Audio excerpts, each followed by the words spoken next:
Live.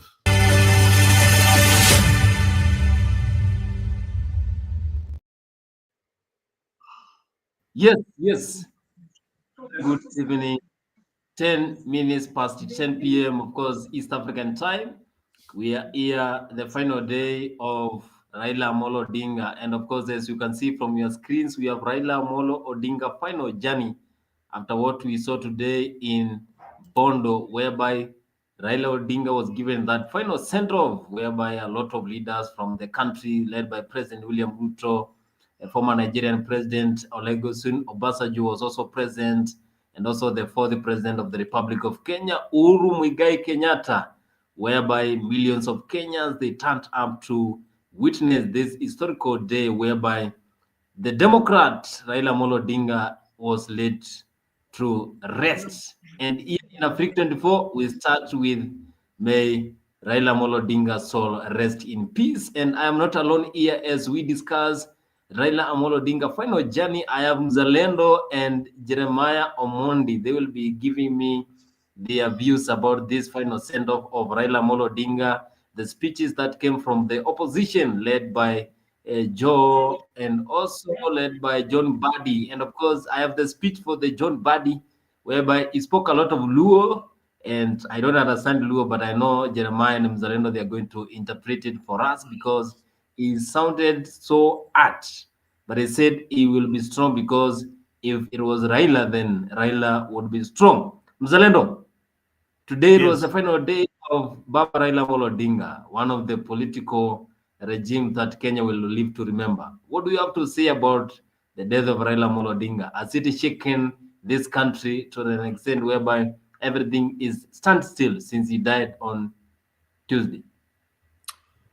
Well, thank you very much, and good evening, viewers and listeners, wherever you are.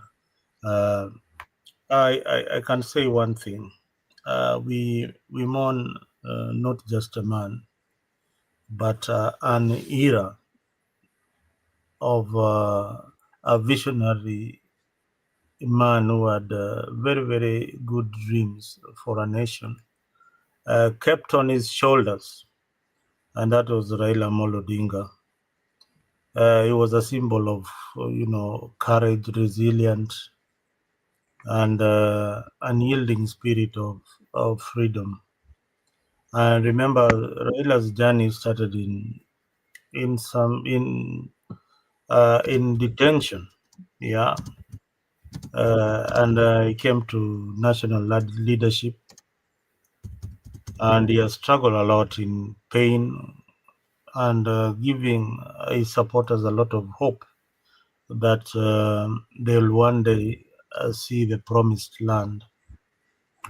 Now, Raila has sacrificed a lot, and there was a lot of injustices done to this man. He gave his voice to the voiceless, people who could not speak up, people like me and you, for many years. And now, his fight was never personal. The way you see now on the social spaces, the way people are taking this fight as a personal vendetta. It was always about Kenya and the people of Kenya and the way he wanted us to live. From everybody who has spoken in Raila's funeral, those who have given him tribute, you could hear one thing about them. Raila lifted me up from where I was. Raila did ABCD for me. Without him, I wouldn't be where I am. And that is what leadership is all about. Leadership is creating opportunities for the less fortunate, or giving people a platform that they can exercise their freedoms. So Raila gave that a freedom to many political leaders that we see today. People like Mbadi, that they started talking about politics with Raila When he was in campus, you could visit him in his room. He narrated that story, and that is something that not so many people knew. I only I only knew about it when he mentioned it during his tribute. So Raila represented a free society with a lot of fairness, and he also wanted the people of Kenya to be united. So that is what I read from what has happened from the time he died. But I also want to give, somebody who really touched me in Raila's tribute was the daughter Winnie. I think her tribute to the father was very, very painful and very interesting because one, he saw his last moments with the dad. So that's what I gather. And may the soul of Jacom rest in eternal peace. The lion may be asleep, but it still roars. So, yeah, that's all I can say.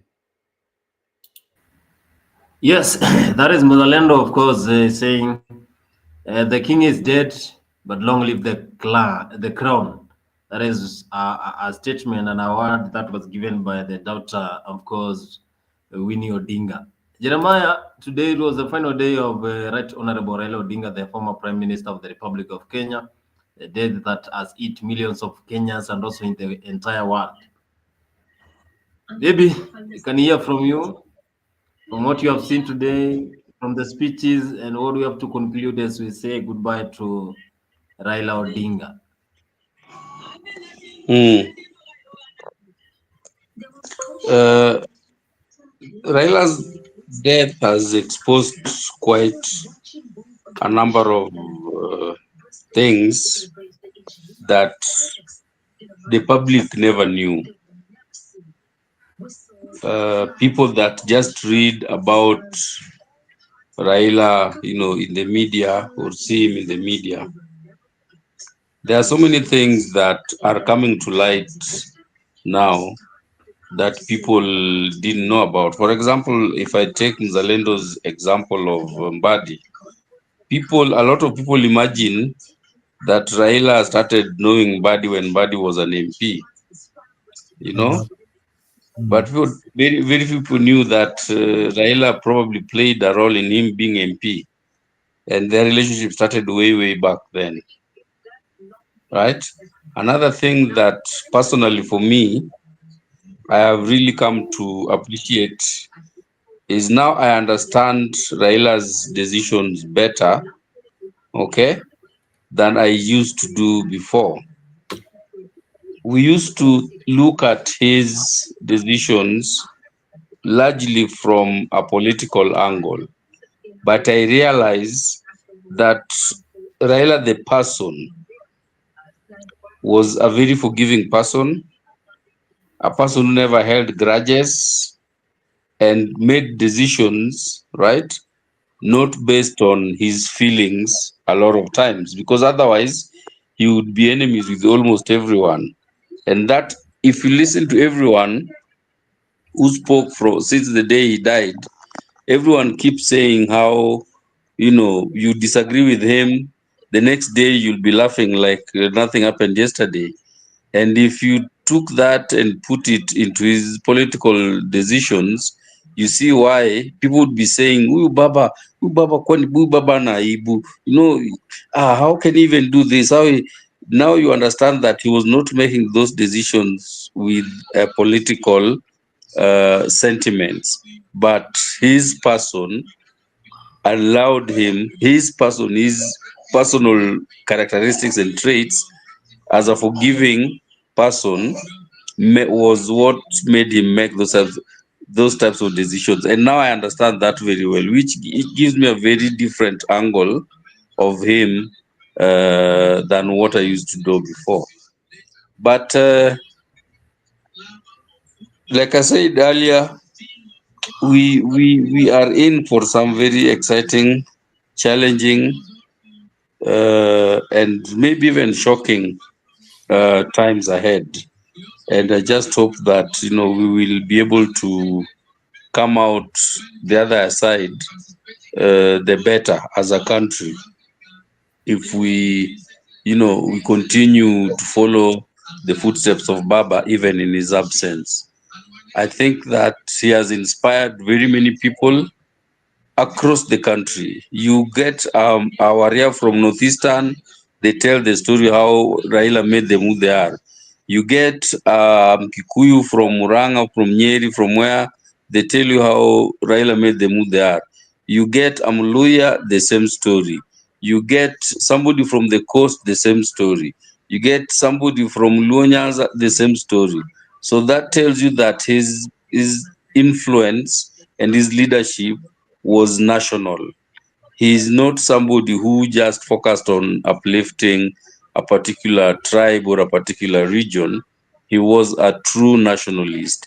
And it's coming out very evident now when people now like Mbadi, and you hear Joho where he started, you hear, the Kangata where they started, you hear Moses Kuria where they started, you hear this, Wajir governor history where it started, and you realize that this gentleman actually created a lot of the political class that we have in Kenya right now. They were his friends, or they were related in some way before these people became public figures, and he influenced those people being in the public space. And that's, to me, is true leadership. Something that I don't think a lot of people knew about Jacom before his demise. So we've lost an icon, we've lost a leader, we've lost somebody who should have probably been around for another 10 years to see, how our political maturity gets better with this new constitution. It's barely a decade old, but there is so much. And I know that he was going to start, the drive for us, because you remember when the constitution was being done, they said there are parts that needed to be fixed. And he had already started speaking to those parts of the constitution that needed to be fixed. And something was already telling me even before his demise that we are going to look at our referendum somewhere in the next five years or so. Before Ruto left office, we are going to be facing a referendum to fix some of those things that were not done that were not well in the constitution. But now all that is in limbo. I don't know if there's anyone else capable of agitating for constitutional amendments as much as he did. So I think that is something he has left the country hanging. That is my opinion. I think that he has left us hanging in a way, but hopefully we will be better when it's all said and done. All right. Boni, let me welcome this guy. I know you don't know him. His name is Alex. Alex has been in this struggle for the longest time, and we have been in very many debates with Alex, a very staunch supporter of Raila Odinga, and also a critic of Raila Odinga. Alex, long time. I've not seen you for a while. But before you come in, let me welcome you with a tribute. Round the Bay of Mexico, where the sun shines daily on the mountain top. I took a trip on a sailing ship. When I reached Jamaica, I made a stop. But I'm sad to say I'm on my way. I won't be back for many a days. My head is down, my head is turning around. I had to let a little girl in Kingston town. Round the Bay of Mexico, where the sun shines daily on the mountain top. I took a trip on a sailing ship. When I reached Jamaica, I made a stop, but I'm sad to say I'm on my way. I won't be back for many a days. My head is down, my head is turning around. I had to let a little girl in Kingston town. Down the Bay of Mexico, where the sun shines daily on the mountain top. I took a trip on a sailing ship. When I reached Jamaica, I made a stop, but I'm sad to say I'm on my way. I won't be back for many a days. My head is down, my head is turning around. I had to let a little girl in Kingston town.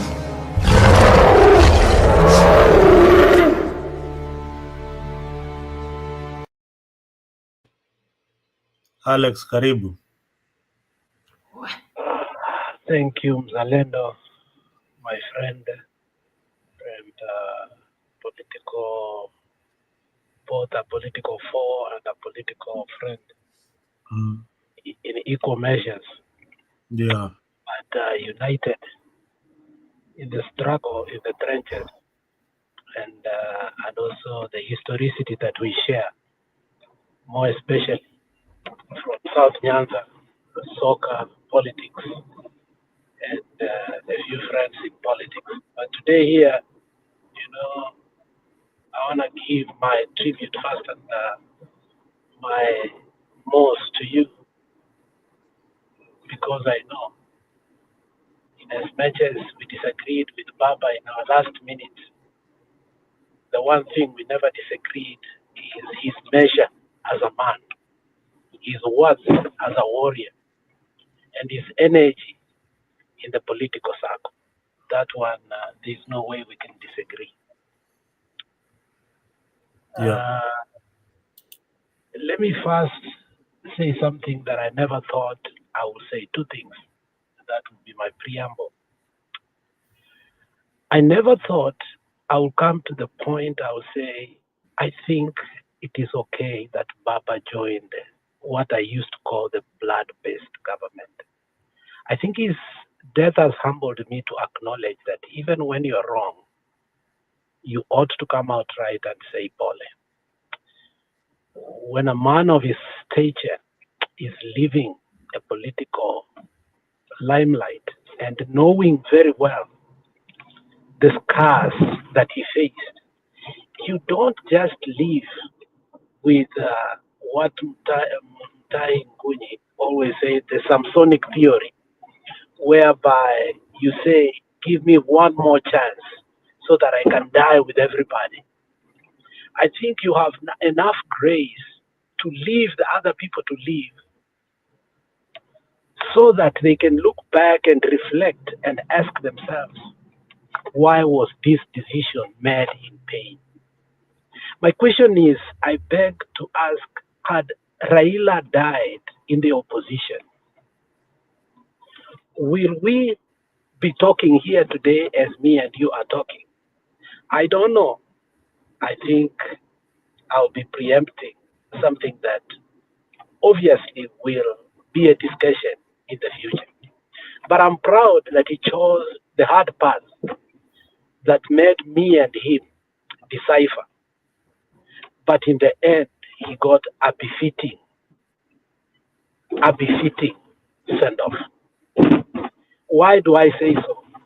In fact, of all the presidents, I think it is quite ironical that the person that buried Baba is the one we never thought would bury Baba, but has buried him with the authority of being an authoritarian by saying it is a state function, it is a 1921 gunshots, there is no question about it, and that is how it is going to be. Had Uhuru been a president, there would have been discussions, and obviously people like Kimemia would have said no. That's a fact. We cannot run away from that. In as much as we think that Uhuru was so close to him, there are things that Uhuru was tied to, in as much as he was very close to him. So sometimes it's good to look things from a different angle. Even a clock that doesn't work, twice a day it's right. So Baba dies with some benefits that the scars that he bore, for me, that was befitting. It does not matter who buried him. And I like the line that Mama Ida gave us, that to live as a political, wife of the most known individual, I had to have a mantra that I only dealt with the enemies and the friends and left him to deal with the enmity. Which meant, and I was asking my friend earlier today, do you understand the gravity of what Mama Ida says? Mama Ida was telling everybody that at any point that you met Raila, you became friends. And because you and him became friends, whether you parted politically like Martha Karua and Kalonzo at this particular time, what I was left with only that friendship. If you disagreed, I don't know about that. All of you are my friends. I think that is what she told us. So Baba leaves behind a legacy of peace and an embarrassment to the state and to historians. The other thing I wanted to say is Lynn Ngugi put a very good tribute to Baba, which was also befitting, and say, in the history of Kenya, if you look at Uhuru, Ruto, any personality that has ascended to the highest office, it is only Baba who never sued the media. And even anybody that abused him. When Uhuru became a president, Uhuru actually jailed my MCA for saying that tai yake na macho yake zinafanana. That's how petty other people are. And you have seen this over and over until Ruto is jailing a young boy who's bringing the Kasongo artifacts in TikTok. But Raila was the most abused politician. Muganga, Muchawi, ameua mtoto yake, amepeana damu. Even Moses Kuria went as a person that he paid school fees, predicted his death, said he will circumcise him, and even some say in 2 days you are going to have a.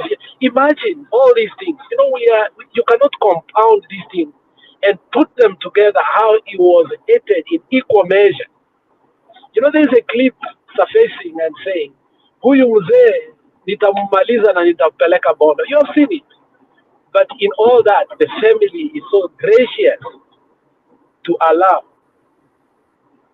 this person to proceed. And why do I say so? Down here, south, in the Sadak, a question like that happened about 6 months ago. Until today has not been buried. For your record, not been buried until today. Edgar Lungu was defeated in an election by H.H. Hachilema. In that defeat, Edgar Lungu bore so much pain that he refused any state help. And fortunately, he died in South Africa. And when he died in South Africa, and the country of Zambia was supposed to give him a state burial, they are still in court, for your record, to fight for the body. Because the South African government has said Edgar Lungu cannot be buried in South Africa. He needs to go back. But now the Edgar Lungu family is waiting for HH to finish his 10-year term so that after 10 years they can bury a dead body. But it's not so in Kenya. So I can almost tell you that I think in a more prophetic way, I want to apologize to Raila in his death. I never thought that was the way he needed to go. And I'm proud of the 19th of October, which actually precedes the Mashujaa Day, that he was true Shujaa, that he brought peace at a time. And remember, is in between Kenyatta Day and Moi Day. So I don't know which we will choose, is 10th or the 20th. But in any case, the 19th or the 15th of October supersedes both of these two. And I'm glad finally these two holidays that were inconsequential and unnecessary in our nation have now found the right person to occupy it. Take it to the record. Now,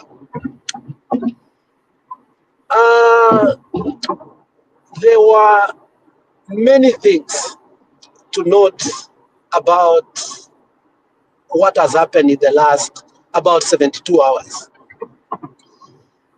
But most notably is the fear of the state. And but how what we call in sociology manufacturing consent of how the media acted to, what was the right word to say, to allow Kenyans to mourn their president in the most befitting way. You know, if you look at everybody, including Gachagua, you know, people fail to understand one of the eulogies that Gachagua wrote. You know, in as much as you may hate an individual, politics is like soccer, my friend. Whether you like Arsenal or Manchester, I'm not going to hate you because Arsenal won. At the end of the day, we have to understand, in any competition, one must lose, one must. But Gachagua, with all his weaknesses or strength, I think in terms of writing down, wrote one of the most compelling eulogy about the man he attacked day and night. And everything he wrote was not sycophancy. He wrote the truth that this man had infungible and tireless passion for this country. So I think the death of Raila has united us more than it divided us. And I'm glad in the end, I think now the indoctrination that constantly was done in the mountain, that in order for you to win, you need to purple, you need to beat, you need to criticize, you need to lie about the man Raila Odinga. And one of the lies that has been perpetuated in the mountain, that he was cast by his father. I hope history is going to be a little bit fair for a man who was the most insulted by the mountain. I saw a lot of mountaineers give a befitting send-off. That was the best thing that happened. You know, in the state function, there are many things that will happen, and that is the saddest part. And Malema said this when Winnie Mandela died, and that was the hardest thing for me.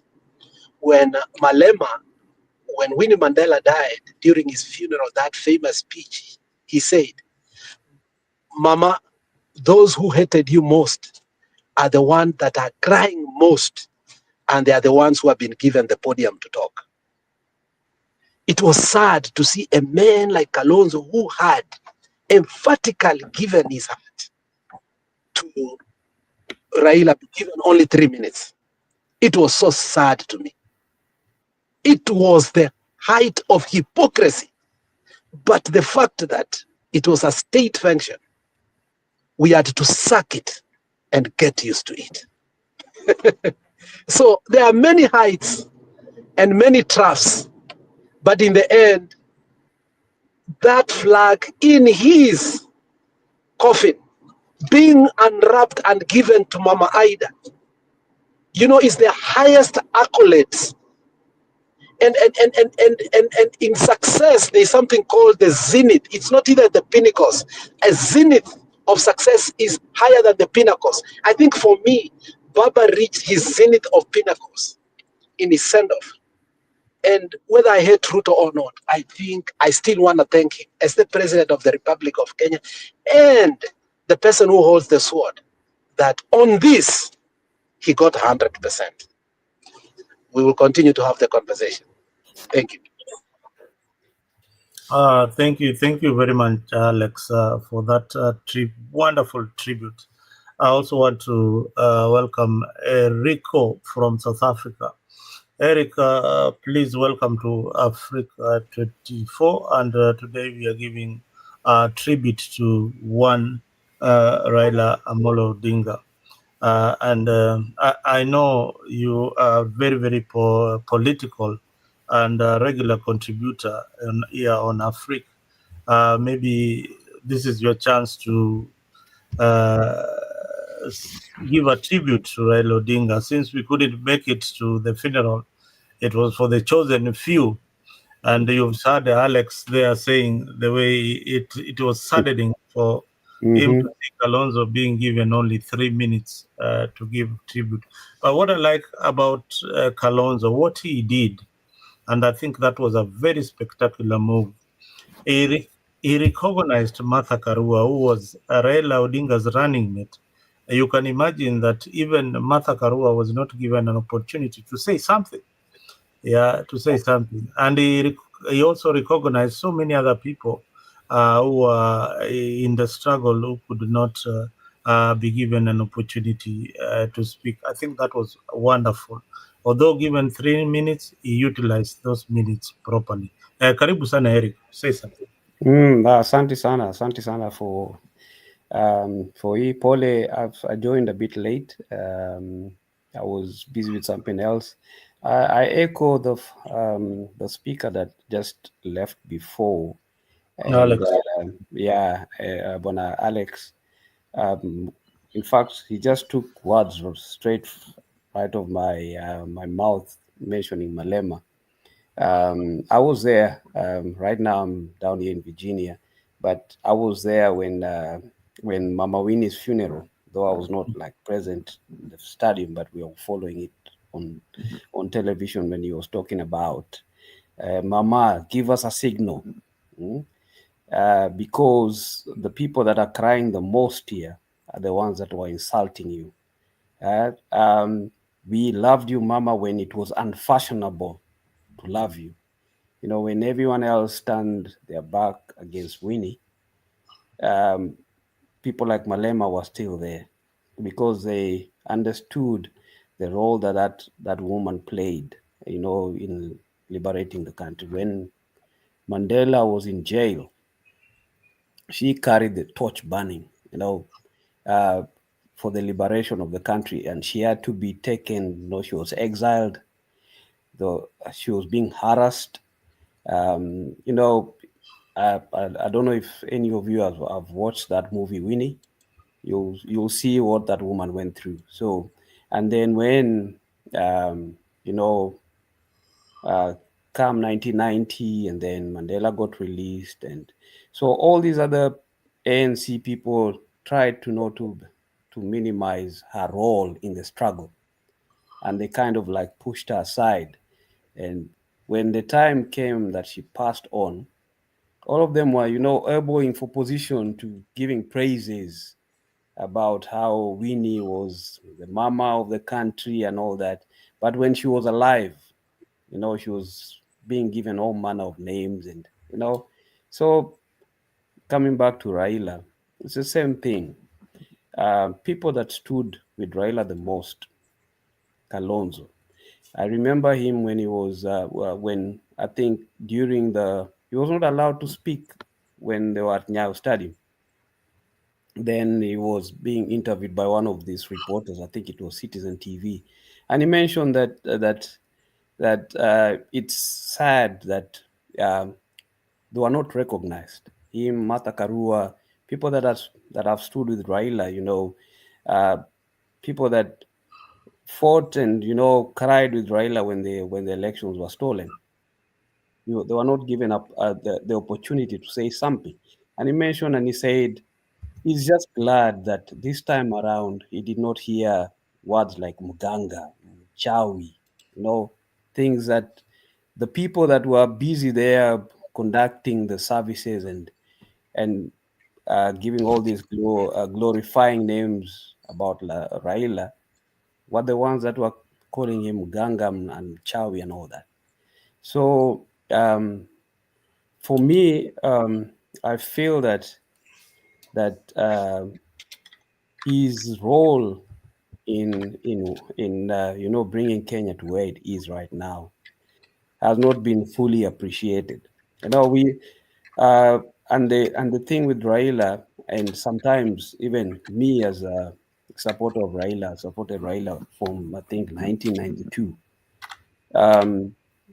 There's times that we differed with what he did, the moves that he made, but that does not take away what the man has done for the country, and what we've seen with him is actually someone that, if you look at the history of the man, what he has gone through, and you can say that he's a man that does not hold any grudges. Imagine Moi threw him in jail, in detention for 9 years, solitary confinement. He comes out, he still goes and forms a coalition with Moi. People like Kibaki stole his election.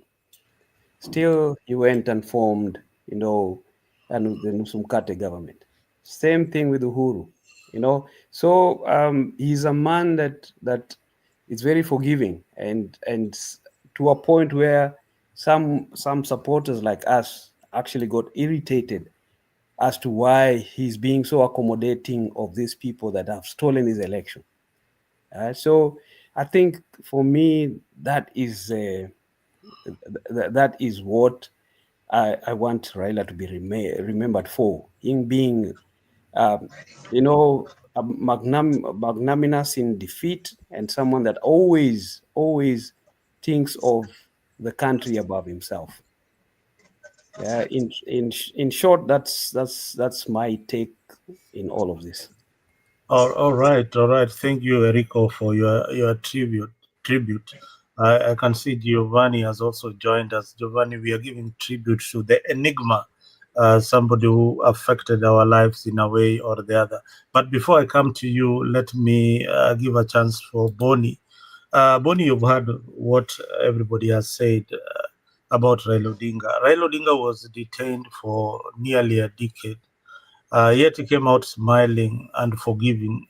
Do you think Kenya will ever truly appreciate the price that he paid for democracy in our country, Kenya? Bonnie.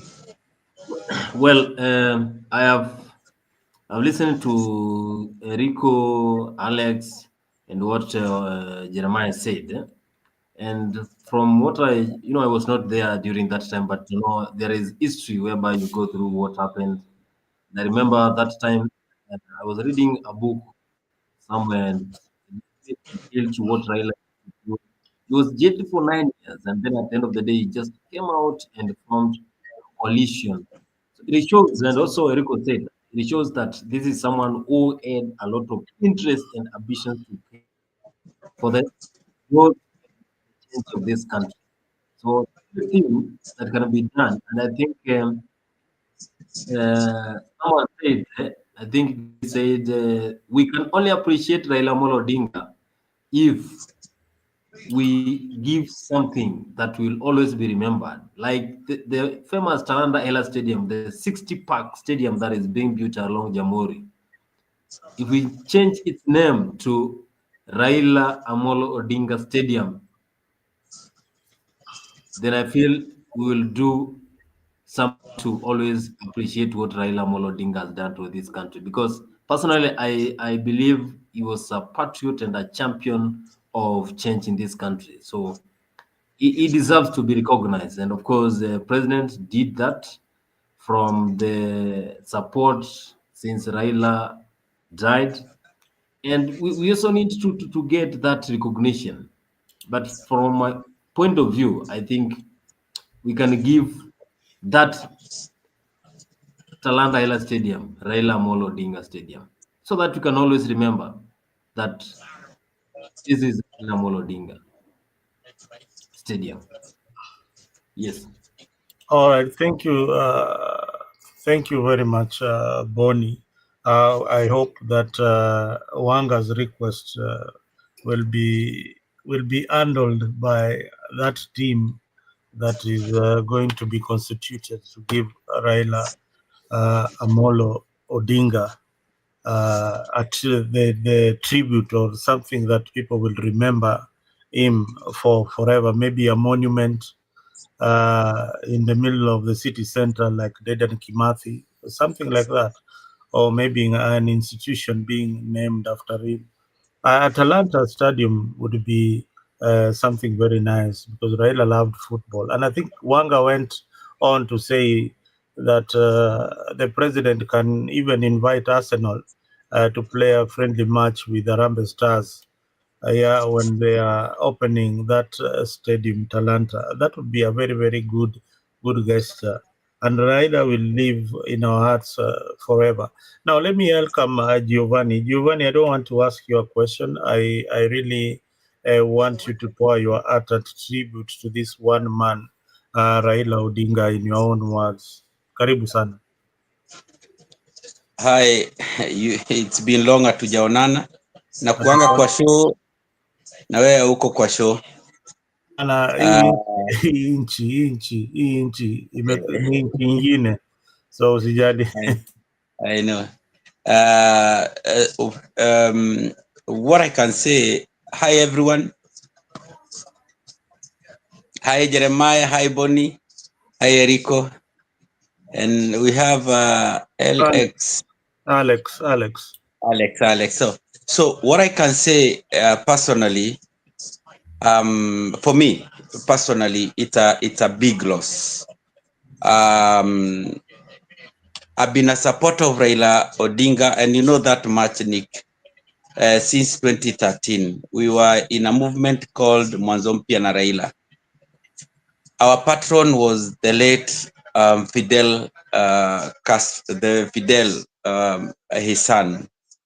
And I remember at that time we were privileged to meet the Prime at his Ajip house, and it was a great honor because I remember the first thing that we did when we entered.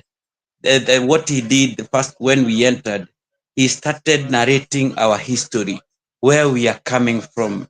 He told us about the struggle for independence, how even the Luos, even as much as they were a bit far from the main struggle around the highlands, but they were so much also going around along, I think, Rusinga Highland. He was telling us all those stories. He went deep for almost like 30 minutes, 45 minutes, 1 hour. And then he kept crying. So our secretary thought that Raila was crying.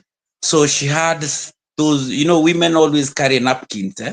She had napkins back then, and she kept giving Raila. So I think back then is when the problem of his eyes started becoming a problem. Because if you recall, there was no, he didn't have that kind of a problem before then. But as he got older, the problem escalated. So for us, we thought he was crying because of the situation was kind of emotional. And did we later came to realize that the problem basically was even more physical than it was emotional. However, that did not deter the man from embracing us. We were Kikuyu professionals who had come together and decided to support Raila against the tide. If you remember, there was a huge tide against anything that is Odingaism within the central region. So that was my first interaction, and I think the only interaction I've ever had with the man. But I've been an ardent follower, and I have always voted for the man. The last even I think I voted in 2022. I did vote for him. So in 2022, I was against the tide, which was pro Ruto. I used to go against my kinspeople, my kinsmen, and my kinswomen, because all of them they always believed that the only person who can be able to bring proper rejuvenation, proper realignment, proper growth within our country is Ruto. He is a nobody, and these people, the rest of the, in particular, Raila, and the man who was pushing for his candidacy, and that was Uhuru Kenyatta. Those were dynasties, so they wanted something that was for the common man. They believed that through Ruto they can be able to have a restitution within and a reparation within our community. What people didn't understand, why the Kikuyu were voting for Ruto, they weren't basically voting for Ruto as per se. They were voting against the dynasty. That dynasty tag for them was speaking a lot of sense to many within our region. So what I can say about the enigma, I don't know how Raila could have turned out if he was born from a common mwananchi, not from a royalty, the Odinga family. I don't think that could have changed the man. He wasn't given any special privileges by his father. There was no time that we can see that he was given a party and to be the leader. Like now, the way the brother has been given ODM. The man fought for his own identity. If I do recall, basically back then, the man basically didn't have a proper, I want to say a proper, didn't have that close relationship in terms of leadership with his father. I think their relationship was always problematic, because even if you could find verbatins from the conversation that they had with their father, like the day that the father had, I think it was an AGM, and when he entered and he called him Amolo, you are so always inclined to bring me down. Yeah, before you started before you were even born, I was in this politics of ABCD. So you could see that the father didn't give him any privilege. No or none privilege was according to the man. He wasn't even the heir apparent. Because if you can see, you could relate back then. You could see that Jaramogi favored Orengo more than he favored his own son. But the man shook the entire let's say first the Nyanza region. By the virtue of how he walked through his political path, you could see that this was a man who was determined. He was visionary. He had a purpose. He had direction. He knew what he wanted, how he wanted it, when he wanted it. And you could see Kibaki, the reason why these two leaders were able to agree. And if peradventure Kibaki could not have been sick, and he was in control of many other things, I believe that we could have even seen great growth within that time between the two leaders, because you could see when Raila went to Kibaki and told him about doing the bypasses, Kibaki supported the man to the hilt. Now, if I remember, most people don't recall, but by 202, before 202, the Mlolongo spans of road was very chaotic. I remember it was almost like a rough road. Why I do recall back then is because I've been in textile industry, so we used to go to the EPZ very frequently at the river at Kitengela. But when Tinga came, the first task that he had to do was, people don't know why Mlolongo was called Mlolongo. Mlolongo was basically called Mlolongo because lorries could basically create a lot of jam within that space. the lorries could the chaos could go from kilometers and kilometers from Lolongo almost towards Machakos Junction. But when Raila came into power, when Kibaki came into power, and Raila was the head of roads and housing, I remember back then, the first task that Raila did, because I remember very correctly, was that spans the space of road. And he made sure that the problem that had always been a perennial problem within the traffic element of Nairobi was done and dusted. So what I can say is that the man was visionary.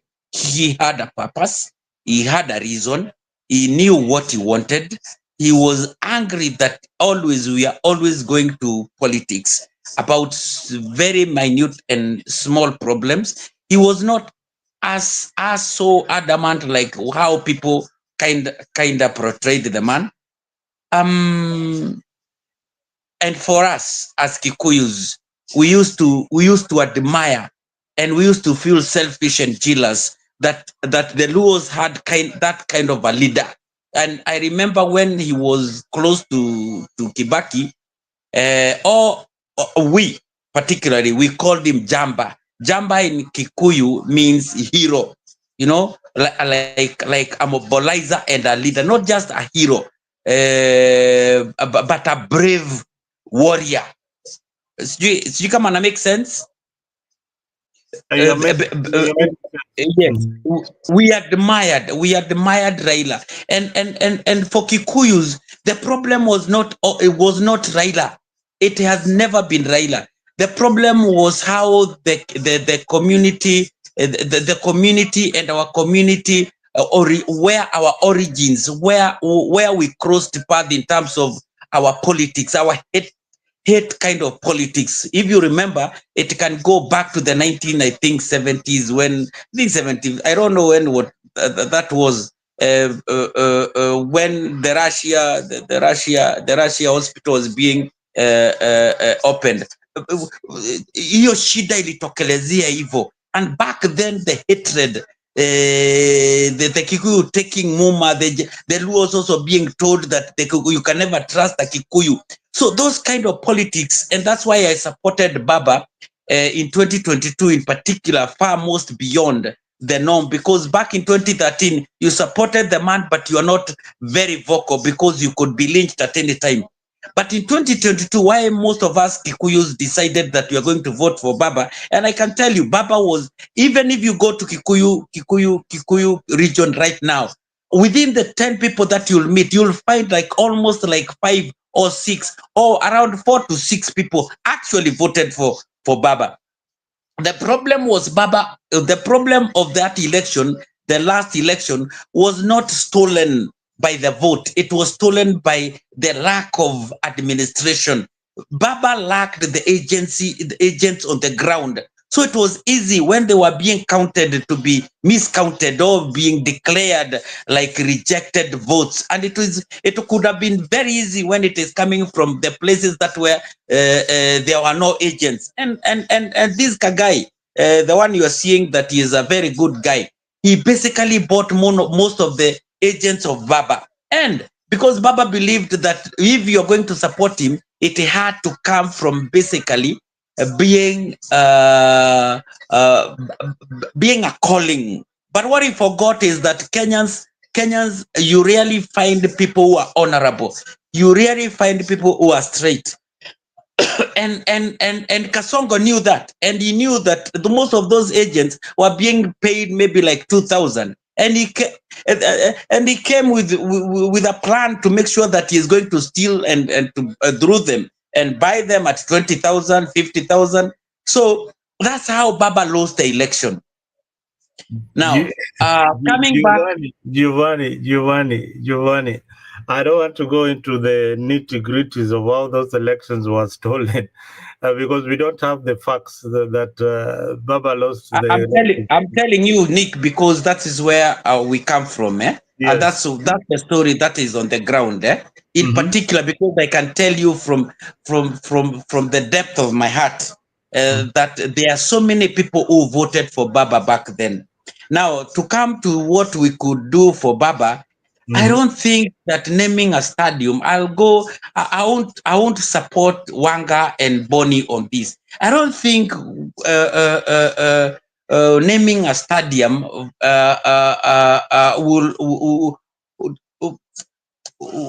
will basically how will I put it? Give credence to the stature of the man. Because the truth of the matter is, we should find for something that is lasting. A football match, a football, some things come and go. There are so many things which are called after Moi. We don't remember Moi because of that, but we can define what we want to remember Baba with. Maybe even starting a full university and people being taught accordingly to the values and the and the beliefs that the man had. Maybe it should be a university that majorly majors in history, ethics, in line with what the man stood for. I'm just saying, All and right, this is my opinion. Giovanni, I want you to land so that we can give somebody else a chance to say something. You'll get your turn. I know Okay. I know you have got all this tribute that you want to give Baba, but I know you have got a lot. We'll give you a chance to continue from there. I can see Jeremy.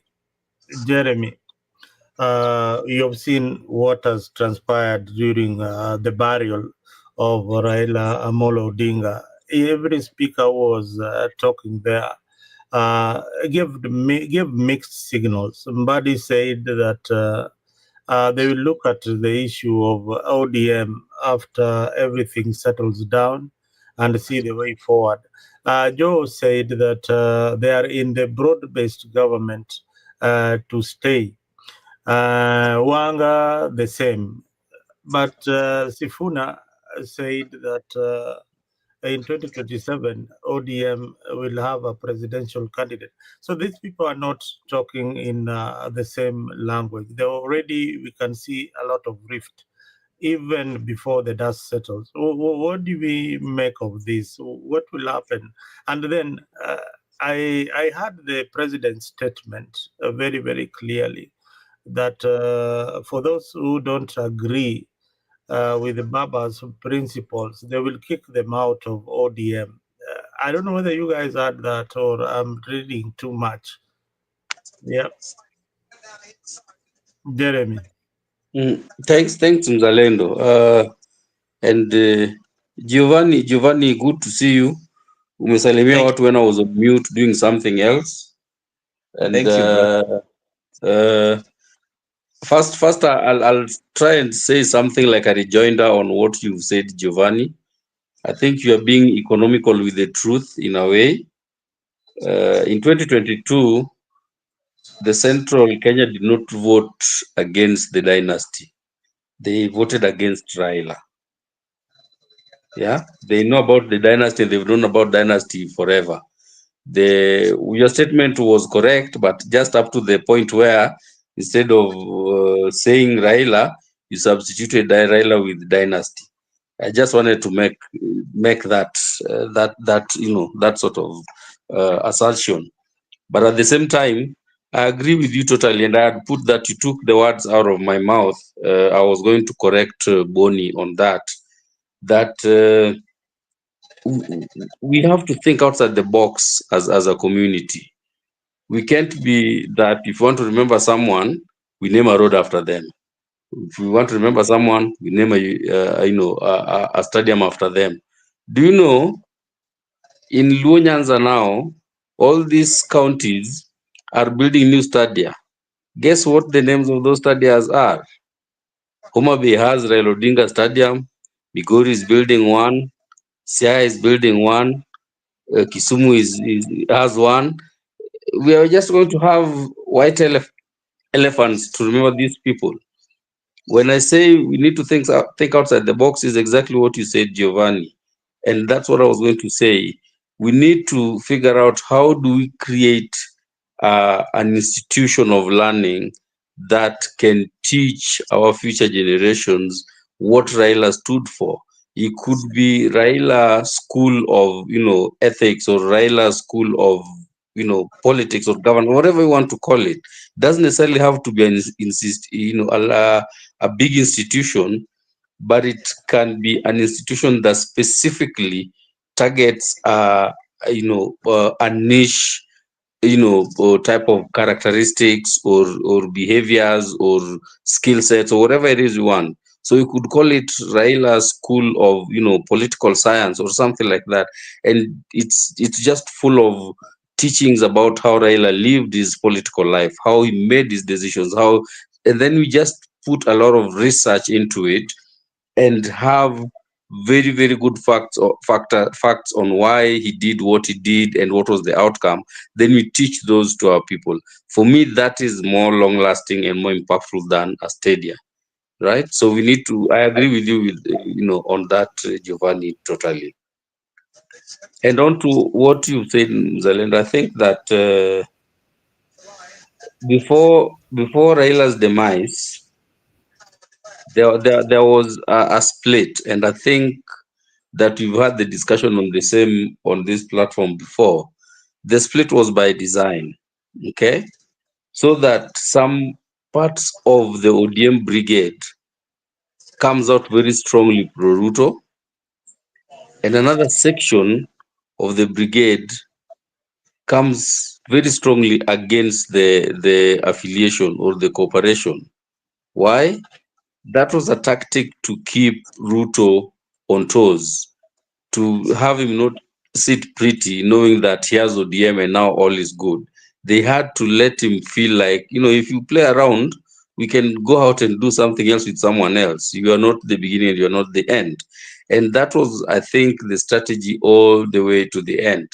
Now, how that is going to play out now that Baba is not there is something that we will live to see. But some segments of the brigade today came out. Some of them were saying they're in the broad-based government, for the long haul, just because they want to survive this political season. Okay, some of them came out and are disagreeing with the position with facts, especially Sifuna. Sifuna said what Baba said in Homa Bay, that who told them that ODM is in government? ODM has just lent its experts to the government. It does not mean that ODM is in government. President today said that if anyone plays around and tries to bring ODM down, he will make sure that that person doesn't succeed, right? And he will make sure that ODM thrives. What does that tell you? What is his position? So we have politicians playing their political games very openly in front of us.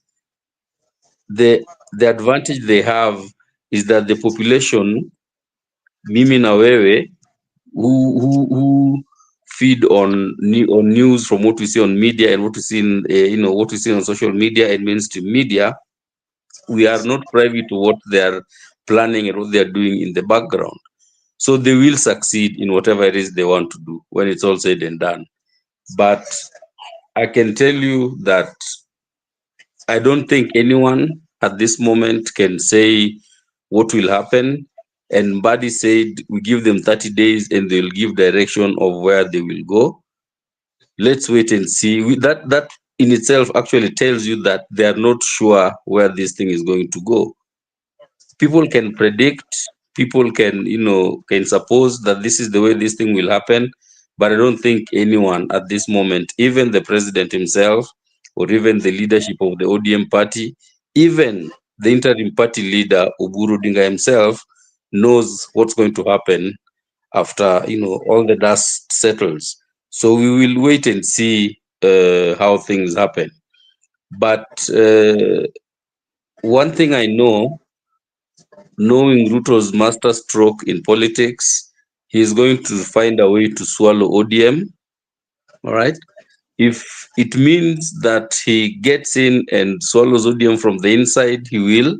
I have some serious information that I got, yesterday, and it came out that that's actually going to happen. It's going to be true. Somebody was telling me yesterday that what's going to happen is that in the next coming weeks, Oburu Odinga is going to be appointed same level as Mudavadi. Then he's going to be given the section of the experts. Is going to be responsible for the economy generally. So you'll have Joho, Oparanya,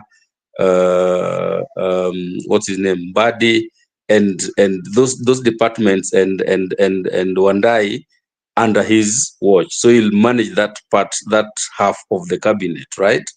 Then Winnie is going to leave Yala, and she's going to come in and go for Siaya Senate. Yeah, you get. I had that information yesterday. Then guess what Winnie said today in her statement? What did she tell the president? That I'm ready to come back home. She said that she's ready to come back home and play whatever role she can play to develop the country. And one thing I appreciated is that Winnie has learned how to play this game and don't take her statements very lightly. That's one thing I've come to learn since the father died. She speaks, but she's learned the art of hinting at what's coming before it happens to test the waters. And I think that's a very good political tactic that she's learned very fast. To summarize, I think that right now, anyone who tells you this is what's going to happen is speculating, including what I've just said. I think that we are in for a very serious retooling and realignment of our political landscape. Whichever way it goes, I don't think any one of us knows yet. We will probably start seeing things clearing probably 3 months from now. That is somewhere around January, February 2026. Then we'll start seeing, okay, this is the way things are going to work. Eric, now thank you very much for that. Now let me go to Eric very fast. Eric, let's just be honest. Raila's death is exposing ODM's lack of a clear succession plan. Why do you think Raila never prepared anybody to take over from him? Yeah, I think that's a question that has been asked even before. That why is Zay not grooming a successor? And there've been a lot of names that have been, played around with as a potential successor to Baba. I think he was just too big of a figure to have someone to fill in those shoes, and yeah, it was. I think to a fault of him, he did not do that, and I think that was a mistake. He should have at this at this juncture, at this age, he was obviously heading towards exiting the political scene at some stage, and he needed someone to to anoint someone that is going to be taking over from him. And that's why people say that they were saying that should have happened. He should have anointed someone to take over. Coming back to the point earlier about what what we can do to remember this great man. I think for me, we should look at what did Baba actually fight for. things that were passionate to him, devolution, fidelity to the Constitution. So I think that for me, the best way to remember this great man is to ensure that we have a country that Baba was fighting for all these years. To make sure that that devolution works the way it was meant to work. The funds are devolved. Things like CDF are done away with. Things that he was fighting for in the new constitution. I think that's the best way to honor this great man, by making sure that what he fought for is actually implemented. Buildings and roads, and I think they're just material things. But in essence, if you want to remember the man, implement what the man was fighting for, so that we can say this is the father of devolution, Raila, and all he was fighting for in the 2010 constitution is what we're enjoying currently. But that's not currently what is happening at the moment. So if you want to make sure that we remember this great man, I think we need to make sure that all that he was fighting for, fidelity to the constitution, making sure that the devolution works. I think that's the best way to honor this great man that has passed. Buildings, not really. Stadiums, yes, you can do that, but the best way to honor the man is to ensure that what he was fighting for all these years, because Baba was talking about going to Canaan, going to the mountain, but not being able to get to the other side, like what Martin Luther King said. I went to the mountain and I saw the other side, where the Baba was talking about we are going to Canaan, but there's some crocodiles in the river. So to honor the man, I think the best way is to make sure that all what he was fighting for all these years get implemented. And when it comes to the matter of ODM, I think there is a rift.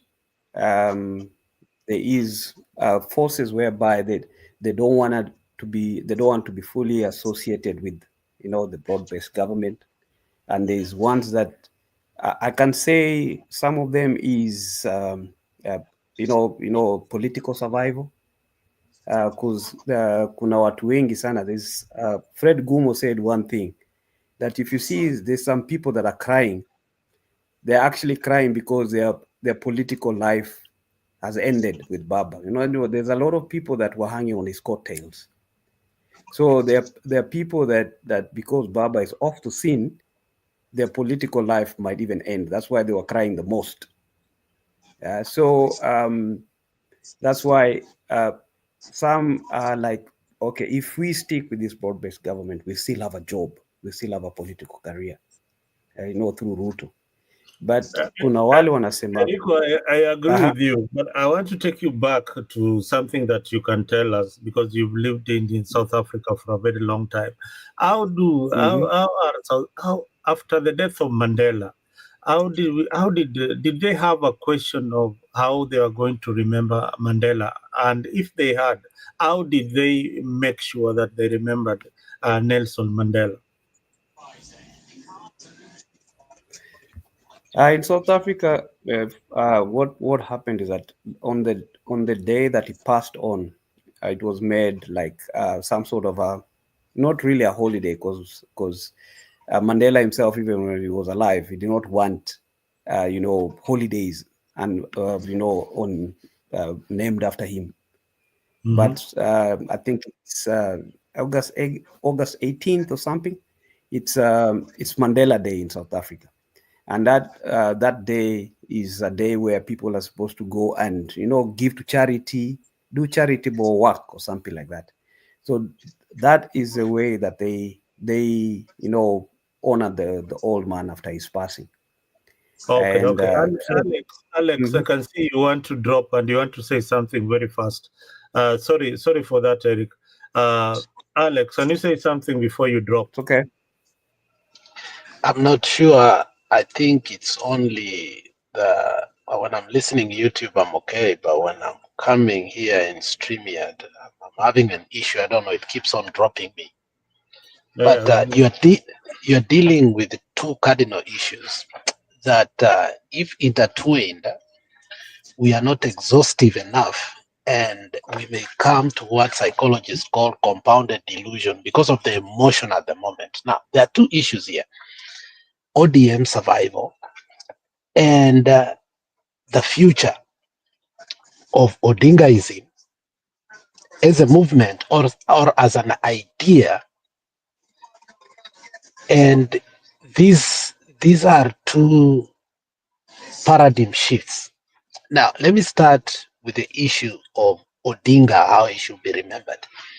I think since Baba passed on, I think because I was so affected, and you know, Mr.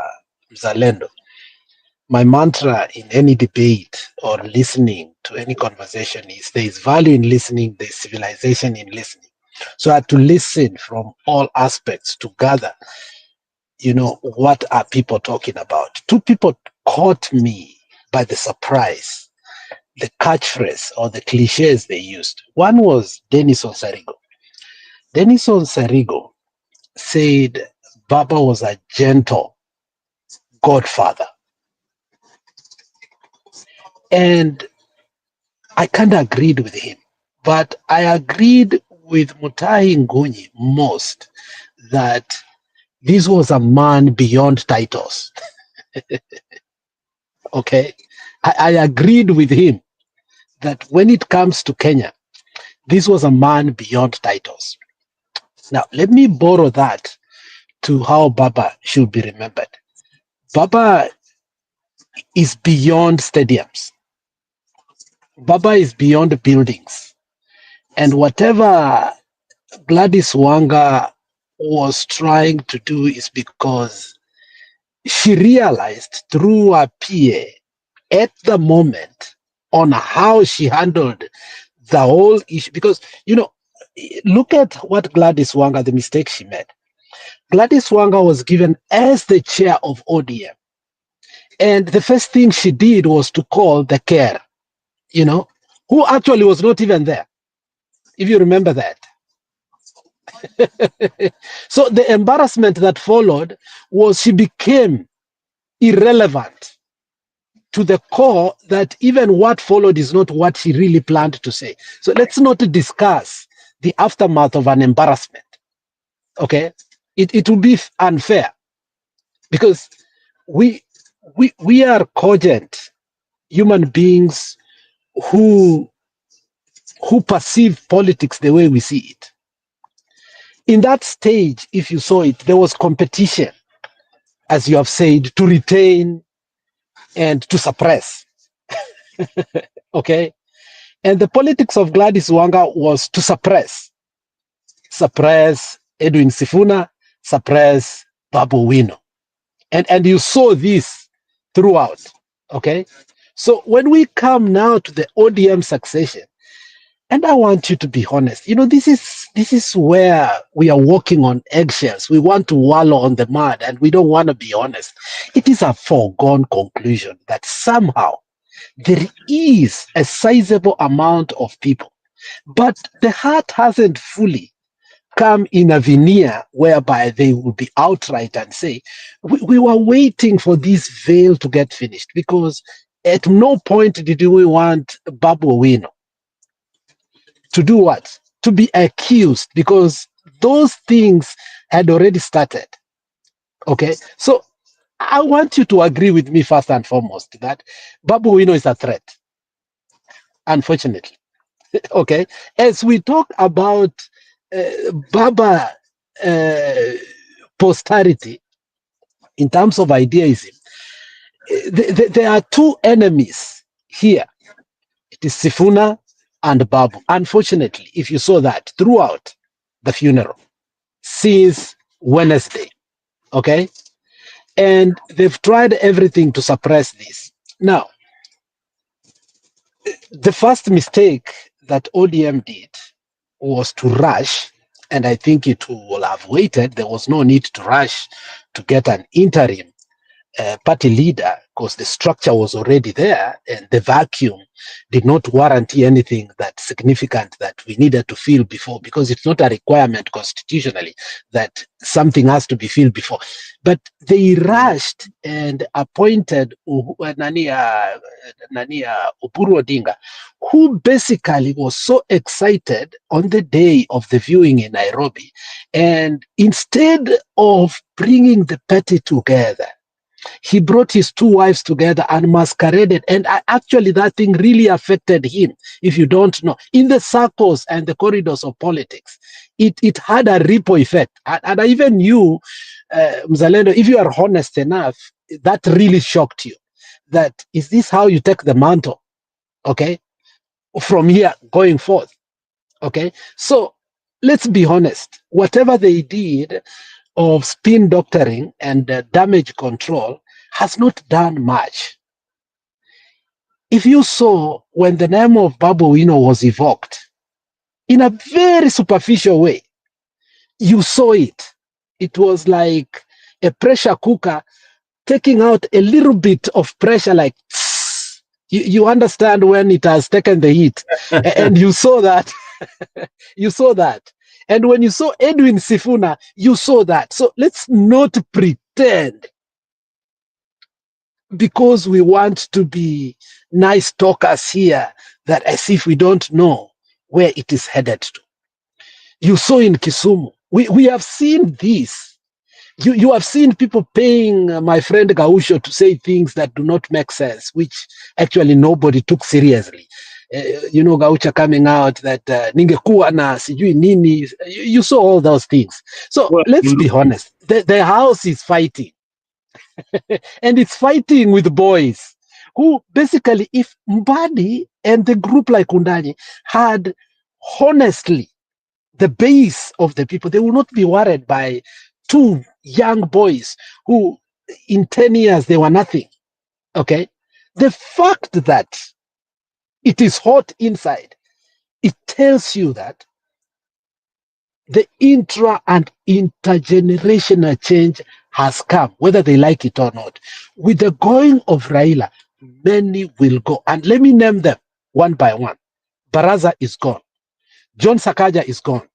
Gladys Wanga is gone. The governor from Mombasa is gone. Simbarati, I take you to the bank. We will come here 2027. Kibagendi, if he puts his efforts well, with his proximity to William Samoei Ruto, and having worked with him for 5 good years, I will take you to the bank. That's the next governor for Kisii. So whatever you saw, that was podium pathos. Okay? It was marinating a meat that you have roasted but is rotten. In any way, it looks good, but it's not edible. Okay? So the ODM that you see, this group of broad-based, nobody was clapping that we will remain. Baba left us in the government. Nobody was electric about it. You saw it. And that is that pin drop silence whenever that was invoked. But when Sifuna said, Baba alituambia mwelekeo, hii tarehe, hii siku, na akatuambia 2027, we are going, you saw what the people did. So why are you afraid, as if you are part and parcel of the blood-based that has remained? When Raila was alive, it was broad-based. Now let's talk as if we want posterity and progression for this country. Those people belong to the nearest political dustbin, because the new crop that is coming up has taken over to the ideology of Babu. And pre that, you saw Babu having, I don't know if these people understood what was coming or God was preparing them. One of the best, and God forbid that I know Luo very well, sometimes more than you, Mzalendo. One of the best interviews that Babu Owino has ever had, speaking to his own people, pre Baba's death, he convinced the whole Luo nation. It was a prime time.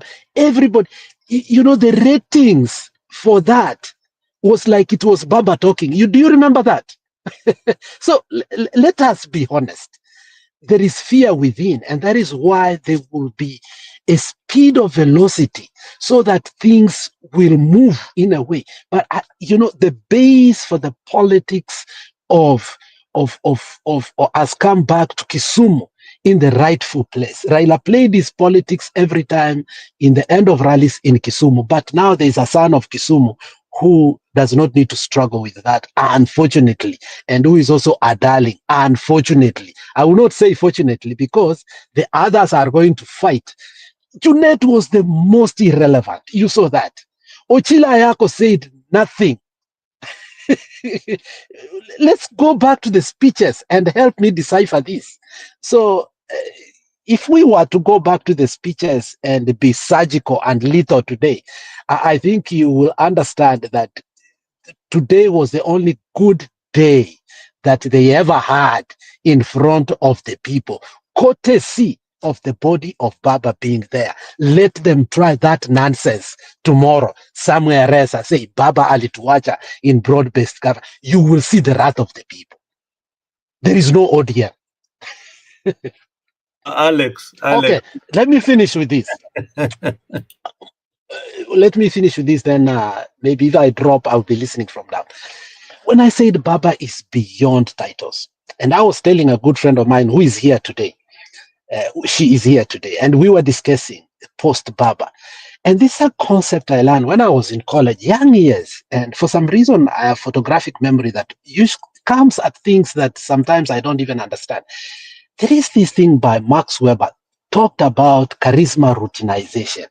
Charisma routinization in social science is when you create institutions that are not within the government, that the structures that you cannot understand.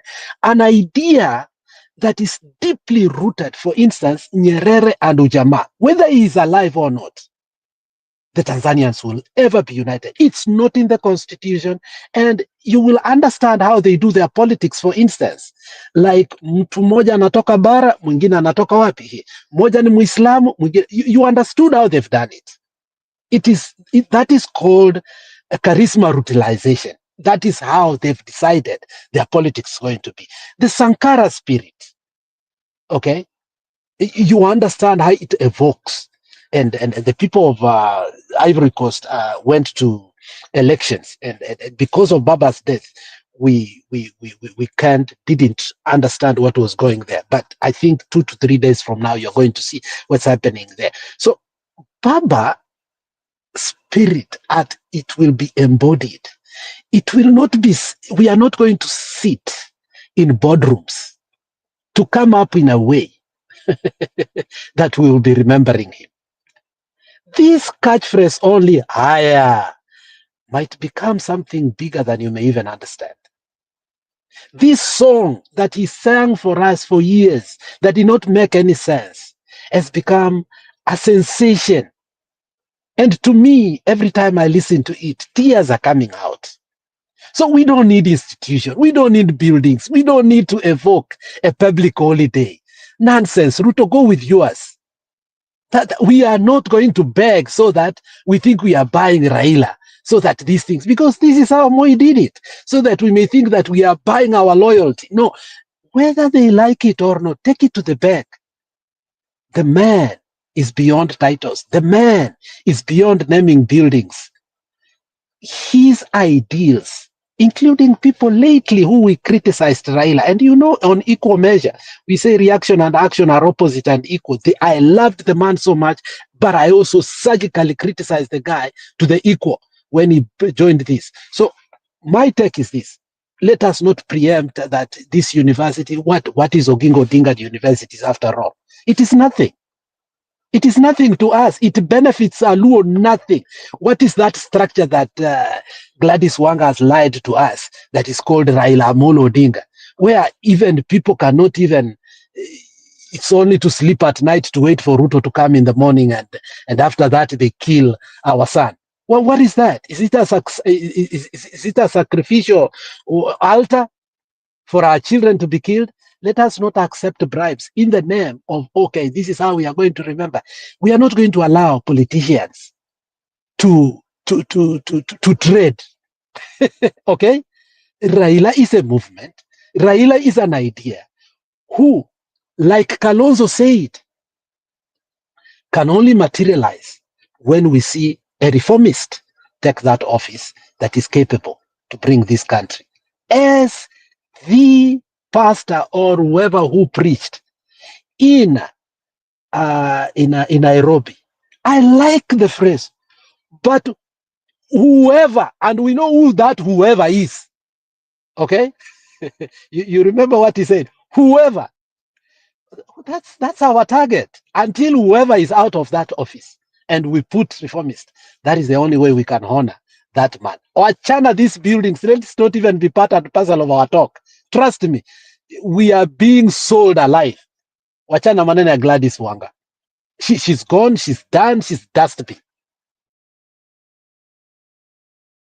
Oh my God, that's brutal. I think that is a brutal attack. And Gypsy Corner, thank you for joining Africa 24. We are having a discussion about the future of ODM and Kenyan politics. And with me is a great panelist. We have Alex, who doesn't mince his word, Enrico, Giovanni, and Bonnie. I mean, if you're watching for Mom, I can see more than 100 people watching on the X platform. Please make a point of subscribing on our Freak YouTube channel so that you can be part of this wonderful discussion. Now, let me go back. The same question. This is the question that I know people have got very, very different angles. And Giovanni, I think you might have a different approach. But let me start with a man of a few words. Bonnie, who do you think is the heir apparent of the party ODM? Is it Babu Owino? Is it Gladys Wanga? Is it Ali Hassan Joho? Who do you think can take the mantle from Raila Odinga, from your own perspective?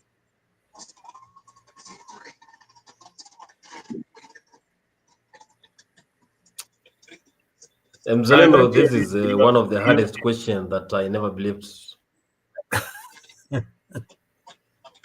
This is one of the hardest question that I never believed I will answer. But at the moment, from what I heard today during the speeches that were given by those ODM, I don't think I will disagree with what Alex said. But for now, I don't see anyone who can fit into the shoes that Raila Odinga used to wear. That is in terms of on a party and also being the leader of the ODM to an extent that trust with him or her. So it will take a time when, as Jeremiah said, maybe in the period of 3 months, we'll see the series of events that are taking place. But at the moment, no one. Maybe from what President said indirectly that he will be the leader of ODM. So maybe the president will talk over the ODM. But at the moment, I don't see whether there is anyone who can be the leader of ODM party. Someone who can be influential. Someone who can be listened by the entire country, like the way Raila Odinga used to be heard by Kenyans. So it's hard. It's a tough question, but let's give it a period of 3 months or 4 months. All right. I think the signs are out there, as Alex had told you, that they see somebody called Babu Owino is really coming out very, very strong.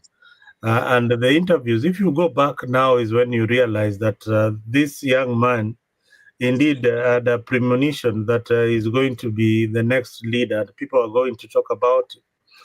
Babu, in one of the interviews, he said that, I think he was being interviewed by Alex Makidao, and he said that kwa sasa tuko na kiongozi na ni baba, lakini baba akisema anatoka ama atuache, mimi nachukua hiyo chama, na watu wakinipinga nitakanyagana nao na nitachukua hiyo chama kabisa. That's what Babu said.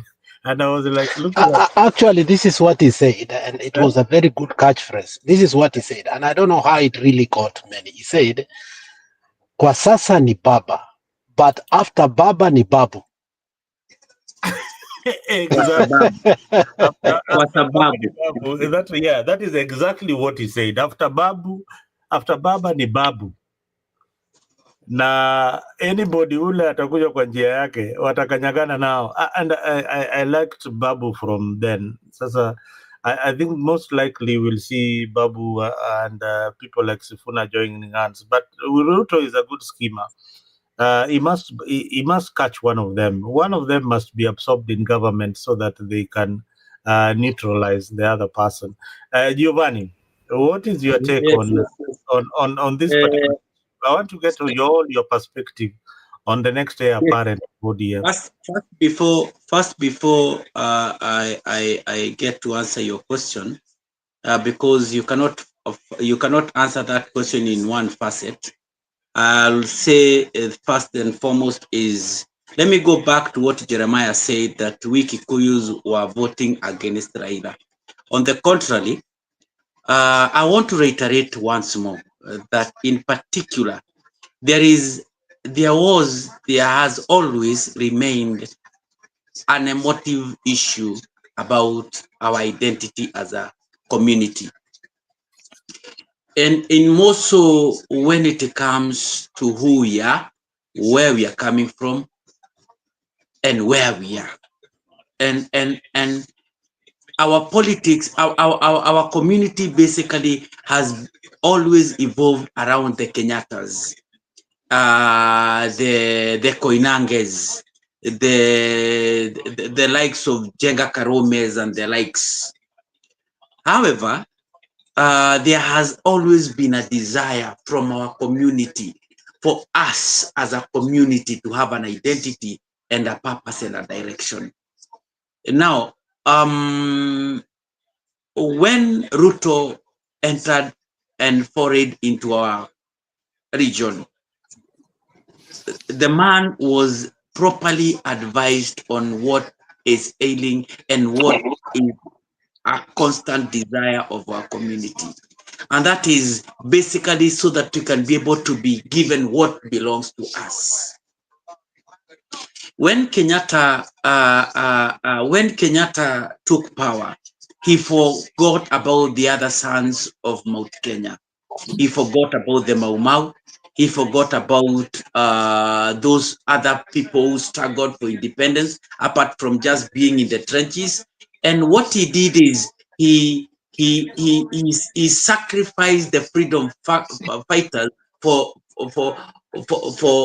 his own friends and the Gatis, the people who were always siding with the colonizers and the oppressor. So it is not right.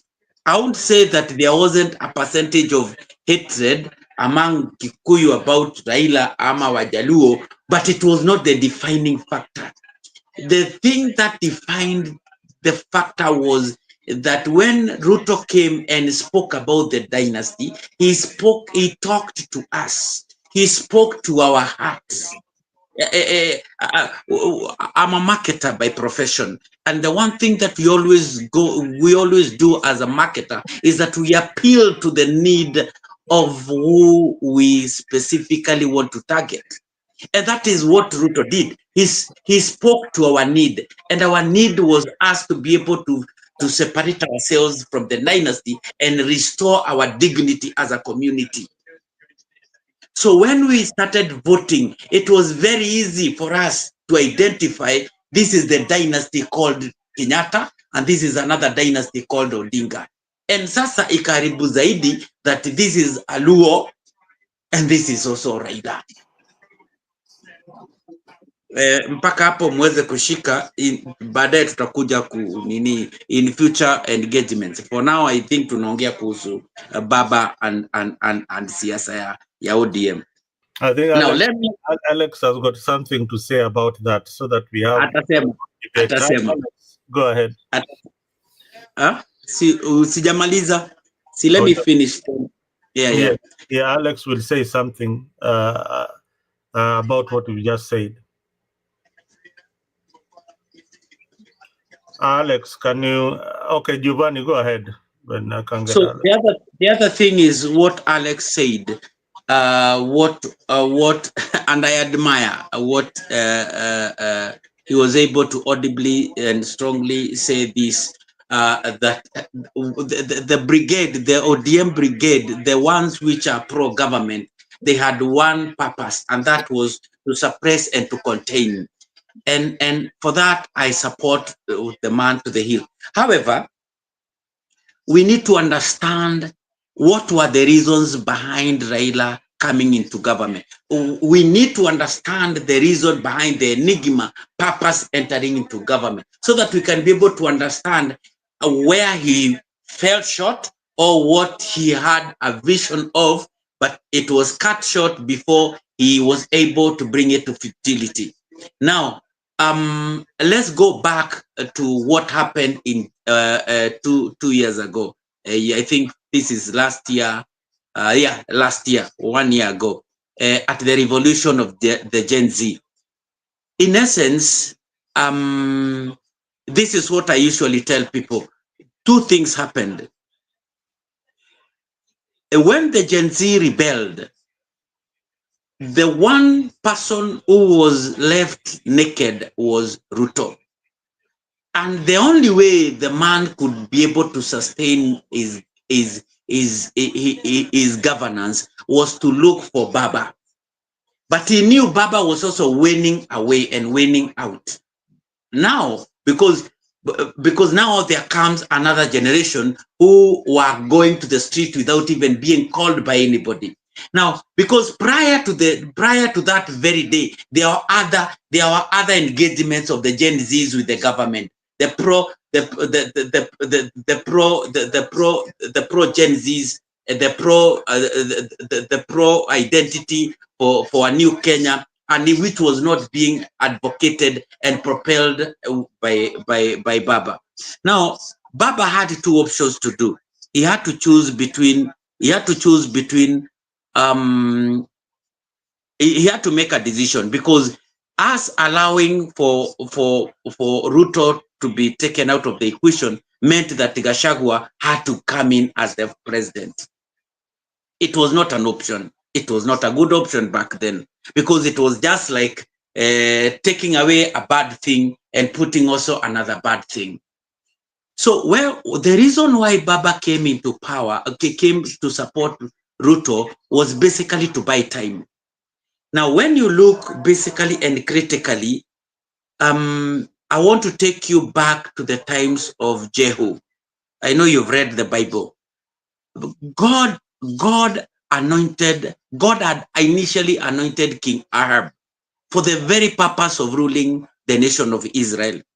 But he also, behind and beside, he anointed Jehu, and he had strict instructions for Jehu through his prophet Elijah, that akuje aweze kutoa na kumaliza uongozi wa mtu anaitwa King Ahab.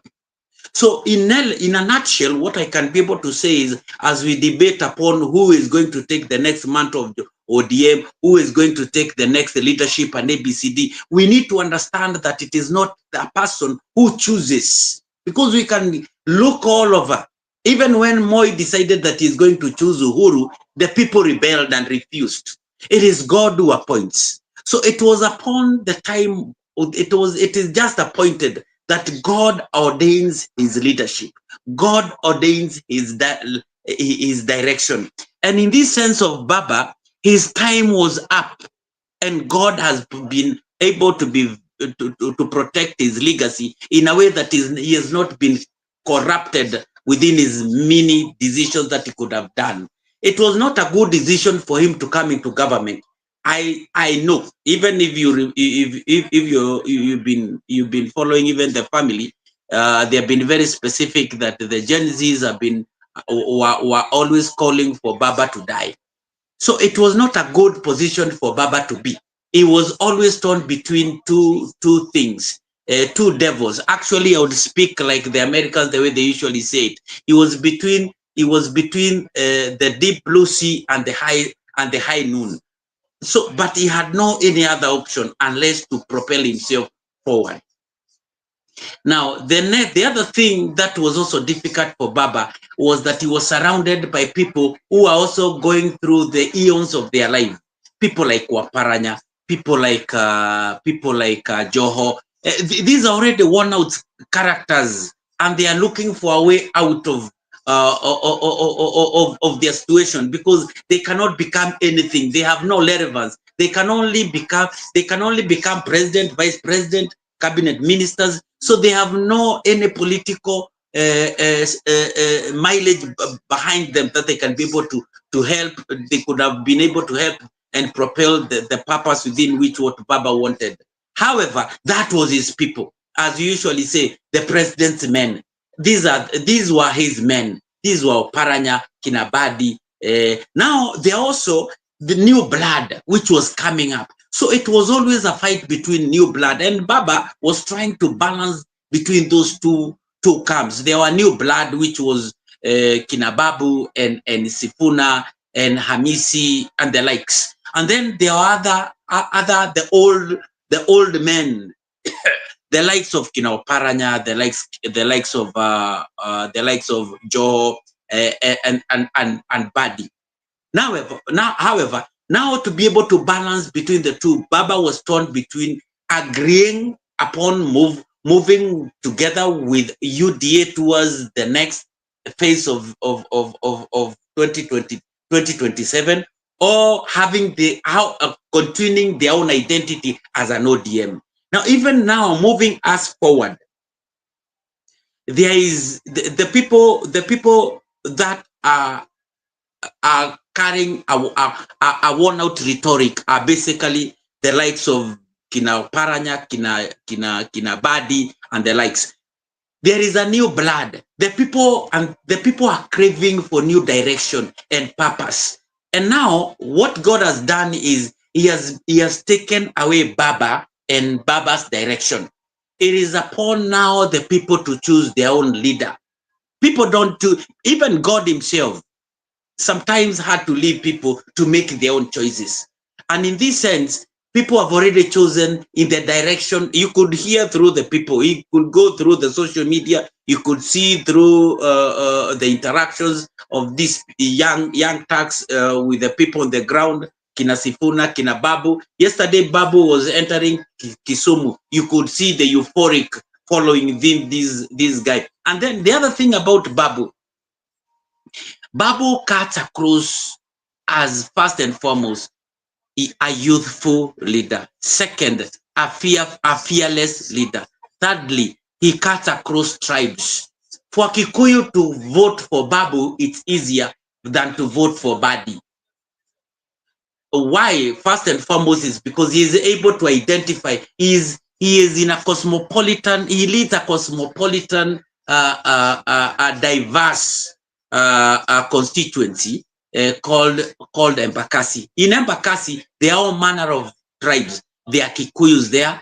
There are very few Luos actually, but there are many Kambas. And this young guy, because that's what I will call him within the context of comparing him with the Kinabadi and Kina Oparanya, has been able to have a proper following. If you speak the negativity of Babu in Embakasi, you'll be easily lynched. Now, Babu is able to transcend that tribal tag. This is a bit different from when Baba was entering politics. Baba entered politics through Kibera. Universally, it's almost 80% Western.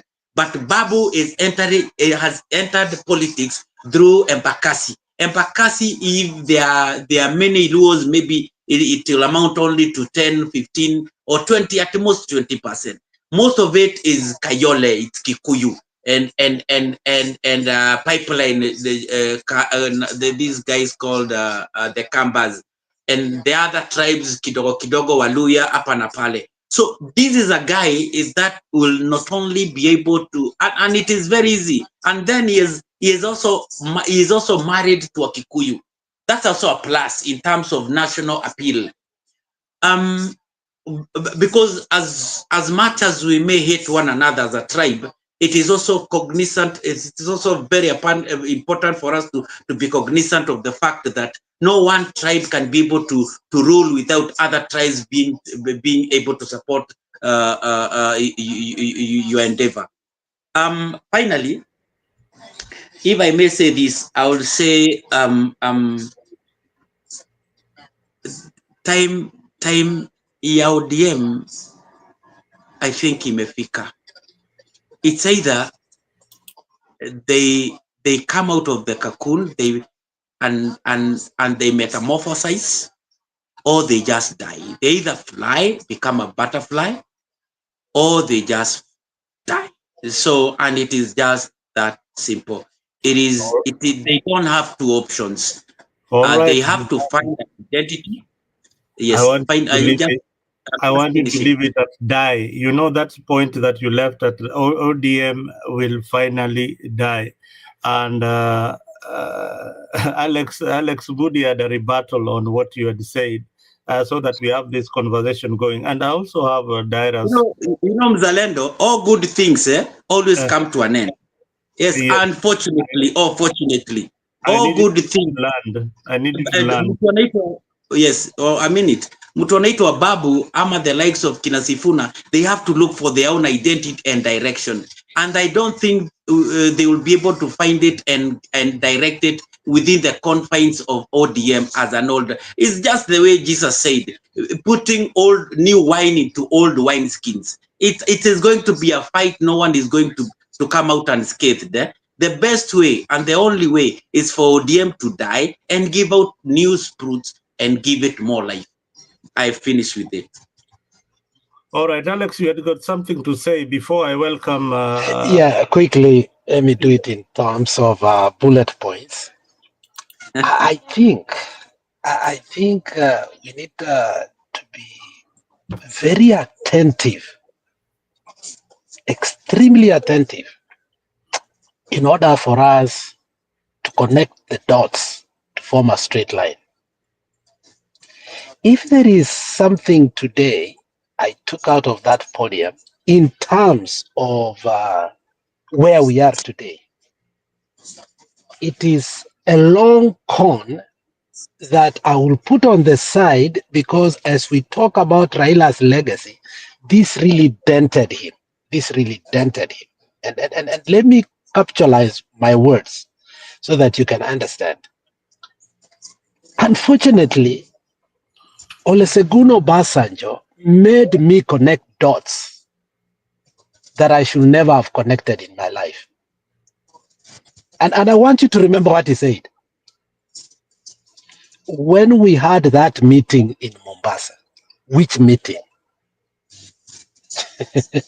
Yes. Do you remember that? Do you remember that meeting, Mr. Mzalendo?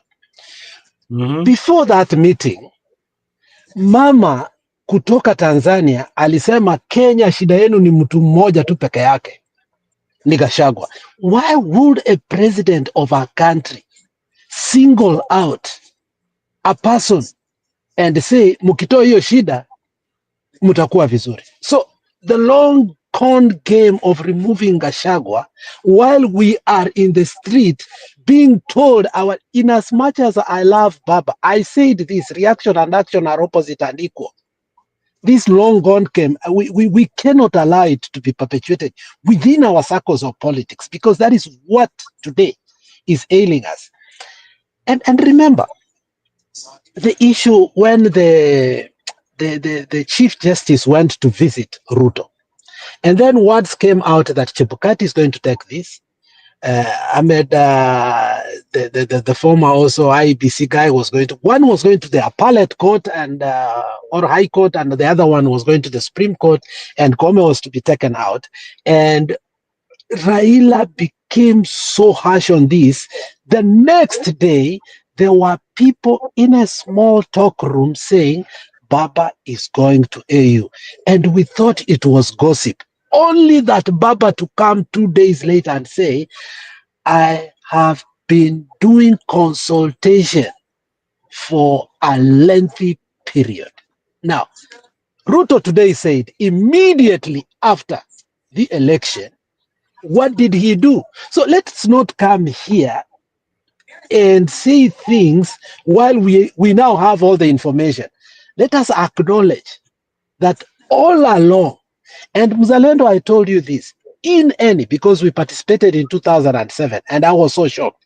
And that is why the person who sang the ODM song in 2007 was willing to sing for Ruto, because he was so mad that anytime they finish their rallies, when they come to the hotels, all these politicians could sit down and there was no difference. It's only us who knew the difference. Now, this is what I'm saying, Mzalendo. There is an ad hoc meeting that was between Azimio and Kenya Kwanza that whoever wins, eventually they will join together. Hii game ambayo tulipleiwa was not good. So Obasanjo today told us very well how everything was uncovered. But let's not make that the subject of talk, because we will revisit that. That statement was a big statement for us to just leave it. When did Obasanjo come and talk with Raila and decided? That meeting we had in Mombasa, and you remember what they told us earlier? It was Mama, Suluhu, Joho, Oparanya, and there were only 4 people in that meeting. You remember that? So let's leave it that. Alex, did he identify names, or he just said? No. Now we go back. We know it, because now that meeting was spoken, and we know that it was leaked to the media, but due to manufactured consent, it was suppressed. Uhuru was there. So, Uhuru was not there. Uhuru was never there in that meeting. So let's leave there now. The first thing I wanted to respond to you, I want to listen to the views of other people. The moment the Kikuyus keep making this mistake of invoking the reason of their either hatred or their love to Raila, let me tell you, the 41 is going to come against 1. And the greatest danger that now we face in this country is if Gachagua continues to be powerful. Trust me, it will be to the demise of this country. It is the high time that now we know how to diffuse the whole issue and ask ourselves going forward, how can we detonate Ruto? But as long as Gachagua is right there, if you saw what happened this week, a lot of people who are calling Ruto Githinji, I don't know, hii syllabus mpya ilitoka wapi, we are revisiting it again. It's going to change the narrative of the politics again. So what we are saying is, I wish my brothers in the mountain understood the gravity of the change that we need. But at the same time, they understood that nobody in the country is willing that, again, you will be the stakeholders or the players that will decide where the next mantle will go. Unfortunately, that is the silent cry. But it looks like we may not be able to evade that. And due to that, I'm afraid that Ruto ameshika ODM na mikono yake yote. And that is the problem now we are having right now, that ODM hangs on the hand of how Gachagua is going to behave. Mzalendo, let me do a rebuttal. I want it to be. I want you to come in after small commercial break. Just a small commercial break. Then you'll come in. Then I'll have Darius speaking, and then Joseph. They have not said anything, so we'll have all the time to say something. Round the Bay of Mexico, where the sun shines daily on the mountain top. I took a trip on a sailing ship. When I reached Jamaica, I made a stop, but I'm Sad to say I'm on my way. I won't be back for many a days. My head is down, my head is turning around. I had to let everybody to girl in Kingston town. On the Bay of Mexico, where the sunshine daily on the mountain top. I took a trip on a sailing ship. When I reached Jamaica, I made a stop. But I'm sad to say I'm on my way. I won't be back for many a days. My head is down, my head is turning around. I had to let everybody to girl in Kingston town. On the Bay of Mexico, where the sunshine daily on the mountain top. I took a trip on a sailing ship. When I reached Jamaica, I made a stop. But I'm sad to say I'm on my way. I won't be back for many a days. My head is down, my head is turning around. I had to let everybody to girl in Kingston town.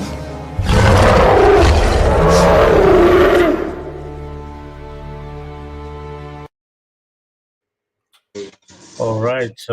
Alex will come back later. Okay, you had a rebuttal.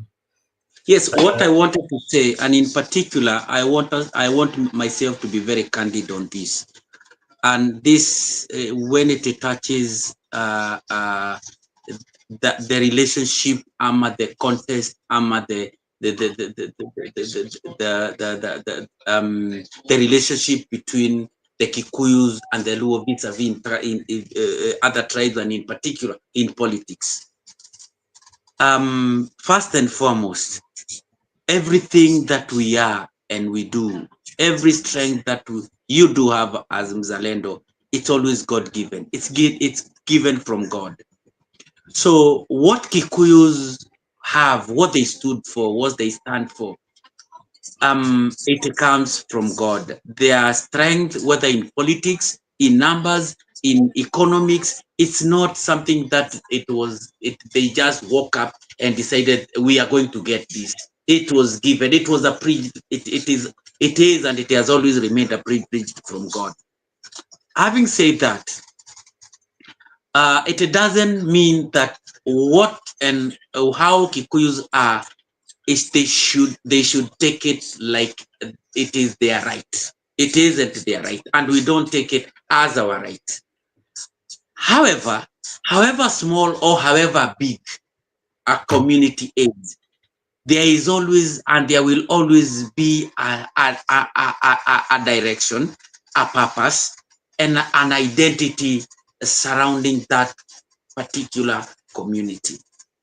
In Kikuyu, and in by extent the Mulima, we are not any special than any other tribe. We also, even as much as we are big, we also looking for our own identity, and we are looking for that person and a leader who can be able to guide us and direct us towards the eons of our lives.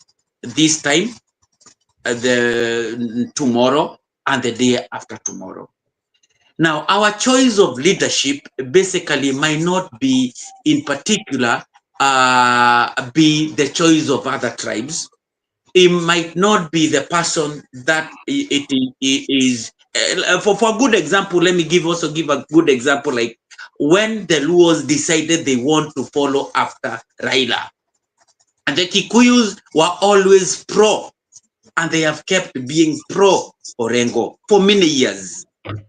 But the choice of their leader, the choice of Raila as their leader by the Luos was made by the very community called the Luo. So I would say that this, and this should go forth as a guiding direction within our conversation, if I may ask, moving forward, that let us not disparage our leaders, even as we speak here, because we are not coming here. We have not come here and started disparaging Raila, Orengo, Badi, or whatever. Even if as we speak, let us also be cognizant of the fact that we also, Kashagwa is also our leader, is also our son. you may call him a buffoon. Actually, I was not a very popular person. Gachagua was not a very popular person to me. But later, I came to admire the man bit by bit. So I have my reasons. There's another person who has his reason. There's another person who does not support Gachagua, has his reason. But for the sake of myself and the others who may be able, who support Gachagua, kindly let us refrain from saying that Gachagua is a wrong choice, is this and is the other. Just that. All right, let me invite Darius. Darius, karibu sana Afrik. I hope you can hear me loud and clear. You've been out there for a long time, you and Joseph. Briefly, give us your tribute, and then you can contribute to the agenda that is going on the platform. Karibu sana Dari. Hey, Bana, thank you so much. It's always lovely to join Afrik. Sorry, I've been busy, and also this week I've been mourning. I want to send my heartfelt condolence to the Raila Amolo family, not even the supporters first, the family, because when you find yourself in circles of a person like this, you can imagine how Aida was not even allowed to mourn her husband, because a lot of people loved him even more than the main family. So it was really hard for the family, and I just want to say may his soul rest in peace. This is a doyen. We have never witnessed anything close to this, either in Kenya or Africa. I've actually received a lot of phone calls from my friends from West Africa and different parts of the world. In fact, even I was showing my friend who I work with the second day when Raila's body was taken to Mamboleo in Kisumu, and the white people, actually the Wazungus, they were actually shocked that there is a human being that can command such unseen mammoth crowd just for his burial. And even me, I know Raila is popular. I know Raila stood for something, but I probably didn't know the extent of what this man possessed in him. And Mzalendo, we have played games with you like sports. Such a person comes once in a lifetime. Say in football, in our era, we have seen Cristiano and Messi. We might take another 20 years to find people like talented like that. Basketball, we might not find again another Michael Jordan or LeBron James. People who just command a following that is unexplainable. Anyway, to my point, I like being brief. I really liked Giovanni's presentation, but and I was waiting for Giovanni to come back. I really liked Giovanni's presentation, but I would really urge him, because you know me, I'm a very well articulated speaker, and I'm going to take less than 5 minutes, and I'll capture what you said. And Alex, sometimes when you want your point to go through, don't take 30 minutes, because people will lose what, you know, I was following, but sometimes I was losing the point because you took a long time to explain, and you have very strong points. So always, if you have a lot of points, you can put them on paper so that you give the punchlines, and they remain strong in people, because you know we are learning from each other. This is what I would say.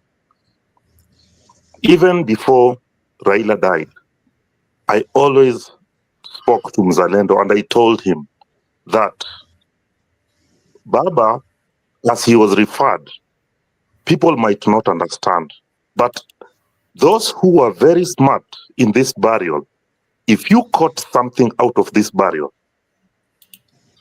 the media can wake up tomorrow and say, Giovanni and Dario Puzo made a handshake.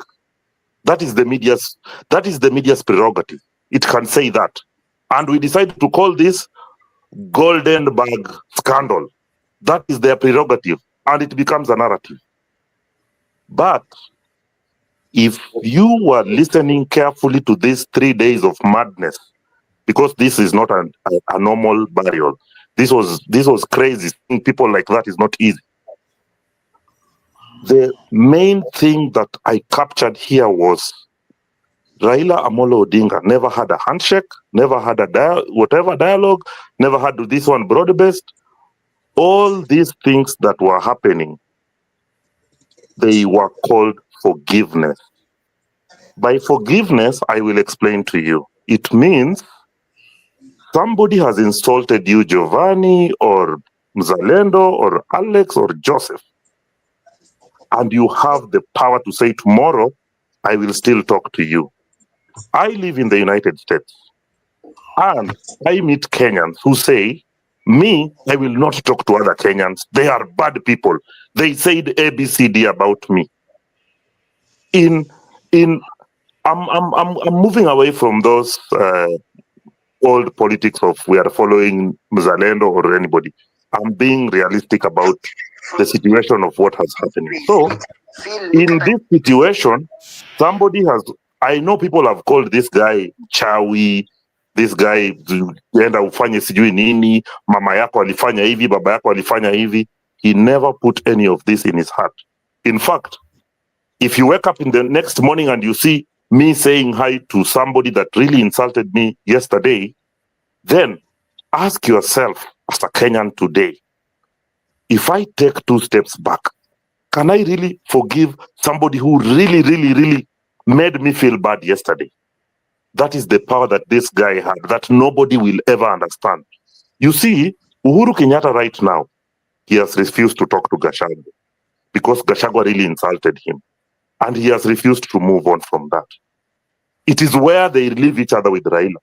If it was Raila insulted by Gachagua, in fact, I think if I'm not wrong, after all the insults, they one day met at the airport. And Raila was very cordial to him. Another day, during a burial of the Mau Mau mother, who Raila was supporting actually the family, Gachagua really insulted Raila. But Raila never responded to that. He said, we are here to bury this. And even if you don't agree with me, sometimes, we can disagree on principles. But he never made it disagreeing on personality. And that is what, as Kenyans, we need to embrace.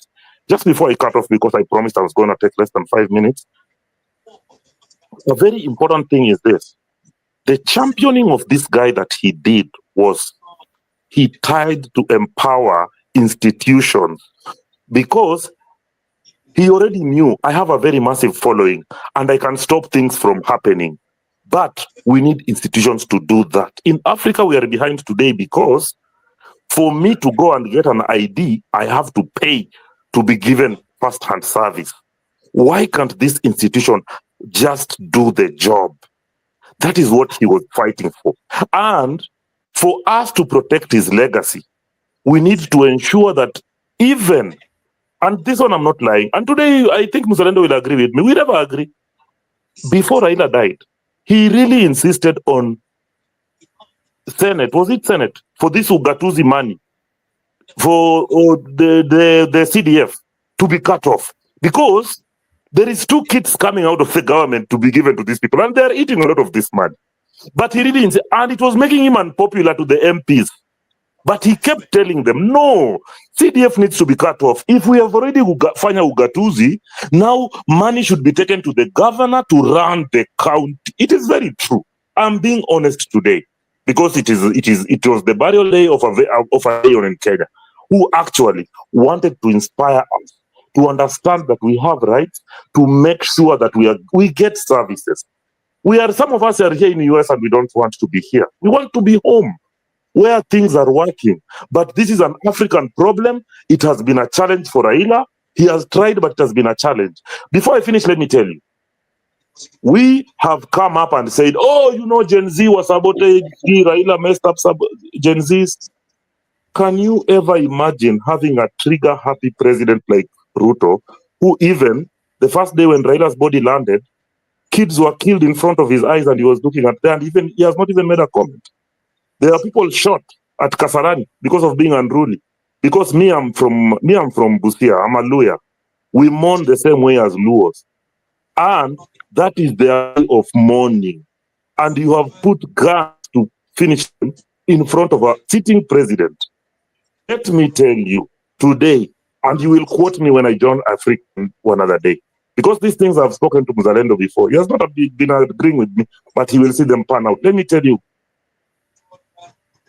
Ruto came to TV and announced that Raila is dead.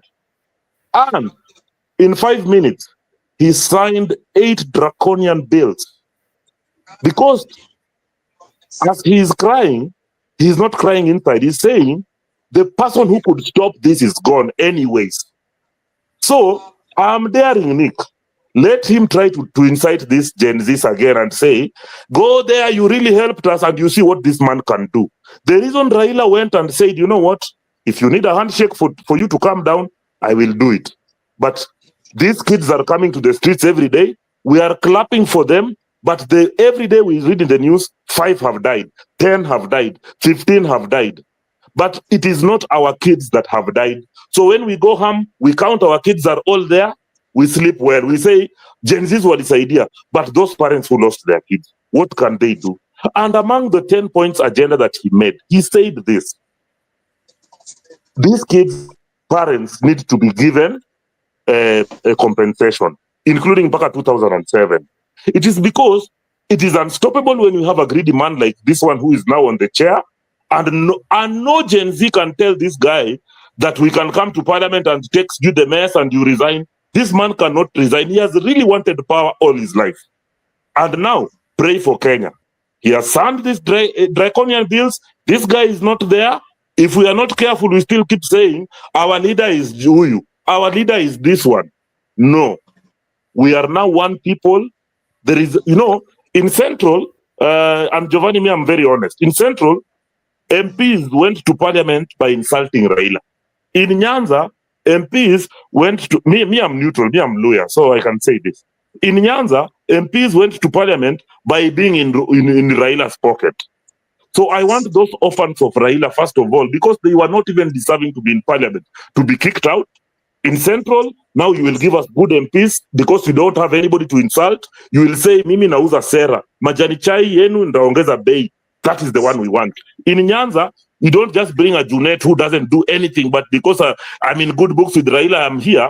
Hakuna hiyo imeisha. We want now the best. So now we are in a very, very straight field, but let's remember, institutions have to be empowered for them to do the job. If I need an ID, it is my right for an ID. I don't need to know anybody. Thank you very much. I passed my 5 minutes because I was speaking to Giovanni. He's a very good speaker. I just need him to cut down on his length of speaking. Thank you.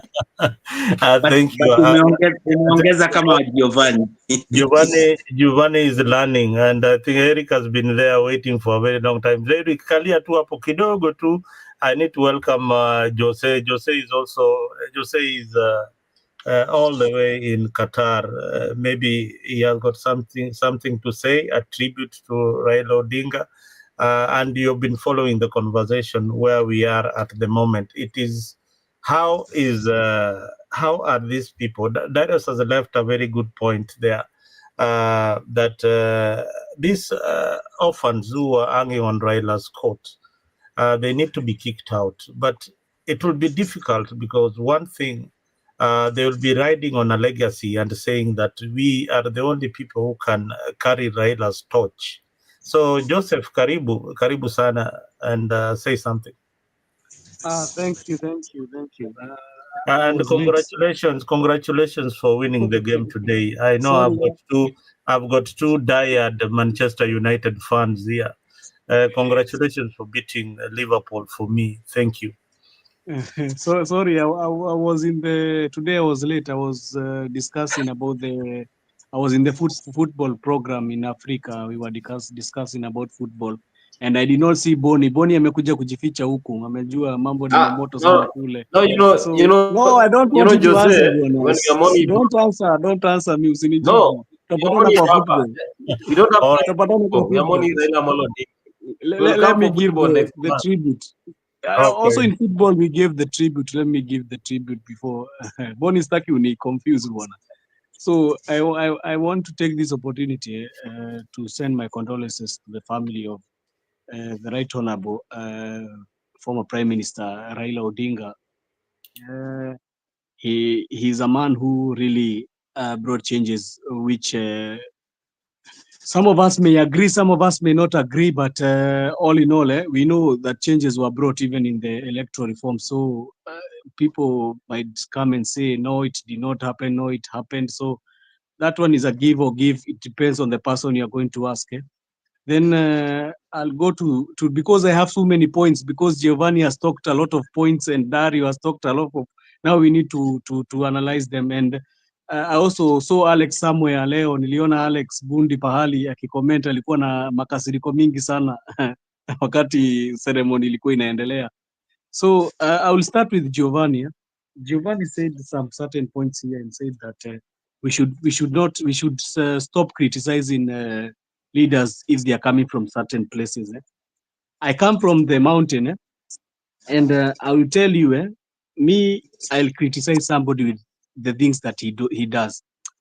It's good that you're going to become a leader, but when you become a leader and then you're trying to bring like his dictatorship within that certain region, it does not augur well with me, because it's good you want to become the main man in that region, but the certain moves that you are making, it tends even to get people afraid of what if you become, what if you get that power, what will you do next? It is so frightening for me because I've seen, and that is the problem we do for example in the mountain. The problem that we always do one thing. We go to elections with emotions, and it's very dangerous to always go to elections with emotions. And I can tell you what has been happening. We have been going through this election with emotions, and we forget that we say that we are the bigger tribe. That is what you call us. All people here will tell you that we are the major tribe or the biggest tribe. But we forget that we are always marginalized as a tribe, because you heard when they came up with the so-called BBI, that, and you could hear the statistics of what we were gaining as, for example, the CDF kitty. You could hear the in terms of how much the kids were getting for the education kitty. You could see that clearly this is a community that is marginalized. So when we come to these elections with so much emotions, it tends also to reflect in problems that are happening within certain quarters of our region. And I can tell you this authoritatively speaking, if you go and look at the people who have the majority of the maybe you say the rich, maybe that is what you'll call them, you'll find some certain people, they come from that region. And also if you look at the poor people, you'll see also they are coming from that region, and it's so diverse. It's a very big gap. So when we say that you are coming to become the kingpin of a certain place, I would not like you to come and start seeming like you are trying to impose some direction and dictatorship in us. By the way, so far, I really loved sijui watu watakasirika na mimi, but I really loved what Sifuna said. When you're saying that you're coming to tell us about this whole broad-based, and you're in the government and what have you asked the certain people in that region what they feel about that? Have you asked them? Umeenda ukafanya nini analysis ukauliza, because everybody has certain reasons na kila mtu ako na mashida zake ki plan, kwa sababu huwezi kasema mtu wako Nairobi shida zake zinafanana na mtu wako Kisumu, ama mtu wako Nairobi Kiambu shida zake zinafanana na mtu wako Nyeri. It differs in all quarters. So if you ask somebody in Nyeri what he thinks about SHA, or what he thinks about the housing program and everything, and somebody who is in Nairobi, you will get very different answers. So I think these leaders also they should not be the leaders who want to impose something on us. They should listen to the people, because they are the ones who have given them the mandate to become the leaders. So it's very risky for me hearing a person saying like he's stamping authority on you. Mimi nitakuwa kingpin, these other guys they need to keep the hell and keep quiet. It does not stand well with me. And also I want to answer Dario. Mimi sichukuagi masaa mingi. Kuna kitu Dario amesema hapa about kuna kitu Dali, ndio nakwambia, wakiongea mingi mtu anasahau hizo points juu wakichukua time. So there is something he talked about nitakujia hiyo point juu nimesahau. Acha nitajot down. I remember it, I'll come back to it. Thank you very much, Joseph. And Eric, umekaa kwa baridi sana. Can you say something? Oh yeah. Hey, there's a lot that's been said. Hata anashindwa nianzie wapi. Uanzie wapi? Just say too bad mali utapata. I didn't even take mpaka nilikuwa nimeleta kitabu people are my sentences.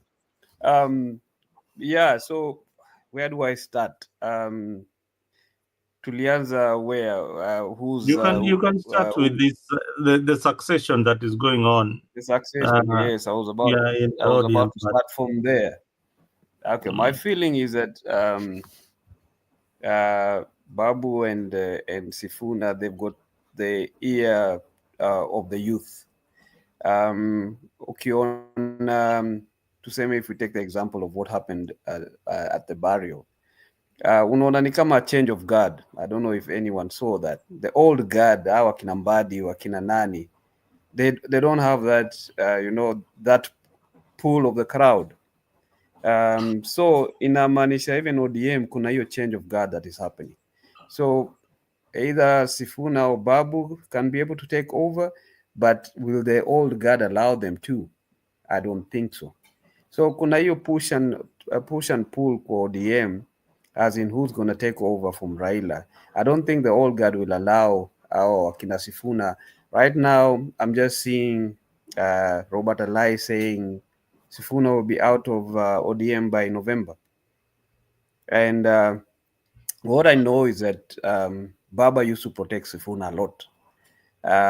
Whenever there is that internal strife, people attacking him, and he used to come up and say, whenever Sifuna talks, he's speaking on my behalf. So now Baba is out of the picture. Who's going to protect Sifuna now? Who's going to protect Babu? So kuna wale ni kama gatekeepers wa ODM. They will try and like we are saying, kuna some people ni retirees. You were governor before, you had your 2 terms, hauna job. Even Sifuna said the same thing when he was being asked about these ODM experts. Akasema those people had no jobs. Some of them, that is a way of them to coming back into government. That's why they accepted those positions, wakina Joho, because they had nothing else they were doing apart from just being there in ODM. So sema walikuwa wamefika political menopause. Yeah, exactly. So so they jumped at that opportunity. That's why I'm for them, they're opportunists. That's why they had to play to the gallery, because the master was sitting right there. The master is who? Ruto. That's why they were like broad-based, but it was not eliciting any reaction with the crowd, because I think people have moved on from the Ruto presidency. Other in as much as he's trying, because someone said that he's trying to take political capital out of this, unfortunate in a day that Baba's passed. Is trying to, all these things that he's doing, he's trying to get mileage out of that. And wale watu watakuwa gullible enough to fall for that, it will be very unfortunate. I think that's what I can say. I don't want to talk so much so that people lose a train of thought, but that, for me, that's what I think. Wow, you are absolutely right. And Boni, wewe pia umenyamaza hapo sana, sijui unakunywa nini.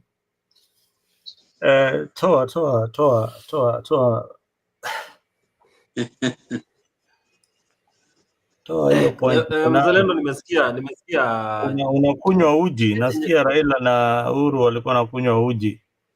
Unakunywa uji ama unakunywa nini? Si uji Oh, tu mzalendo. lakini Mzalendo, na ukipata chance unipatie. Nimekumbuka kile nilikuwa nataka kujibu Dario. Usisahau.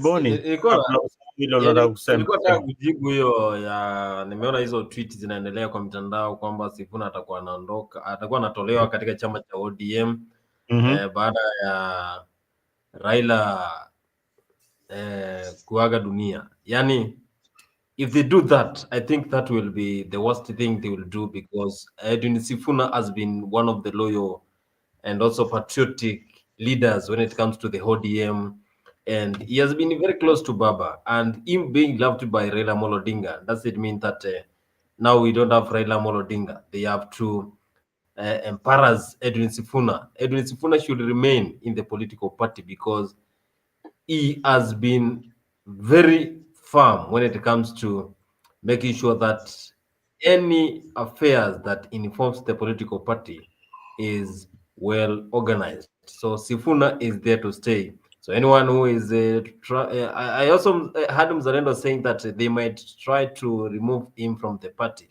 but I think that will be the highest betrayal. And also saw Gypsy Corner in the comment section saying that Edwin Sifuna in today's speeches is only one who really spoke without lying, from what Raila Odinga had told them and from the experience that he stayed with Raila Odinga.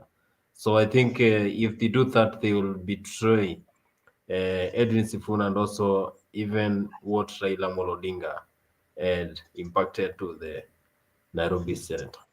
Yeah. Oh, Kevin, karibu sana Africa. Welcome to Africa. A long time I've not seen you here on these corridors. Can you say something? We are giving a tribute to Raila Odinga, and anything that you have to contribute na hii maneno ya baba ametuacha kwa serikali. Baba ametuacha kwa serikali. Karibu. Asante sana mzalendo. I think hiyo ni mambo mabaya sana, because if they're now saying we are in the broad-based government, lakini it's all about self-interest. Even Raila himself anyway, in as much as so far now we can say he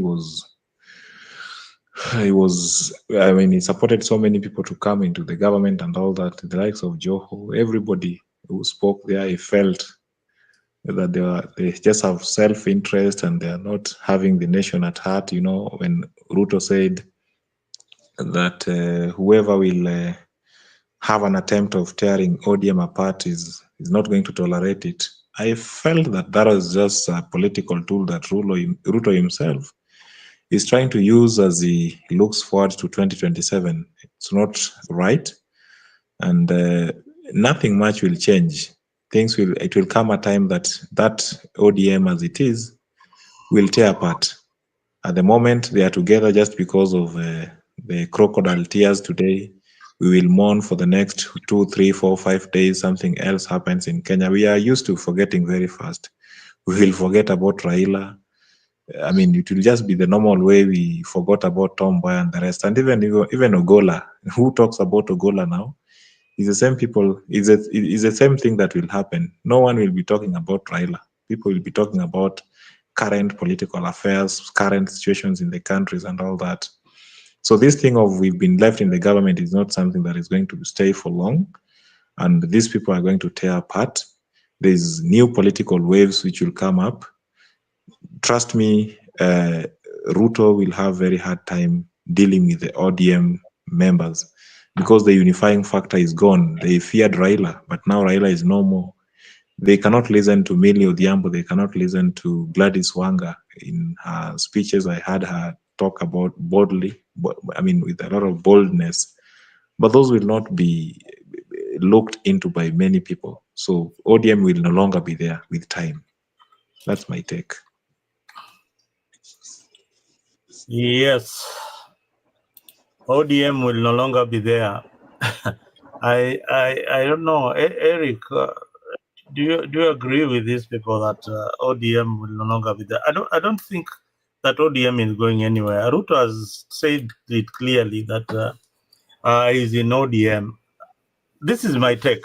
It might be crazy, ridiculous, but I feel that William Ruto is going to vie on an ODM ticket.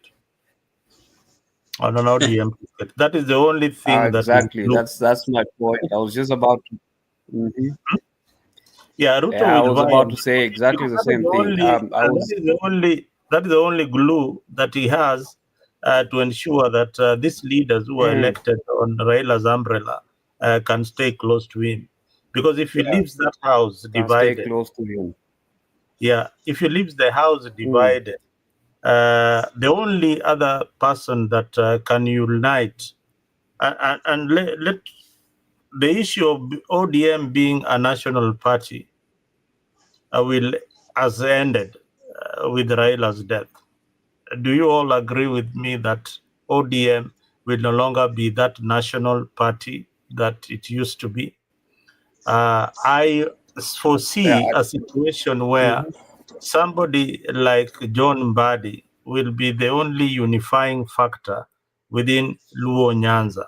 The Kisii region already has got are already behind Matiangi. Central are already behind Gashagwa. The other voting bloc that is still in kind of a confusion is the Western Bloc, which Darius or Erico will tell us why they are still like, they haven't decided the kind of direction. But there are signs that they will not work with the government. There is a stronger force in the opposition in Western that is moving the trajectory in a different direction away from William Ruto's broad-based government. I don't know whether you see these things unfolding the same way I see them. Who's been there for Darius? Can you come back, or Alex? You can pick it Let from there. let me say a few things. What you just said, the last, it's going to be difficult, but it could be the possibility. And I think if Ruto, as cunning as he is, if he pulls up that trick, I think he could have deflated, the likes like Babu and also the likes like Sifuna.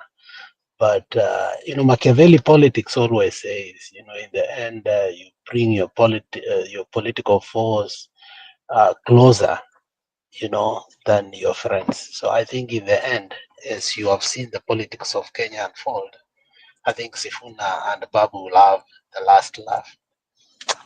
I don't know. I mean, for me, I wanted to give my one of the perspective of the legacy of Baba, and I continue. You guys continue. There's something I noted. I don't know if you can allow me to digress just a little bit, because I think I'm more focused on some of the things.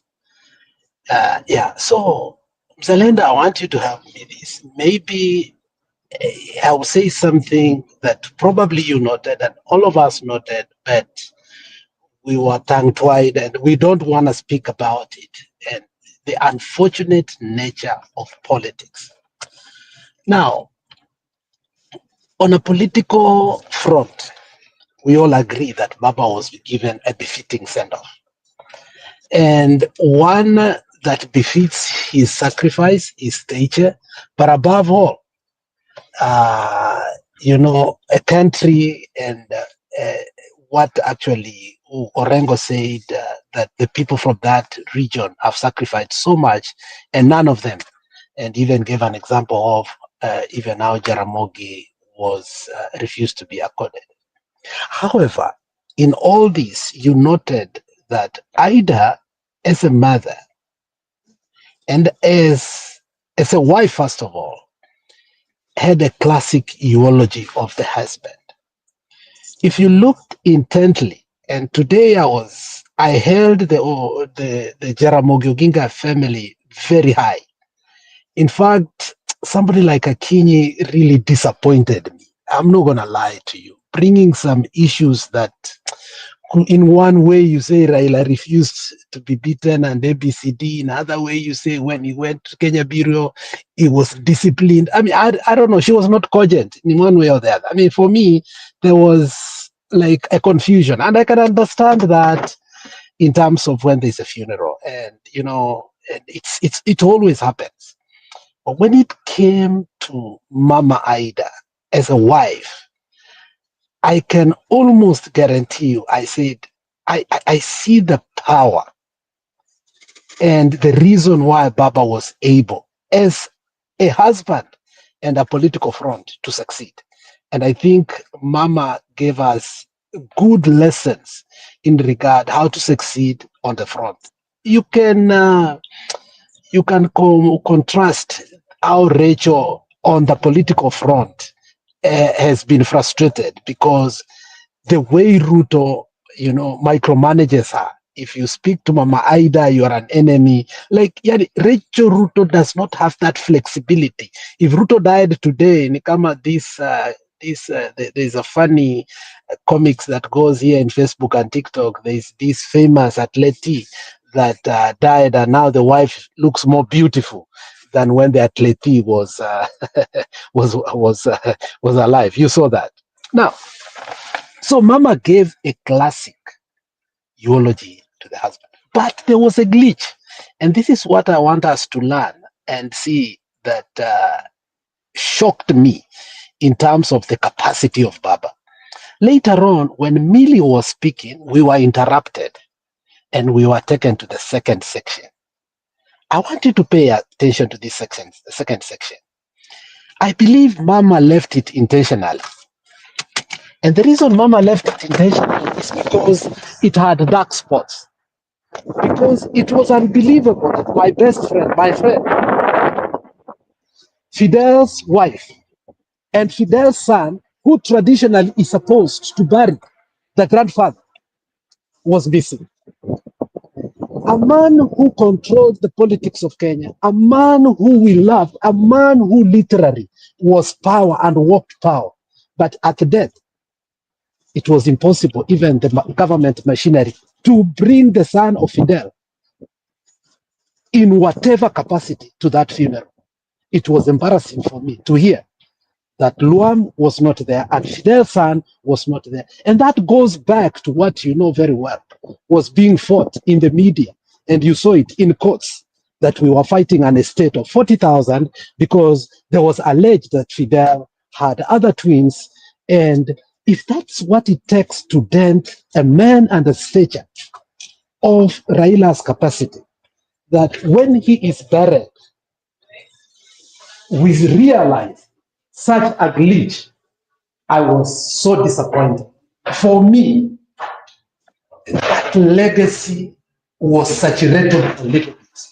I don't know how it affected you, but Mzalendo, let me be honest, I think it was a failure of big, how can I describe it? It should never have happened. And if it was intentional, that was wrong. But if it was accidental, then they should come back and explain to the nation.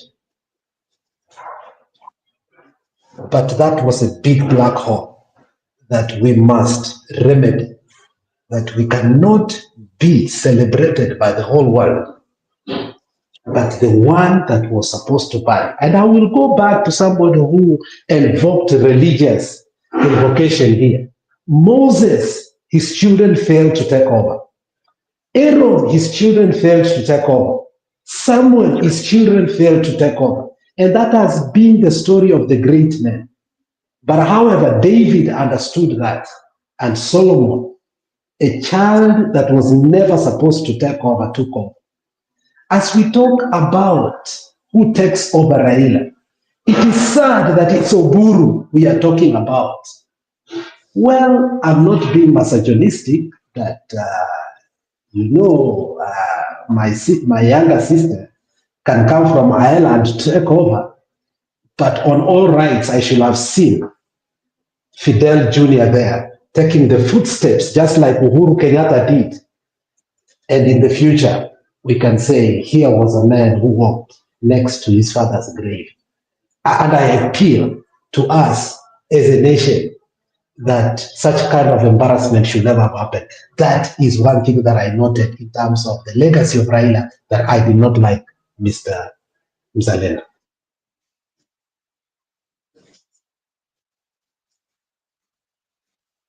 That is the spirit. Yes, I agree with you. Alone, as I agree with you. Let me just switch off this. You will assume one thing I want to tell you.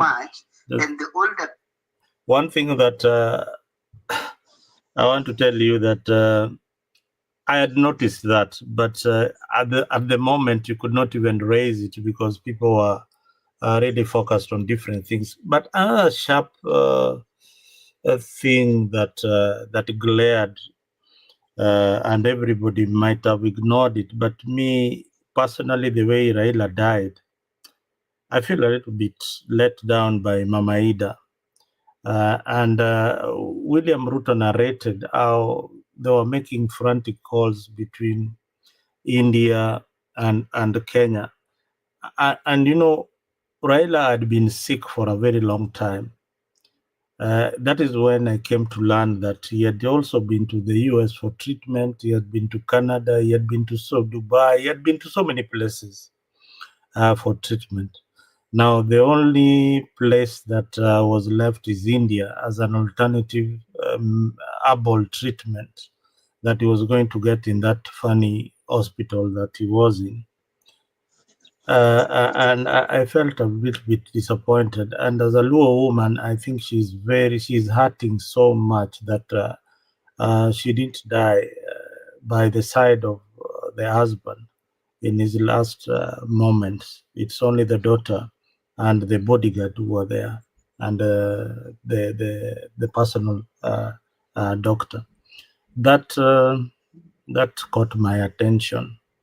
And even we who are married or who are planning to marry, I think when you choose a wife, you really have to choose the right woman. They cannot be all perfect, but the one that will be by your side in your last moment is indeed a good wife. I felt and I noticed even when the final the tribute in Nyayo, you could find that you could listen to Mama Ida. She was a bit not fluent in her tribute because one thing was missing. She was not there the last minutes of the husband dying, and even consequently, how the family gave updates about Baba's sickness. One time she's saying Baba has just gone for holiday to relax. The other one is saying, "Hey, Baba is indeed very ill." And is recovered. You know, so many mixed kind of information. I feel that when somebody is sick, especially this dignitary, they need to just come out and say that, you know, it's normal to get sick. Mzee ni mgonjwa. Oh, quickly on that, I think Karolio Mondi, having served as the press secretary of Baba, came out outright and he said, let's pray for Baba, the whole nation. And Gladys Wanga played politics with it and said Baba is enjoying somewhere when they knew very well that was wrong. And that's what hurts me most, that Baba is enjoying somewhere. But if you realize Tony Gashoga, who also worked in the office of the Prime Minister, advised them on TV that maybe I will not be able to get them, but playing with the health of Baba at this particular time, it's not the right thing. But I think they did not listen to that. So in the end of the day, I think it hurts Mama Ida so much that this was unexpected. So the statement, more especially, which actually I criticized, if you remember, the secretariat for Raila Amolo Odinga rebutting in regard of the rumors that Baba is very sick. Do you know? Yeah, do you know what they entailed in that? That they regard the former impeached deputy president led what? Coalition. Honestly, where does impeachment come? You know, these are the people that I say their careers have come to an end because They used Baba. They never want, even if he was going to be in a vegetative state, they will still keep him, even on what? Life machine, just to survive. And it tells you how insidious politics can be. And these are people, honestly, as I said earlier, and I will invoke this, they need to go to the political dustbin because this was wrong. They should have told Mama Ida, you need to be next to your husband. Things are going and running amok. And if you saw now that when we were eulogizing Mama, it was only Winnie and Sister Ruth that even the president kept saying that I communicated with this, I communicated with this. And I think it's a sad moment. But the good thing in all that, the moment Winnie landed from the plane, that heart that she gave Mama and how she embraced it and put it on her breast made me know that Mama loved Baba. That alone should be taken as a sign that this is a woman who truly loved his husband. I think if I can add there, just one thing. Yeah, add one thing quick before I welcome. Oh, yeah. I was just adding to that. Yeah, this sickness was not well managed. What I can say is that, even sometimes people who are considered mad are given credit. We can say even Rigi G actually mentioned something to do with anyone can get sick. Why would they hide if Baba is sick? So, they should have come out and said something. Even Rigi G, to his credit, mentioned that if someone is sick, we all get sick. He even mentioned his time when he was in, after being impeached, that time he was in Karen Hospital. So he said that he also got sick. So, and it's human to be sick. So they should not have played politics with that. That's all that I wanted to add. Yeah. Mzalendo, I wanted to say on a lighter note, Alex nimesikia akicheza na youth leader. Hafai kucheza na youth leader. Youth leader now is the leader of ODM. Acha kucheza na youth leader. I wanted to answer Darius before I forget this one, Mzalendo, before you bring Richie. I want to tell Darius, there is a difference between Raila kusamehe Gachagua and Uhuru to forgive Gachagua. Because Gachagua really damaged the image of Uhuru very badly. Vibaya kabisa. And he can never recover from that one. And he damaged it from international perspective. And he also, if there's something that Uhuru carries so much dear in his life, and I think you'll see this, is the mom. If you touch the mom, Uhuru, I don't think he'll forgive you very easily. The person who tried to touch the mom before was you remember Babu Owino, and I think it invoked even Baba kuenda kuomba msamaha on behalf of Babu Owino, and that's why you see even when Babu Owino Baba alikuwa anamweka mbali kidogo, I think, because I think also he saw that maturity yake bado it's telling. That's why I think Baba was always putting Babu Owino. Si ati alikuwa anamchukia. Watu wanasemaga ati atakagi Babu Owino nini, but I see like he was still putting him akijaribu kumuonesha, brother, my son, you need to up kidogo your maturity. So I think we cannot say that Uhuru, I know why he's not forgiving Gachagua very easily. He damaged him with his family. He damaged him with international friendship and relations. He also damaged him by because we don't know, but when he was a deputy president, people went to his land and they invaded and they took certain things. So I think it's very difficult for him. Within those 3 counts, I think it is and I don't think he will ever come to terms with that. Even if they say that nimekusamehe and they talk, I never think they'll come in terms with that. That is what I wanted to answer, Darren.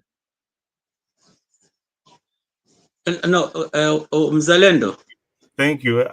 You guys, there is somebody who's been waiting.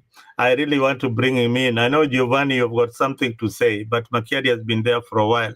But let's take this small commercial break. Then we come to Makiadi, who has got, I know, a lot to say about that. Round the Bay of Mexico, where the sun shine daily on the mountain top. I took a trip on a sailing ship. When I reached Jamaica, I made a stop, but I'm Sad to say I'm on my way. Won't be back for many a days. My head is down, my head is turning around. I had to let a little girl in Kingston town. On the Bay of Mexico, where the sun shine daily on the mountain top. I took a trip on a sailing ship. When I reached Jamaica, I made a stop. But I'm sad to say I'm on my way. I won't be back for many a days. My head is down, my head is turning around. I had to let a little girl in Kingston town. Down the Bay of Mexico, where the sun shine daily on the mountain top. I took a trip on a sailing ship. When I reached Jamaica, I made a stop. But I'm sad to say I'm on my way. I won't be back for many a days. My head is down, my head is turning around. I had to let a little girl in Kingston town.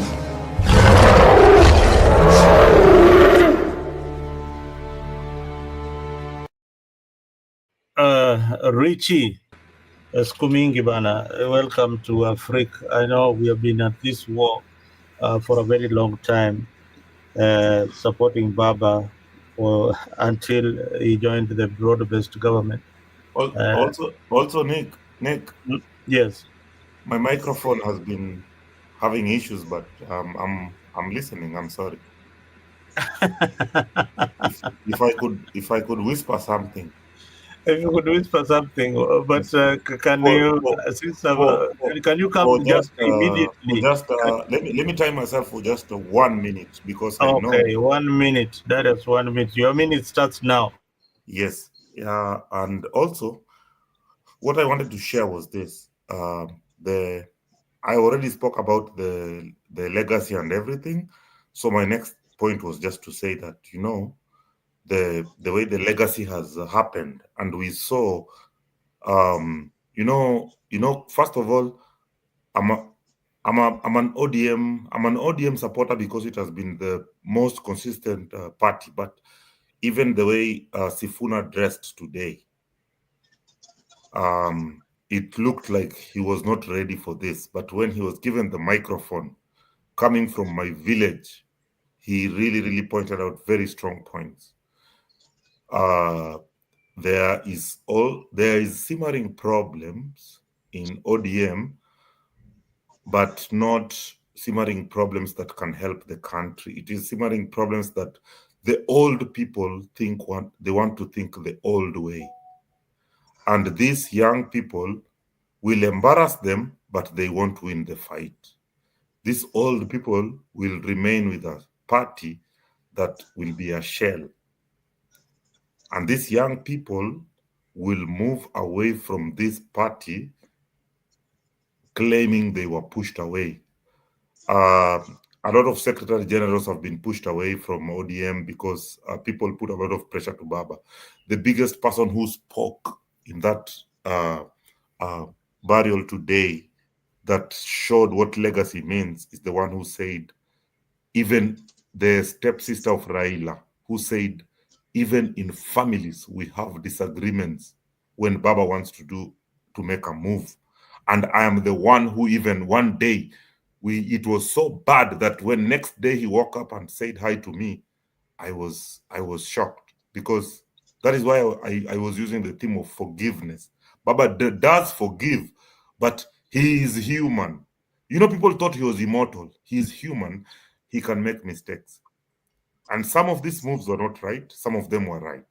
So bear that in mind as we go on with the conversations. And I'm very glad to listen. Me, I don't like talking for a long time, but I like listening, and I gain and I gather, and I use this information that you guys give me solidly very much to my mind. Because let me tell you, politics is life. Politics even affects your family. The way you see Raila, people liking him, is the way in your family, even sometimes your daughter or your son just resents you. Politics is your life. So whatever you're getting from here, don't come here to win. Come here to listen, learn, and understand. Thank you. I think thank you, Darius, for those remarks. You know, Raila walked with the people. He walked in the streets, in trenches. Even when he lost elections, his message for unity and justice never changed. That is why people called him Baba. And let me just welcome Makiadi. Makiadi, karibu sana. Yes, yes. Thank you, my brother Mzalendo. I can see Uko full house. It's been a while. It's been a while. Yeah, good to see Alexa, Bon, Rico, Giovanni. Darius Naona dropped and Joseph and Kevin. Mzalendo, for me today, I think before I go into the politics of what happened, I would like to, mourn a great leader, a son of the soil, a Pan-Africanist, a person who gave a lot, sacrificed a lot, a lot of his ambitions for the people of Kenya. Raila indeed was a great man.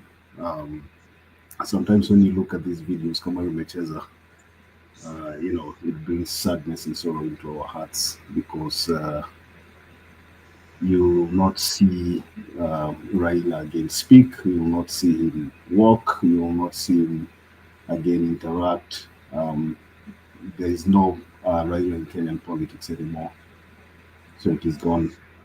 And I was looking at, Raila Odinga just laying in state there and asking myself, as individuals and as politicians, what legacy will you be remembered with? What will people remember you for doing for them, or what will people remember you as a country once your time comes? I think I have learned a lot. There's so many things, like I was listening to you discuss here. There are many things that we did not know about Raila Odinga, and some of them we knew today.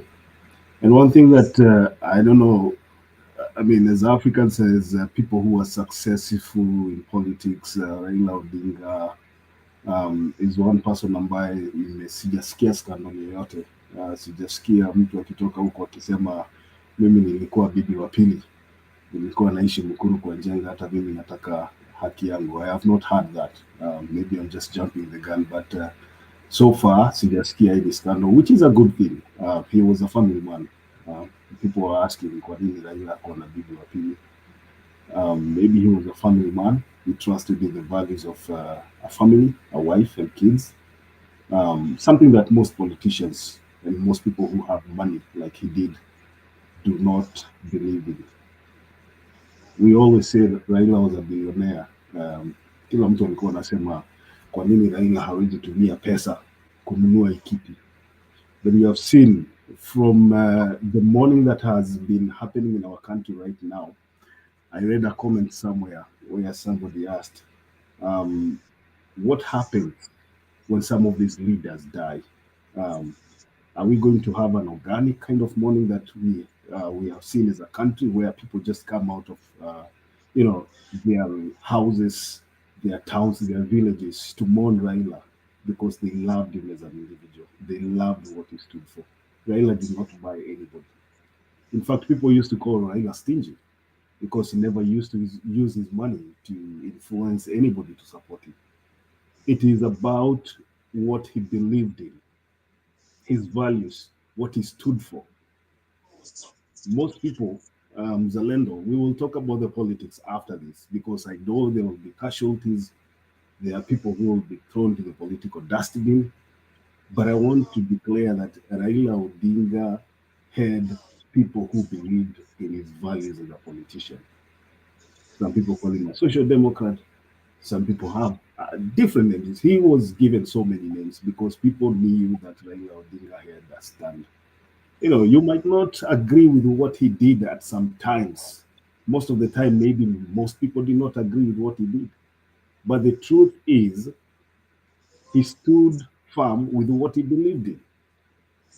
We had the incidents of the Gen Zs, rioting in town and demonstrating, and then later they said Raila let them down. But then you look at the logics here and you ask yourself, did we want to have a country where we have instability, or did we want to fight Ruto according to what the constitution stipulates, which is the ballot?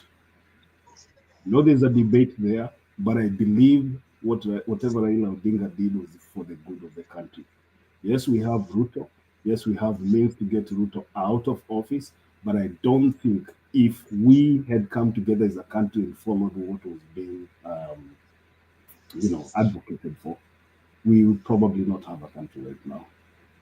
So we have a chance. I think Raila gave us an opportunity to do things the right way. And there are so many people who, in Zalendo, I have noticed, politics is not about enmity. Siasa si uadui. Hiyo ndio kitu nimekuja gundua na Raila. There are some people, who are conspicuously absent because of the things they said. You flip the coin, and I think somebody mentioned here, Raila Odinga had even, the courage to go to a hostile territory when the late wife of the Dedan Kimathi passed. We all knew what was expected there, but he was a friend of the family. He went there to mourn. Of course, politics would have played, but he went there to mourn. And I think as leaders, we should also understand that politics, kitu inaitagwa siasa si uadui.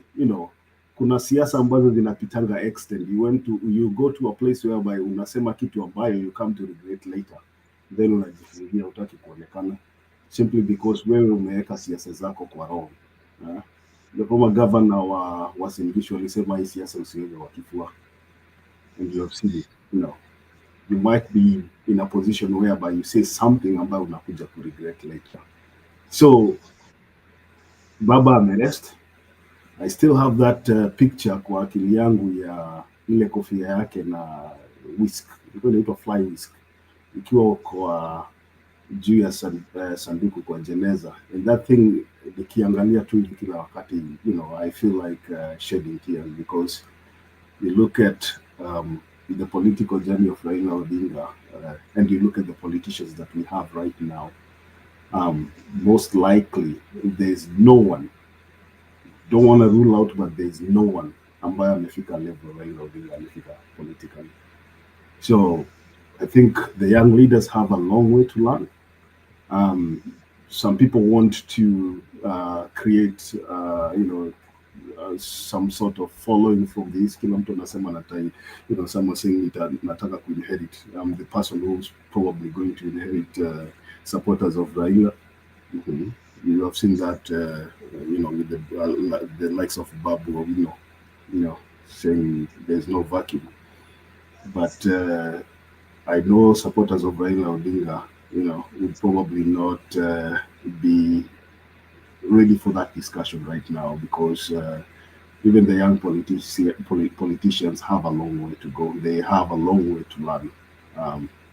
They have to know that the country comes first and politics comes second. So as we mourn Raila Odinga today, I think brings a close to a curtain, a life that was well celebrated. Raila lived 80 years. We have now learned that he was, he was suffering. Alikuwa anaugua maradhi ya aina mingi mzalendo. We did not know that. I was listening to a doctor mwenye alikuwa anasema, the way you saw Raila Odinga all of a sudden change his walking style is because alifanyiwa surgery, I don't know, kwa mguu or something, and then he had a spinal surgery to fix a disc, and he was still strong, even in his infirmity. Akiwa mgonjwa alijitolea kutembea, kukutana na watu wake, his supporters. He attended events. He did not sit somewhere in confinement and feel sorry for himself. So he has lived a long life. He was a happy man. Even wakati watu walimtesa, watu walimfunga, he forgave all of them. You know, the things that Raila Odinga passed through, some of us, mtu akikufanyia kitu kama hiyo, akufunge miaka 8 na akunyime jua, to the extent where ukitoka hapo jicho yako ikiona mwangaza inamwaga machozi. Some of us will not forgive those people. But Raila Odinga went ahead and shook hands with them. Na wakakuwa marafiki. The people who contested with him elections, 2007, we know what happened. Raila Odinga went and visited Mwai Kibaki na wakasameheana. Even he was at peace with Kibaki when Kibaki passed. Raila Odinga was Uhuru's maybe best friend after Uhuru left office and during Uhuru's last term. Because he was able to forgive. It's not always about an individual. He understood that si lazima Raila angekuwa president. I think he reminded people that si lazima nikuwe rais. So he was able to make friends with people who treated him badly. I think we have a long way as human beings to learn from Raila Odinga's legacy.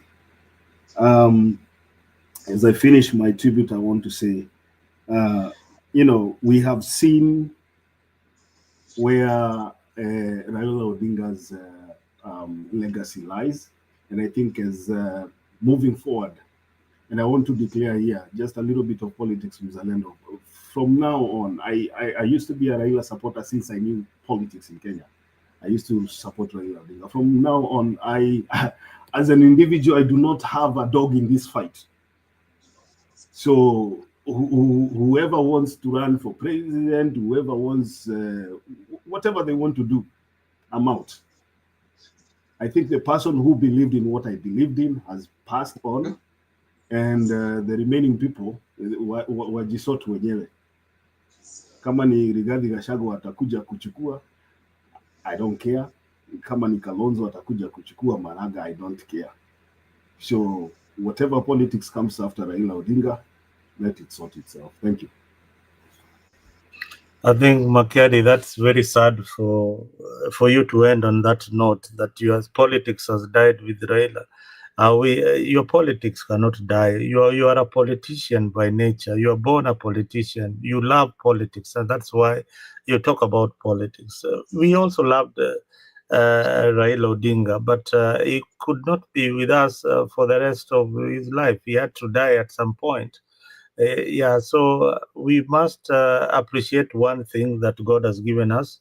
God gave us the gift of life, and He is the one who can take it out at any time. So for politics, I think politics will be here with us the longest time, and you will be a contributor in the politics, either indirectly or directly.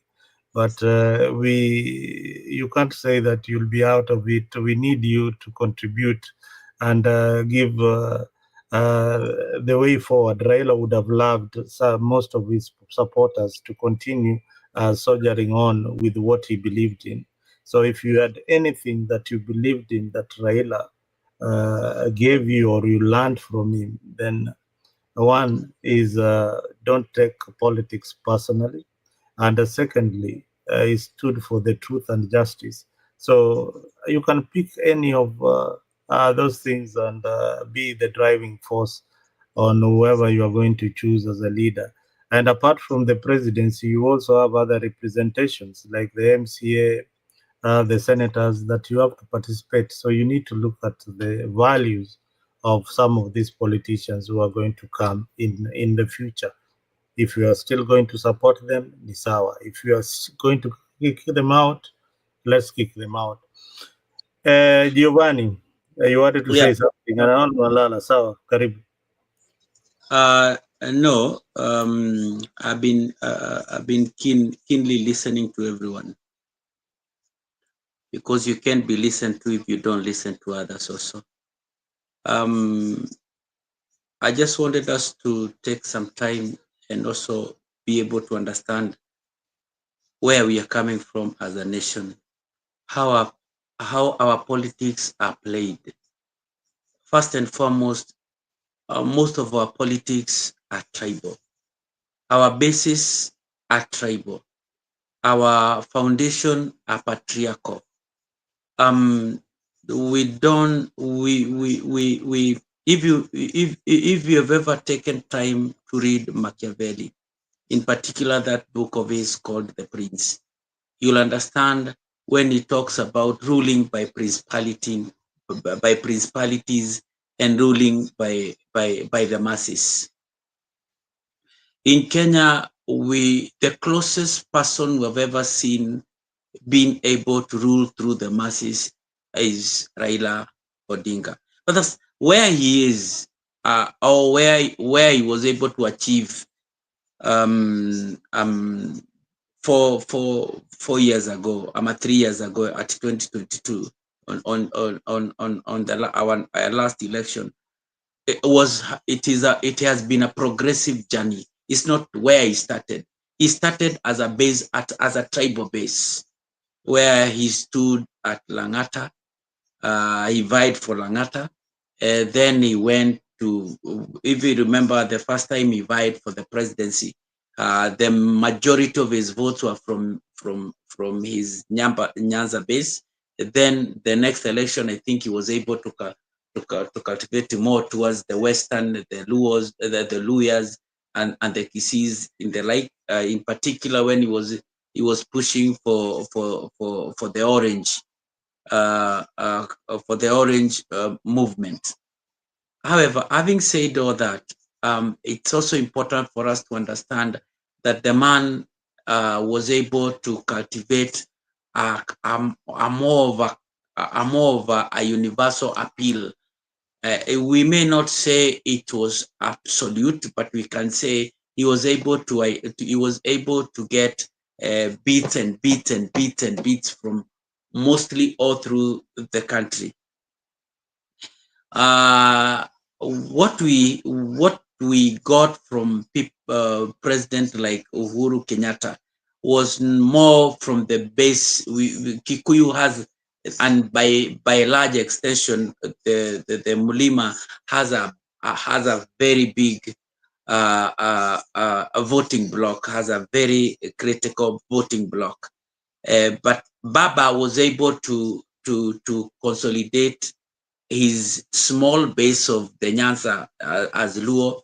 Then he was able to pull the Luyas and the coast and the northeastern Nairobi and in particular in Nairobi was able to get a nusu kwa nusu, and that basically propelled him in a very strong position as a national, one of the most appealed after a leader in the entire history of our nation. However, that does not diminish the fact that our politics, my brothers, are tribal. We believe in our kingpins. I wanted to answer Joseph in particular when he talks about Uhuru Kenyatta vis-a-vis Gachagua. Raila, the people of Mrima, they chose Ruto together with Gachagua, knowing that mtu anaitwa Uhuru was there. And even at that time, Uhuru was still very popular, but people still chose other people instead of Uhuru Kenyatta. So I don't think it is right to say that our kingpin is Uhuru Kenyatta. I would say he kind of controls a certain percentage in terms of influence, but on the ground, and the ground basically is not us, the middle class, or those people who ambao wamesoma kiasi ama wako exposed. It is basically those people on the ground, wale watu nakuta, we will call them in economics the underclass or the working class, and those are the people that are with Gachagua. And if the ground can be able to narrate the story by itself, you'll be able to see that when Gachagua is on the ground, every Tom, Dick, and Harry is a follower. Whether ako Mlimani, whether ako Nairobi, whether ameenda Kitui, Even I remember when he was in Western, the people were calling to be spoken for by the RDG.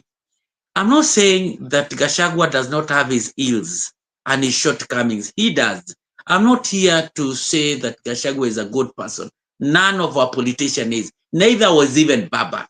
And if you recall properly, there are many things that everybody was saying, Baba is that, Baba is that. We were not always speaking the positives of Baba. Even the people who are shouting at their top of their voices today, in particular even the president, at a particular time in the past, they have spoken negatively regarding Raila Amolo Odinga. Why? Because he's human. It's not possible to be perfect as a human. Its own perfection is only God-given. Having said all that, I think it is also important for us to acknowledge that what we have it's the only thing that we got. And unless we change our narrative in terms of how we approach our politics and how we choose our governance, because the way we've chosen our governance is through the universal suffrage. The universal suffrage basically empowers Kina Wanjiku, Onyango, Omondi, Motua, the likes of each and every one of us to go back to go to the ballot and vote for our leader. So unless we chose that we are not using the democratic way of choosing our leaders, and we use the presidential, no, the parliamentary way, where now only there are few of who we have already chosen will be able to sit down and choose upon who we want our leader to be. Then up until that particular point, the only thing that we are left with is for us to agree that the only possible way for us is that we can only choose our leader through ourselves, and our only way is the universal suffrage. I would say that for the uninitiated, that politics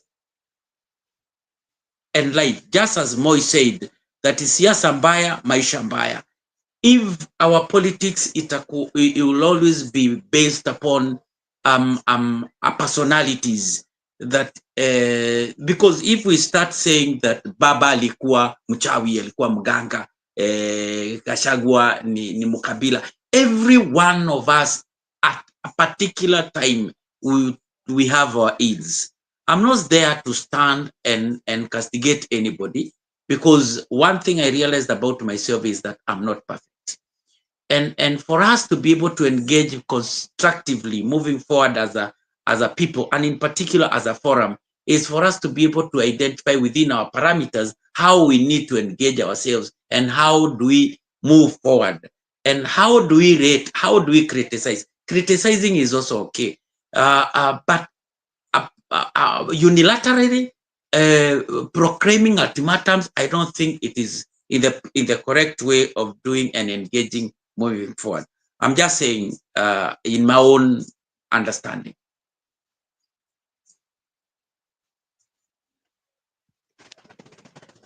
It's all right. Thank you, Giovanni. Well, Jose has not spoken for a while, and Do Kevin. you want me to rebut also? Because I want to rebut Giovanni. Can I you say spoke something? many things about what I said. I will start, Giovanni, by telling you I did not say Uhuru Kenyatta is the kingpin of the mountain.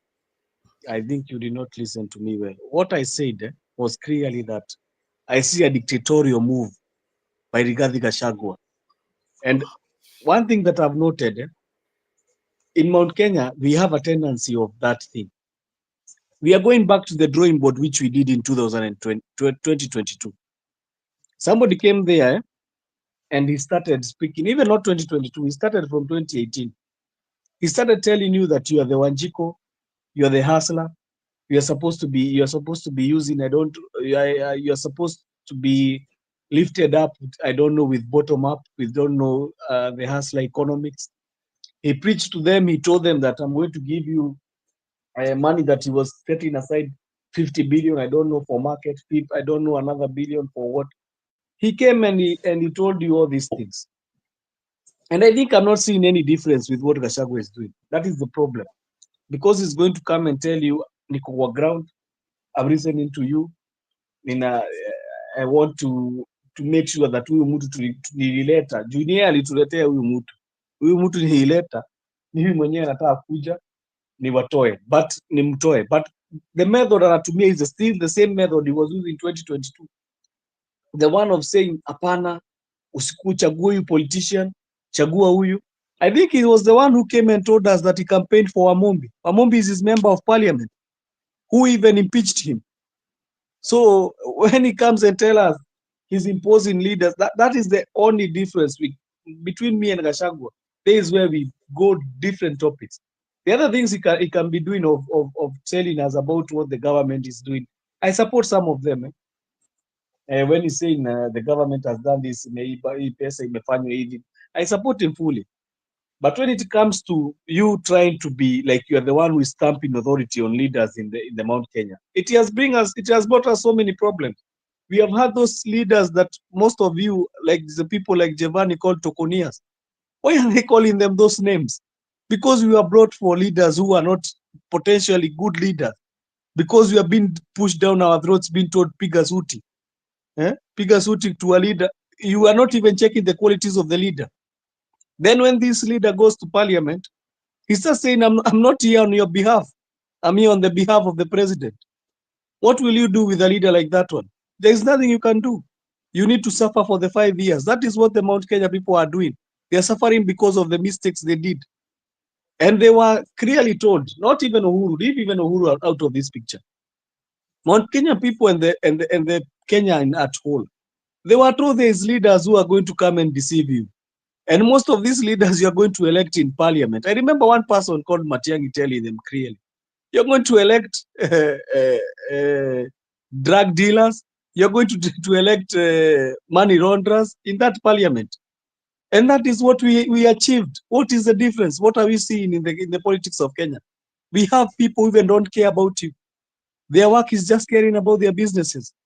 That's why they can blink draconian roads. They already passed a law just the other day, eight bills that are infringing your rights, that even now you cannot post anything on your social media. Who are the ones who passed that bill? It's not Ruto. Who passed them? I don't know even. We come to blame Ruto for everything. Why don't we first blame the people we put in that parliament? They are the ones who passed these laws. So I'm seeing the same system coming once more again.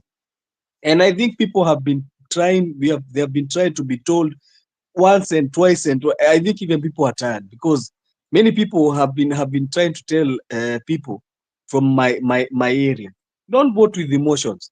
These emotions, they cause too much problems to us in the near future. That is what happens. But if you settle down, look at the leaders you are going to elect. Look at your MP. Look at your MCA. Look at your senator. Some even have a senator who cannot even construct an English sentence, brother. That senator has gone there to do his work is to go and audit the county. How will he audit the county if the bills are coming written in English? How will he audit the county if he cannot speak in the same parliament? You hear, even he cannot construct, even Kiswahili itself is a problem to him. Then we say that we are moving forward. There's no forward, we are moving. Same shit we'll do. 2027, wait for the same shit. We'll have the same leaders. We'll not be having anything changing. But for the other legions, some of them, they are stopping this. They say, no, we need to change for the leaders. There's leaders who I really hold contentious bond with. They were brought and people knew these leaders were not going to change. They were brought because of all the hula baloo and all the yellow wave. And it's still going to happen like that. We are going to have now the green wave. It's going to be the green wave, because anybody who is not afuati Gachagua in the mountain, anawekwa chini, and we'll continue with the same system, and it will never end. That is a cycle of poverty which will never end. So I never said Uhuru is the Mount Kenya kingpin. I think even Uhuru is not interested in that Mount Kenya kingship. For what? He has been a president for 10 years. What will the kingship help him with? He's a statesman now. That is a statesman. He cannot even involve himself in Kikuyu politics. He has left already Kikuyu politics. Yes, he comes from Kikuyu, but he's not in that Kikuyu chapter anymore. That's why you don't see him himself even countering what Gachagua is saying. He's beyond that. He cannot even answer these junior politicians. He does not answer them. That's why you don't argue with Akina when Akina Ishugo are abusing him, Akina the other leaders who are abusing him. He does not engage with them. He knows where his level has reached. So that is what I wanted to tell you, Giovanni. Actually, nikukate tu kidogo. The truth of the matter about Uhuru is that he also failed us as a Kikuyu and as a nation. We voted for the man so that he can be able to bring a lot of change, not only to our community, but also to the Kenyan community at large. And basically what he did is he took for granted so much that at the first 5 years of his reign, he was just cruising through the world, going to Formula One and ABCD. So I think even Uhuru is the least of persons to be able to even be talking on this platform, in my take. Yeah, it's okay the way you put it, but you know, even Uhuru, the one you're saying is the least. You are the ones who voted for him, hiyo suti. So is the problem started from there. Ilianza kutoka hiyo wakati tunapiga suti. Now we are veering off from the main conversation. And I was about to say so. Yep. Yeah, we are veering off from the main conversation. Our topic today was about Raila Odinga, and as we wind up this show this evening, I want the final remarks from my panelist here. Somebody posed a very interesting question for me. Suppose Raila Odinga was born in another country, maybe Ghana, Nigeria, would he have been the president? Yeah, I don't know how I can answer that particular question. I don't know whether there is democracy in any of these countries. Maybe in Ghana, Eriko, if Raila was in South Africa, born in South Africa, would he have been the president of South Africa? What if he was born in Kikuyu? Would he have been a president? That is the question. Was born in That Kikuyu. is the question. But you forget Raila was not hated in Kikuyuland. Raila hakuwa amechukiwa in Kikuyuland. What happened? Kikuyu, they never gave him the chance to be the president in terms of their votes. Yeah, but if you there was a lot of brainwashing today, you know what happened? I was being shown a video where women in the Soko, they were watching the whole scenario and the whole procession and the whole funeral service of Raila Odinga. You think they were watching him because they hate him? It's not that they hate Raila. I have been to meetings where women went and said, hey, ni Raila anakuja, wacha tuende tukamuone. Because they want to see Raila. It's not that they hated him, but I think they hated the things that they were being told, you know.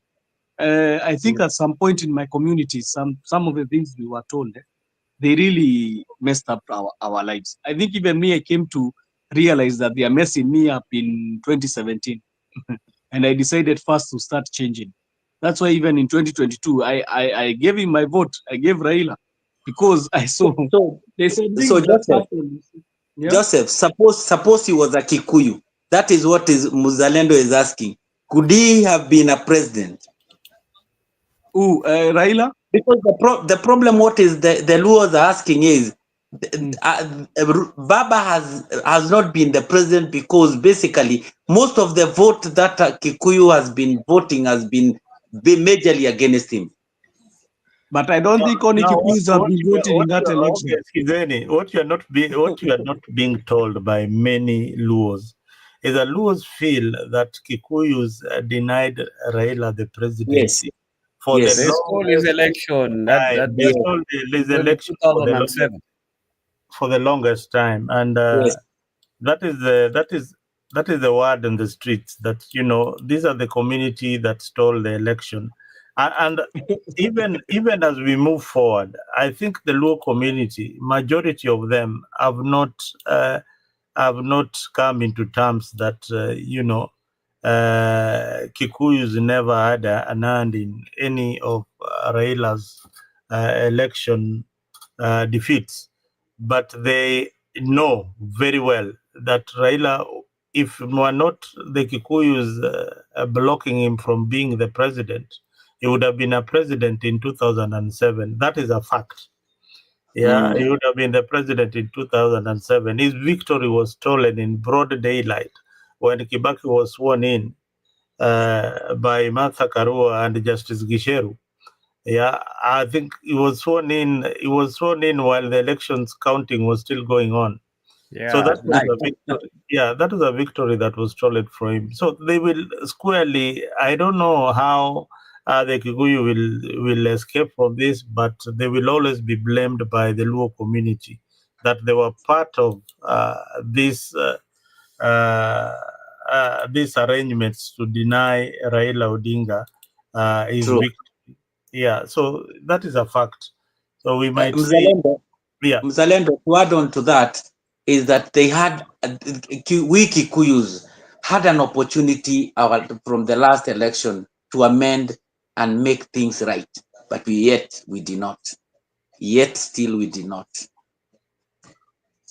Yeah, Mzalendo, let me chip in a little bit. Can you say something, Makedi? Yeah, let me chip in a little bit here. I think there's one thing here that we are forgetting. Kenya is a democracy. Whether we like it or not, Kenya is a democracy. And I don't think we can blame a whole community for not voting for an individual. I think people have a choice to who they want to vote for. So that's why we go to the ballot, and you are given a ballot, your own ballot. You go to the box. You mark whoever you want to elect as your leader. So we cannot balkanize one community and say that this community denied an individual from ascending to power. However, I should also emphasize that the system, there's something in African politics which we call, quote unquote, the system. There's if the Kenyan system was friendly to Raila Odinga, then we can say he would have been president maybe in 2007. However, there was that clique of individuals, top hierarchy individuals in the country, who felt that maybe this was not the right candidate for us at this moment. And that is why, we had whatever happened, and we saw Mwai Kibaki being sworn in at night. So there are people who live in Mount Kenya. There are people who, have supported Raila Odinga for a long time. They voted for him. But the question we should be asking ourselves, and I think this is a discussion that we've had for a long time here, is, did their vote count? So, for example, if we are moving to a point where we feel like, your vote should be effective in selecting a leader, then we should also have institutions that work in fairness to all the candidates that run for these positions. Because there was a person who I read, a few days ago, and he said, alienda kwa polling station fulani. I don't want to mention the place here in Alisema. And he said he voted for Raila Odinga. I'm going specifically to mention the person he voted for. He voted for Raila Odinga. Then when it came to announcing the election results, Raila Odinga did not receive even a single vote from that polling station. Which means mwananchi anafanya kazi yake ya kupiga kura. Then there are people who do not believe that your vote matters. And that is why they go ahead and announce the results the way they want. And we have this problem even moving forward, because right now people are, realigning themselves and giving their supporters hope that when you vote in mass, the election is not going to be stolen. I can assure you, right now, Ruto is the most weak president that has ever been in that throne. Kwa hiyo kiti, hakuna president yeyote amewahi kuwa vulnerable kama William Ruto. But the question we should be asking ourselves, most of us here do not support William Ruto. Even when Raila Odinga joined William Ruto, I came to this show and I said, I do not support William Ruto, and I cannot support William Ruto just because Raila Odinga joined hands with him. Now we should be asking ourselves, 2027, what means are we going to use to bring change in our country? Is it an election? From where I sit, I don't think the ballot is going to help remove Ruto out of office. Yes, exactly. Can I just jump in and say something? Go I ahead. wanted to say something, Eriko, before you enter. I wanted to answer something that Makiadi has said very clearly. You have been told, Makiadi has explained to you what really happened. You know, people always say that Kikuyu stole the votes for Raila. Makiadi has explained to you that a certain clique of people saw that the Raila presidency was not a good presidency for them, but they had power. So Giovanni came here and said that in Kenya, everything goes back to tribal. You remember Giovanni saying every tribe goes back to tribal? So I'm asking you a question, a very simple question. Do you think that Kalenjin nation will leave Ruto 2022 alone? They will not vote for him for a second term. They can never refuse to vote for him because that is what happened in 2007. The Kikuyu people fell back to their community the same way Giovanni was saying here. They supported Kibaki to the last man because they wanted him back in office because he was going for the first or the second term. But Raila won the election. What happened initially is the clique of people who are there, they refused to hand over power to him. Not Kikuyu who refused to hand over power to him. Mimi sikukataa Raila akuwe president. It's the clique of people who kina Matere Kireri, kina the people who are there surrounded with power. Ndio walikataa akuwe president. And then when it comes to the other times, Joseph is not Matere. Si mimi nimesema Matere, ni mzalendo amesema Matere. Yeah, I was saying you are not Matere. Oh, yeah, sorry, yeah. There is a certain clique of people, you know them, the one they were calling business community. Mnawajua wanajitaga business community and sort of things. They saw that they were feeling infringed with Raila presidency. Then when we come to 2013, the system changed. We got now another one of Kalenjin and Kikuyu joining together. So it has been like that. But I think also our people have been, on both sides, the Kikuyu side, they have been indoctrinated, they have been mind wiped. And also in the Luo nation, they have been mind wiped because the Luo nation, they were given a narrative in 1969, after Jaramogi left. Then the Kikuyu people were given another narrative. So we were given two narratives. These two is a group of people, a clique that started in Kenyatta era.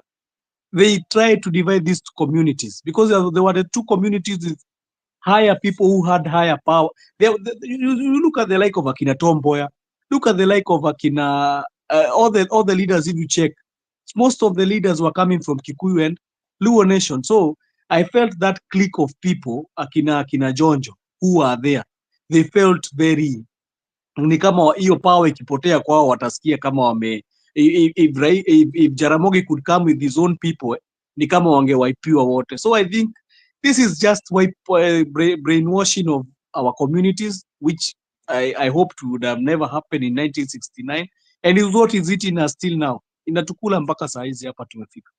And it's so unfortunate. Eriko, come in and say something. Naona yani hii conversation is becoming more interesting. People are bringing different perspective of everything that has happened in Kenya.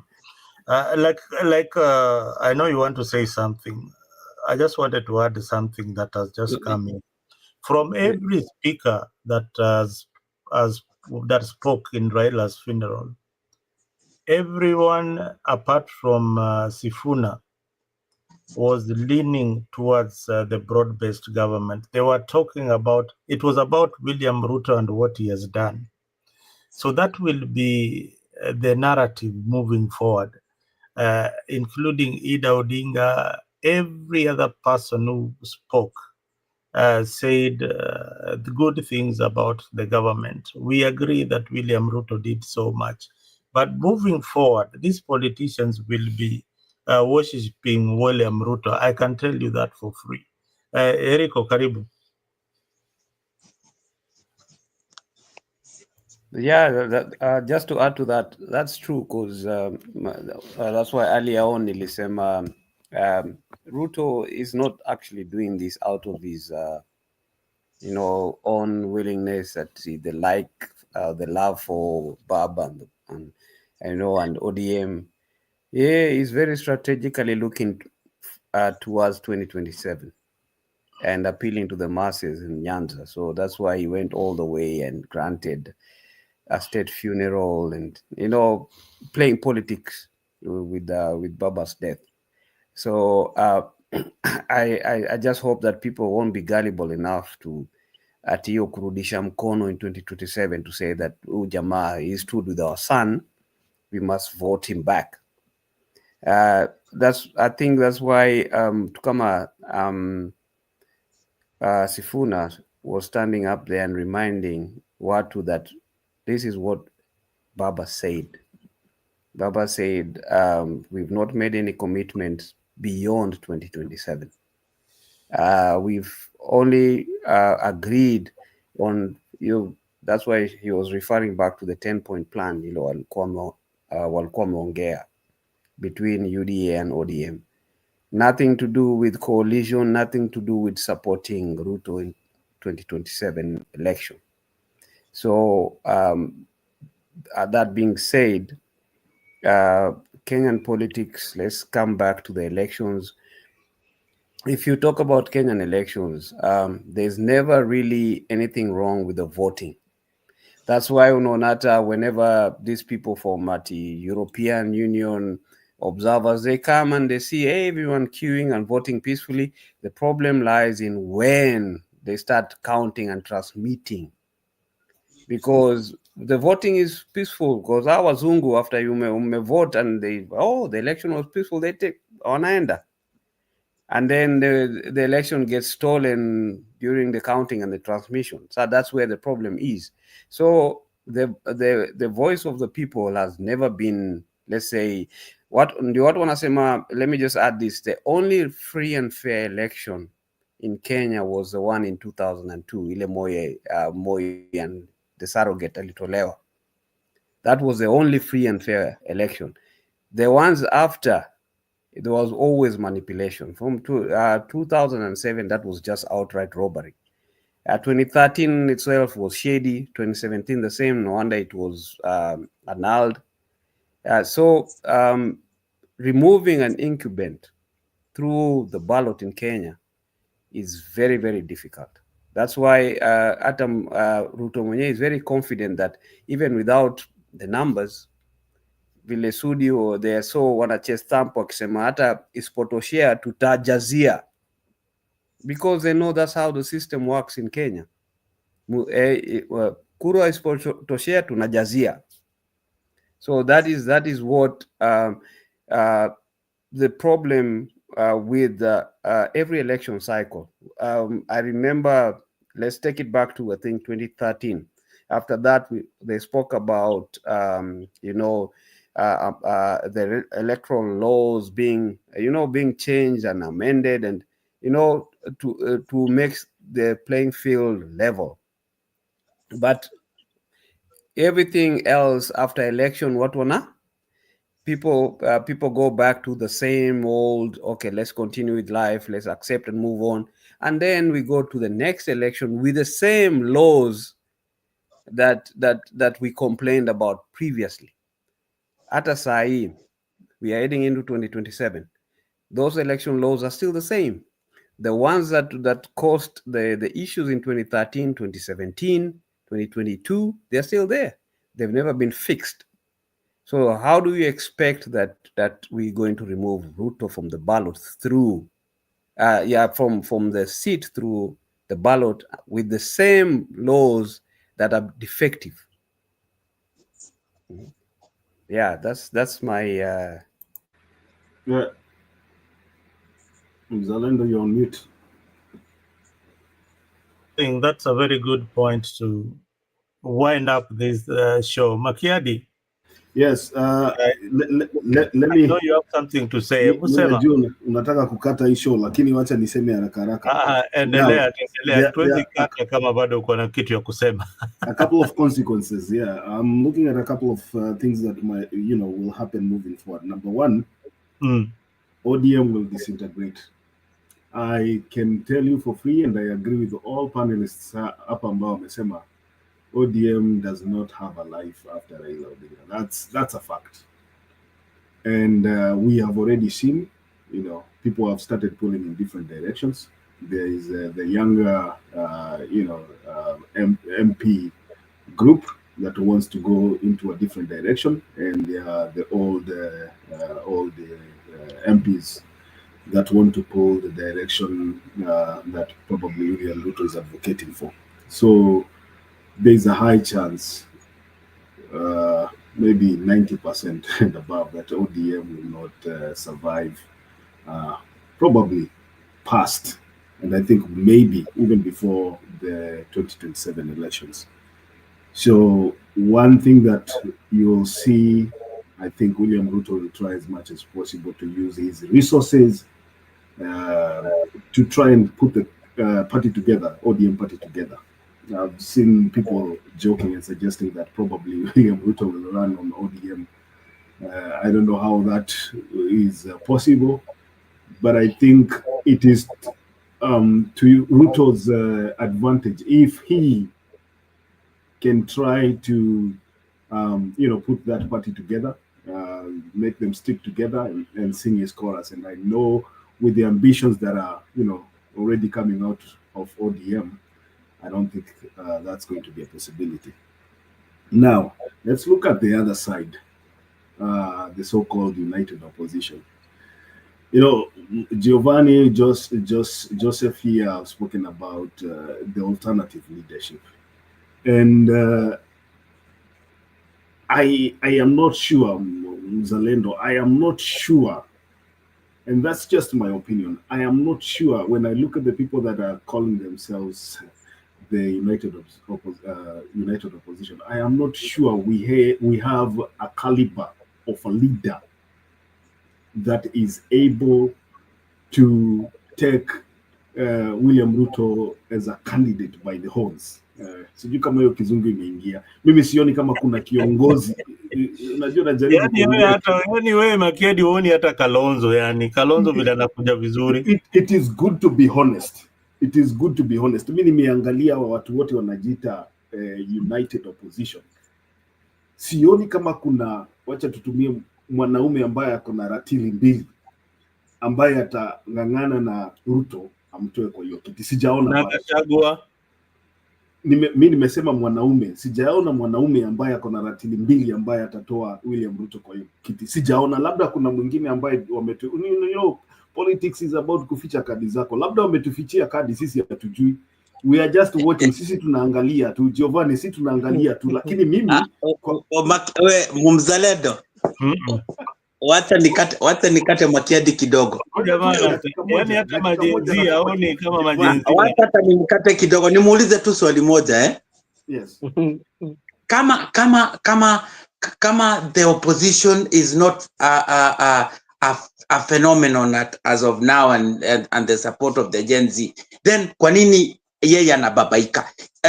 Kuna mtu amesema hapa, sijui ni Joseph ama ni Eriko, amesema that there has never been a weak president in our entire republic, in our entire history, like what we have right now through mtu anaitwa William Ruto. Ruto sahi hana powers, inabidi kwanza lazima jaribu kubembelezana, kununuana, kufanya nini.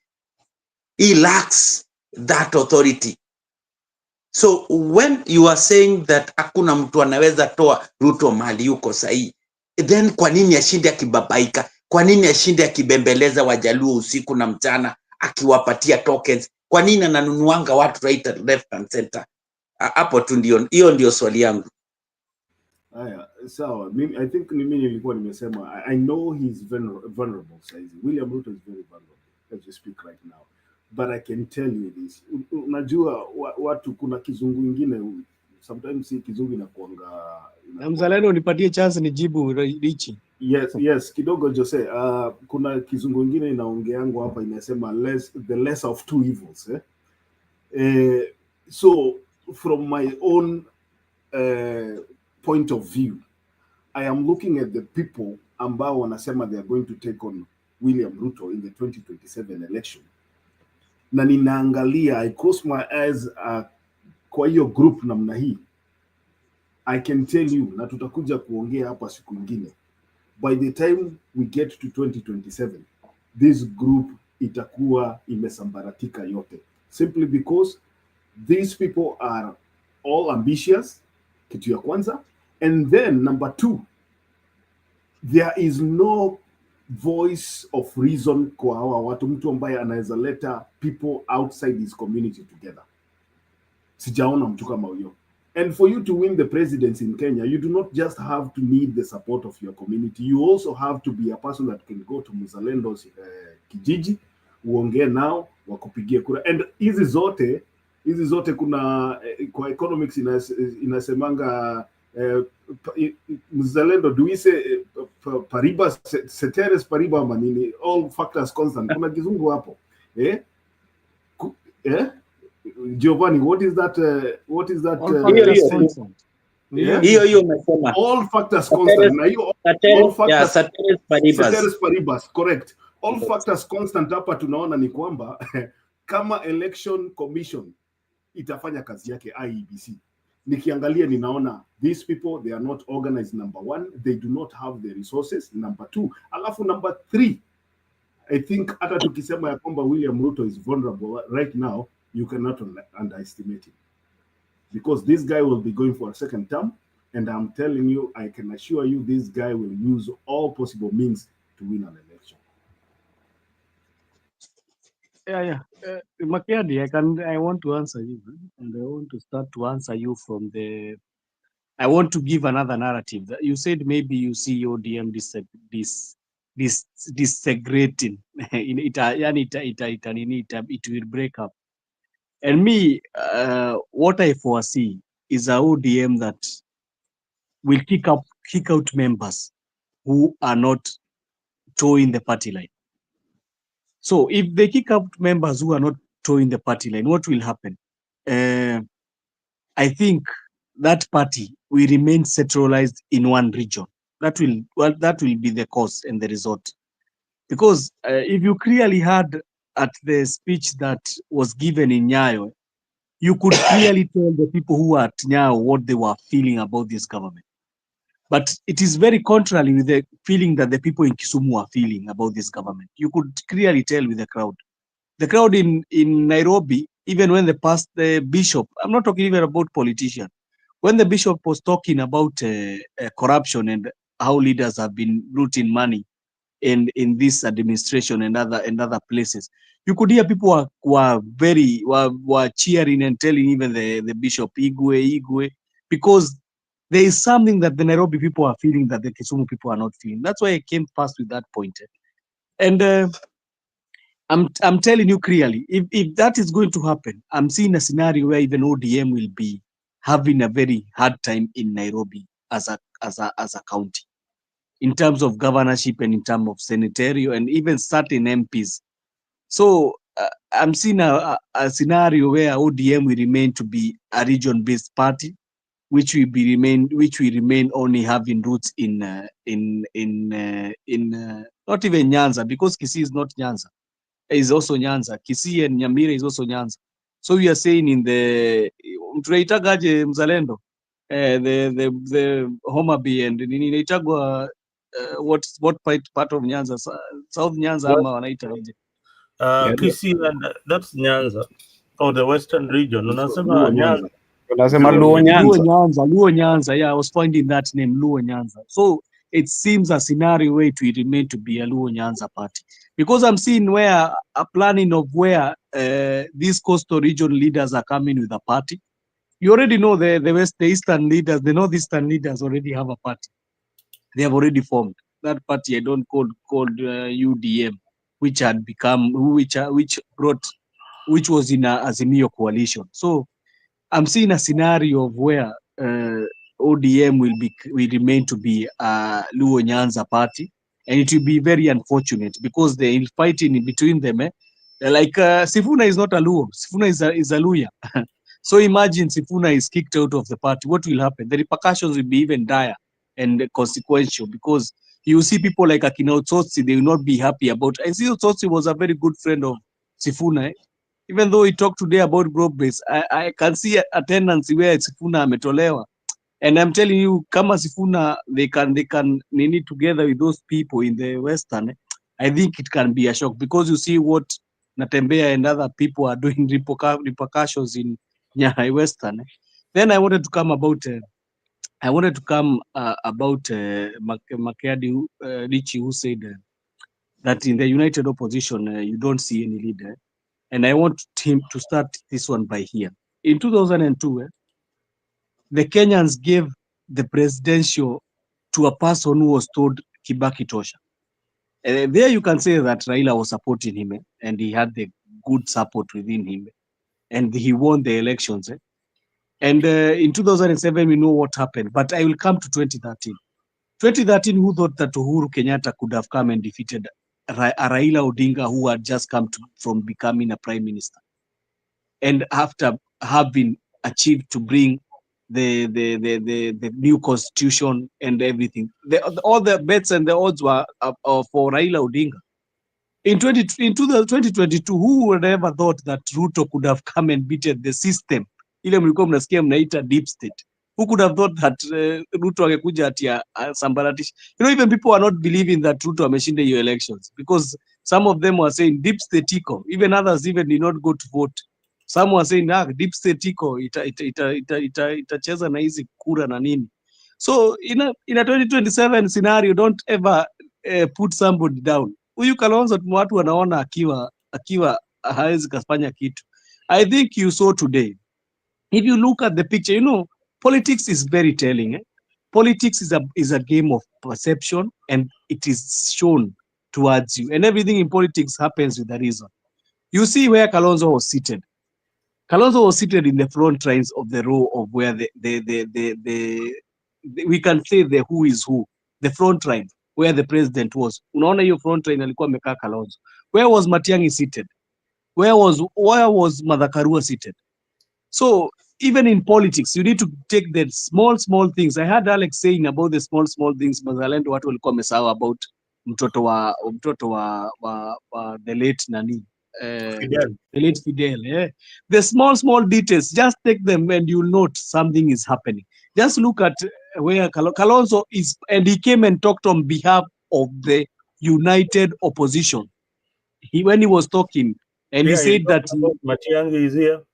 Yeah, so it means inamaanisha nani ana flag bear. It is just open. It is open for you to interpolate. Now Kalonzo ni atakuwa akiwave hiyo flag. I'm telling you here for free. Matiang'i might be a deputy to Kalonzo. Unajua nani hawezi kukubali kuwa deputy tena. Gachagua hawezi kubali hiyo trap tena. Cannot become a deputy to anyone anymore. Also, he cannot like to go to become a deputy anymore. Maybe he wants a higher, maybe I don't know what he wants.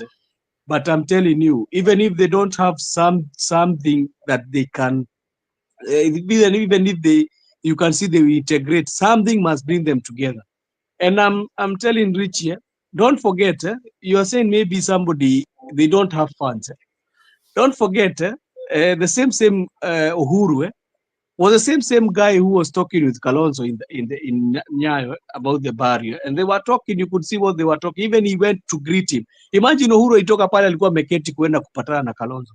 So there's some things which have been cooked, and I think Uhuru does not like the presidency of Ruto. It's very seen. It's seen. Inaonekana Uhuru hapendi presidency ya Ruto. Inaonekana Mazalendo. Inaonekana maybe mimi hao watu mimi siwaamini siku hizi, but anyway, huwezi amini mtu mzalendo, hatuwezi waamini sisi wote, but for Uhuru ni kama ifichikagi. Ya Uhuru ifichikagi, uso yake inaoneshanaga ifichikagi. But all you know, Mzalendo, can I chip in? Guys, I know you want to chip in, but chip in as we close. Chip in as we close. Okay. Chip in as we although ukiona imeshika unaachilia, kwa sababu kuna kati tunatafutanga quorum. You know that. Wacha tuachilie basi. So see Joseph akona story. So my take is this, first and foremost, and I want us to go back to our roots, who we are, how we do things. First and foremost, our identity basically runs around our tribes. However, how much unasoma, hata ukienda upate university, upate madegree, upate pesa, you always go back to your tribal cocoons. In a way, I think it is because the same way vile God was saying, teach the child in the ways of the Lord. Even after amekoma, he will always come back to those teachings. The same way we were taught through the tribal understanding. We grew up within that understanding. Later tunakuja tuna intermingo na kina Mzalendo na kina Joseph na wale wengine, but at the end of the day we always go back to who we were. So what I can say in a nutshell is Joseph might be right, might be wrong, but the truth of the matter is this. Or even he knows, he is a Kikuyu, he knows what we usually say in our Kikuyu language, that Mudhuri athiaga na indo ciake. What basically we mean, it's a phrase in Kikuyu land that mzee anaendanga na mali yake. However, how much you always come back, however, how much you usually come back and try and redo what the mzee was trying to do, it is not possible. Then the game usually happens is zile mali yote huo mzee alikuwa nayo zimeenda na zinaenda. What I'm looking for, what I'm expecting ODM to happen, what I'm expecting to happen in ODM is that ODM inaenda kusambaratika, inaenda kuisha, na itaisha vile nyinyi mnafikiria inaisha. Itaisha na kuenda into alal kulala, unaona. Hawatafukuza watu vile mnafikiria watafukuza, but what vile watafanya, watasema wanawa discipline, na katika discipline, kwa sababu the moment watasema wanawafukuza, ita create another disturbance in the party na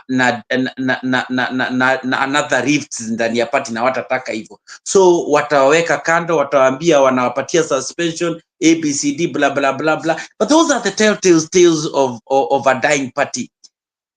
Lastly, what basically happens about our parties being tribal. Hebu angalia kama ile ya mtu anaitwa Matiba, ilikuwa inaitwa Ford Asili. Ford Asili ilikufa na Matiba. Kibaki PNU ilikufa na Kibaki. Uhuru ilikufa na TNA na Jubilee zilikufa na wakati ule Kibaki na Uhuru alikuwa naenda. So basically, when there has to be a shift, majorly is because our parties are not put forward and are not founded against principles and ideas and ideals, but basically they are just driven by personalities. Odinga was a big personality, if to say the least. So basically wakati ule alikuwa nasema huyu ndiye anaenda kuchaguliwa huku, and when you could hear them rise up and say, mimi nilishikwa mkono na baba na akasema mimi ndio naenda kusimama, mimi sikuwa na mbele wala nyuma, baba akasema niende usimame pale, nilikuwa nimenyimwa ticket nikaenda nikapewa. All of them, they apportion their well-being and their success in politics through baba. So basically ODM, and everybody knows, in particular you Mzalendo, you're a victim of high-handedness in terms of the rank and file in the ODM. The truth of the matter is ODM lazima itajaribu kujifanya reinvention, and who is there to reinvent ODM? The people who can reinvent ODM are the likes of Sifuna, are the likes of Babu. That's why unakuta baba hakuwa anataka kutupa Sifuna ama Babu mbali, but what happens at the same time, he was still close to the people who were there and who made him to be who he is, because also in as much as he gave, he also received, you know. So for me, ni kujibu tu nilikuwa najibu Joseph. That's my take. Kitu moja mimi nitawaambia tu nikipata shot, hata sitaongea kitu kingine.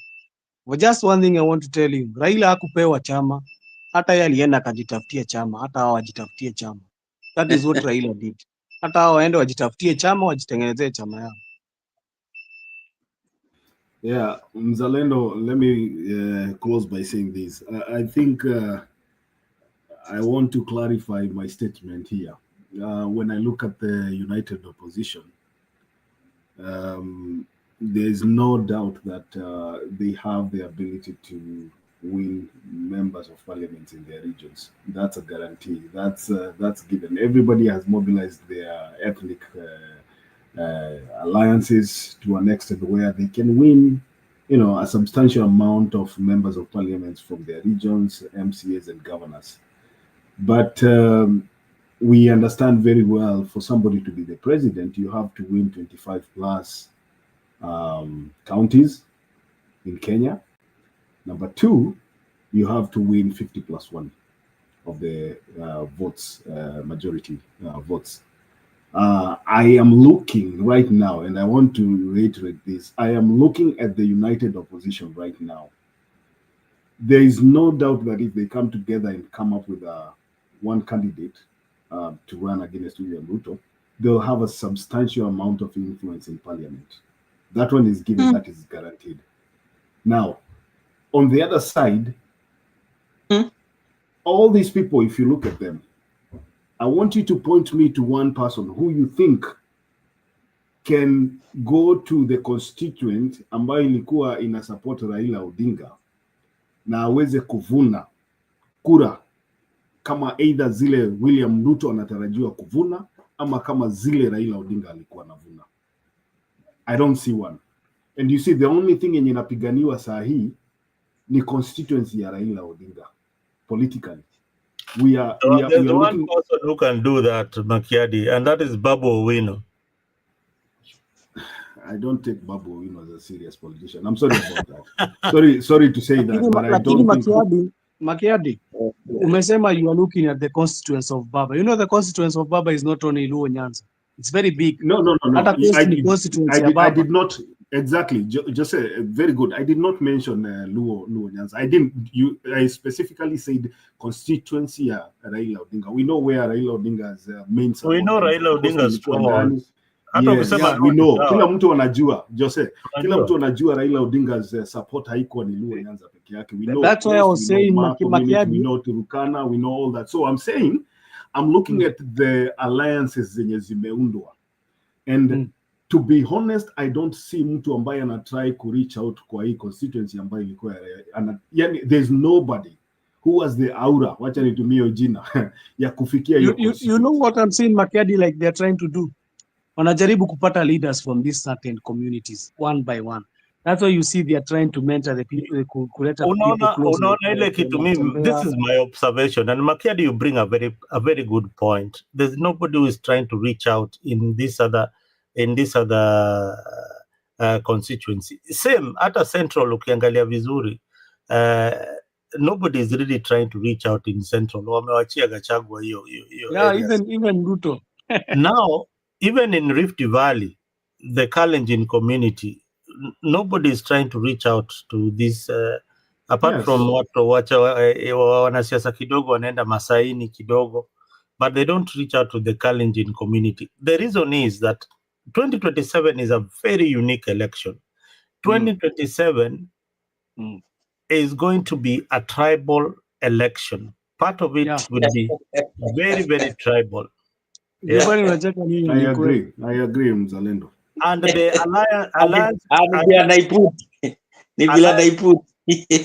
alliances that we are going to see. True, and I support it. Now, the only breaking factor in the elections in 2027 is this other generation that is being the government is now saying, our Chukui Kura, the Gen Zs. Those are the only people who are going to break the tie in 2027, because Central will vote for Rigiji. Kalonzo will come with his wiper, Ayoni Wakamba, Tupu. Whether they are in Mombasa, whether they are in Ukambani or another environments, they will come with that. Now, what William Ruto was really fighting for is that Raila Odinga will come up with his voting block for Luo Nyanza. He was not even looking at the cost, no. He was looking at Luo Nyanza voting block. Can he really get it? Now, with his absence, he's really going to struggle to make sure that this ODM, the Luo Nyanza supporters of Raila and supporters of broad-based government, they may remain in the broad-based government at all costs. Na mzalendo pia uchukue Luo Nyanza in diaspora. Juu Nairobi ni Luo Nyanza in diaspora. Si Yeah, kuna Luo even Nyanza if in Nairobi. even if you talk to the Luo people in the diaspora, because I'm in many of these forums, if you talk to them, the only thing that they tell you is that William Ruto has brought the development in our region and we are going to support him. You see that kind of talk. They don't look at anything beyond that. Now, with everything constant, the way Makiadi has put it, that with everything constant the way it is, there has to be somebody who is breaking up this tie, and it is that young generation. That is the most feared generation, and it is the generation that has got the popular vote. How the majority voters in 2027, musidanganywe, even if Hawachukui kura bwana. no, hiyo ni government, I can tell you for free that that is a government propaganda being peddled. Millennials and Gen Zs wakishikana, that's the end of William Ruto's government, and they know it. So hizi vitu zote the government deals with data, wako na NSS, wako na kila kitu. If you see an investment that William Samoei Ruto is putting on political parties and trying to get people on his side, it is a huge investment. Now, if you see him curtailing the social media and passing a law, draconian laws, that they want to curtail the social space that here we enjoy. Fortunately, sisi tuko huku. But maybe the Kenyan people on the other side might not see this signal at the end of the day. That is what he's cutting. Because he knows that whatever the civic education Makiadi, Giovanni, and Jose you are giving out to the people is so important to them. They learn a lot from these particular shows other than the mainstream media. The mainstream media cannot go on with this kind of dialogue where we talk facts the way they are without any kind of bias. So that is the danger that William Samoei Ruto's government is having. Now, there is also a rumor that, William Samoei Ruto was, even before Raila was buried, he was planning on the takeover of ODM by Gladys Wanga. So that was also in the card that is being played. So ODM will remain in captivity under William Ruto. And Mama Ida is already on William Ruto's side after the state kind of burial that the husband was given. Hawezi ambia huyo mama kitu yote. Hawezi mwambia huyo mama kitu Mzalendo. yote. But one thing I've noted is also looking for Kalonzo. If today they could have not given Kalonzo the chance to speak, you know what could have happened tomorrow, because tomorrow is today. No, today is Mashujaa Day. What could have been the reaction in Ithokwe Stadium if today they could have not given Kalonzo the chance to speak? I think also he's going after, now because Baba is there, even if he gets the Luo Nyanza vote, he needs to up it a bit more so that he can be clearly the winner. I think he's also going for Kalonzo. And I think he's trying to pamper him. I think ndio alikuwa amesema ataenda state visit ya Ukambani, but you know what happened this week. No, Kalonzo has played his cards very well. He has been, let me tell you, the only politician who has been consistent is Kalonzo. Whether he's been doing, I don't know what he has been doing, but he's been consistent with whatever. Kama yeye ni mwoga, he has been consistent in kuwa na hiyo uoga yake, and he has remained loyal to the opposition and to the Wiper Party. He has not veered off from what he believes in. And if you hear Kalonzo talking, he always talks about Azimio, yeye na baba waliungana, he always talks like he's on the other side. He's not talking like he wants to be part of the government. And just give him credit where it's due. Kalonzo has played the opposition politics very, very well. He might not be your aggressive, usual politician like Raila Odinga, but I think as time is going, you are realizing that he has got more charisma. He's more vigor. Or lately, if you listen to his kind of statements, is becoming more authoritative. And that is what people wanted to see from Kalonzo Musyoka. The only thing that he should avoid is ni kukimbizwa, anakimbizwa kwa msituni na some actors wanatengeneza promo. That one he should shy away from, because one, William Samoei Ruto is a shrewd, smart politician. You have to know. Mzalendo, what I used to think Kitambo, hello? Yes. What I used to think Kitambo is what you have said, that that Ruto was a shrewd and he was an astute politician, but I don't think so. Me, I think the person who helped this guy to become who he was is Gachagua. Take Gachagua out of take from the first day that these people started separating themselves from one another, and you can see a total downturn in terms of Ruto direction.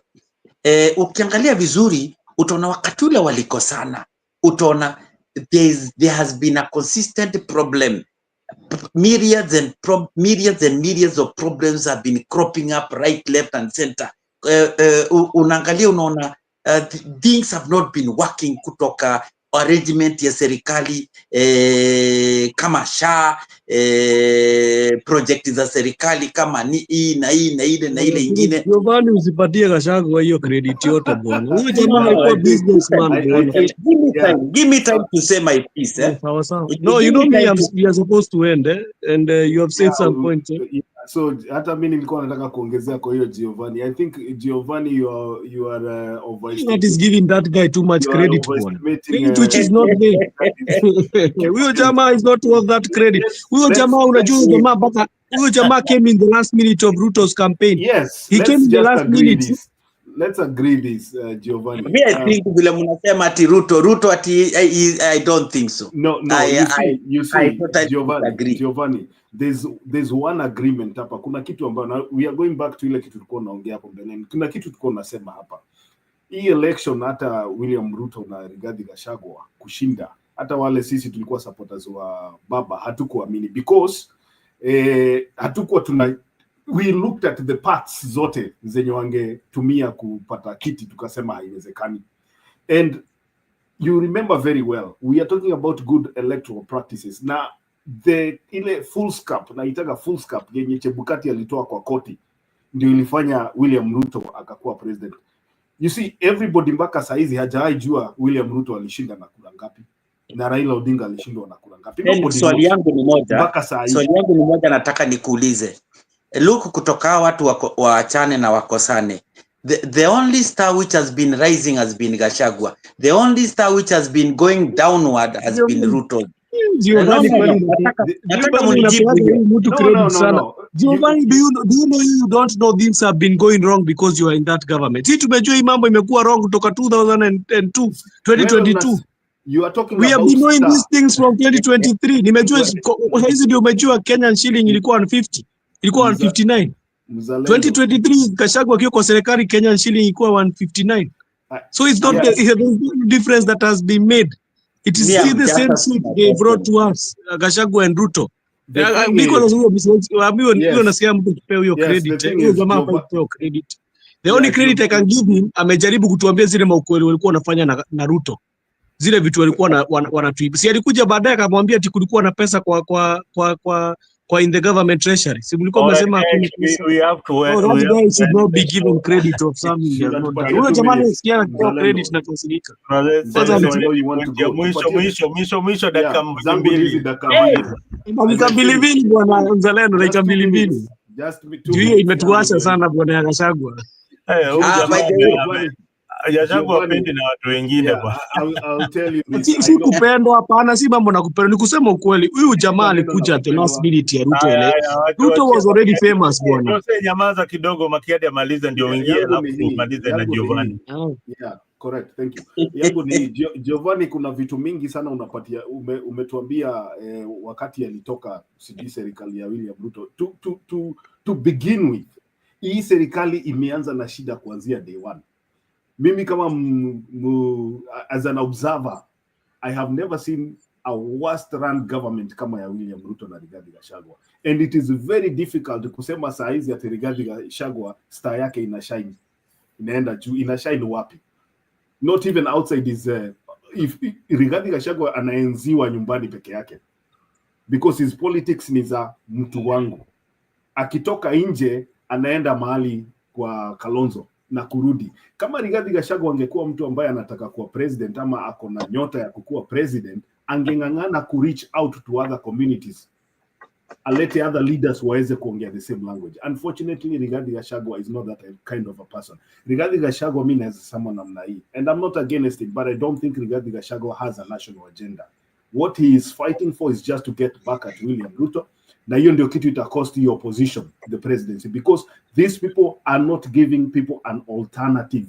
Ukiuliza the so-called united opposition ni nini mnaenda kufanyia Kenya, they do not have an agenda. Hii lugha tunarudianga, what is the agenda that the united opposition has for the people? Hawana.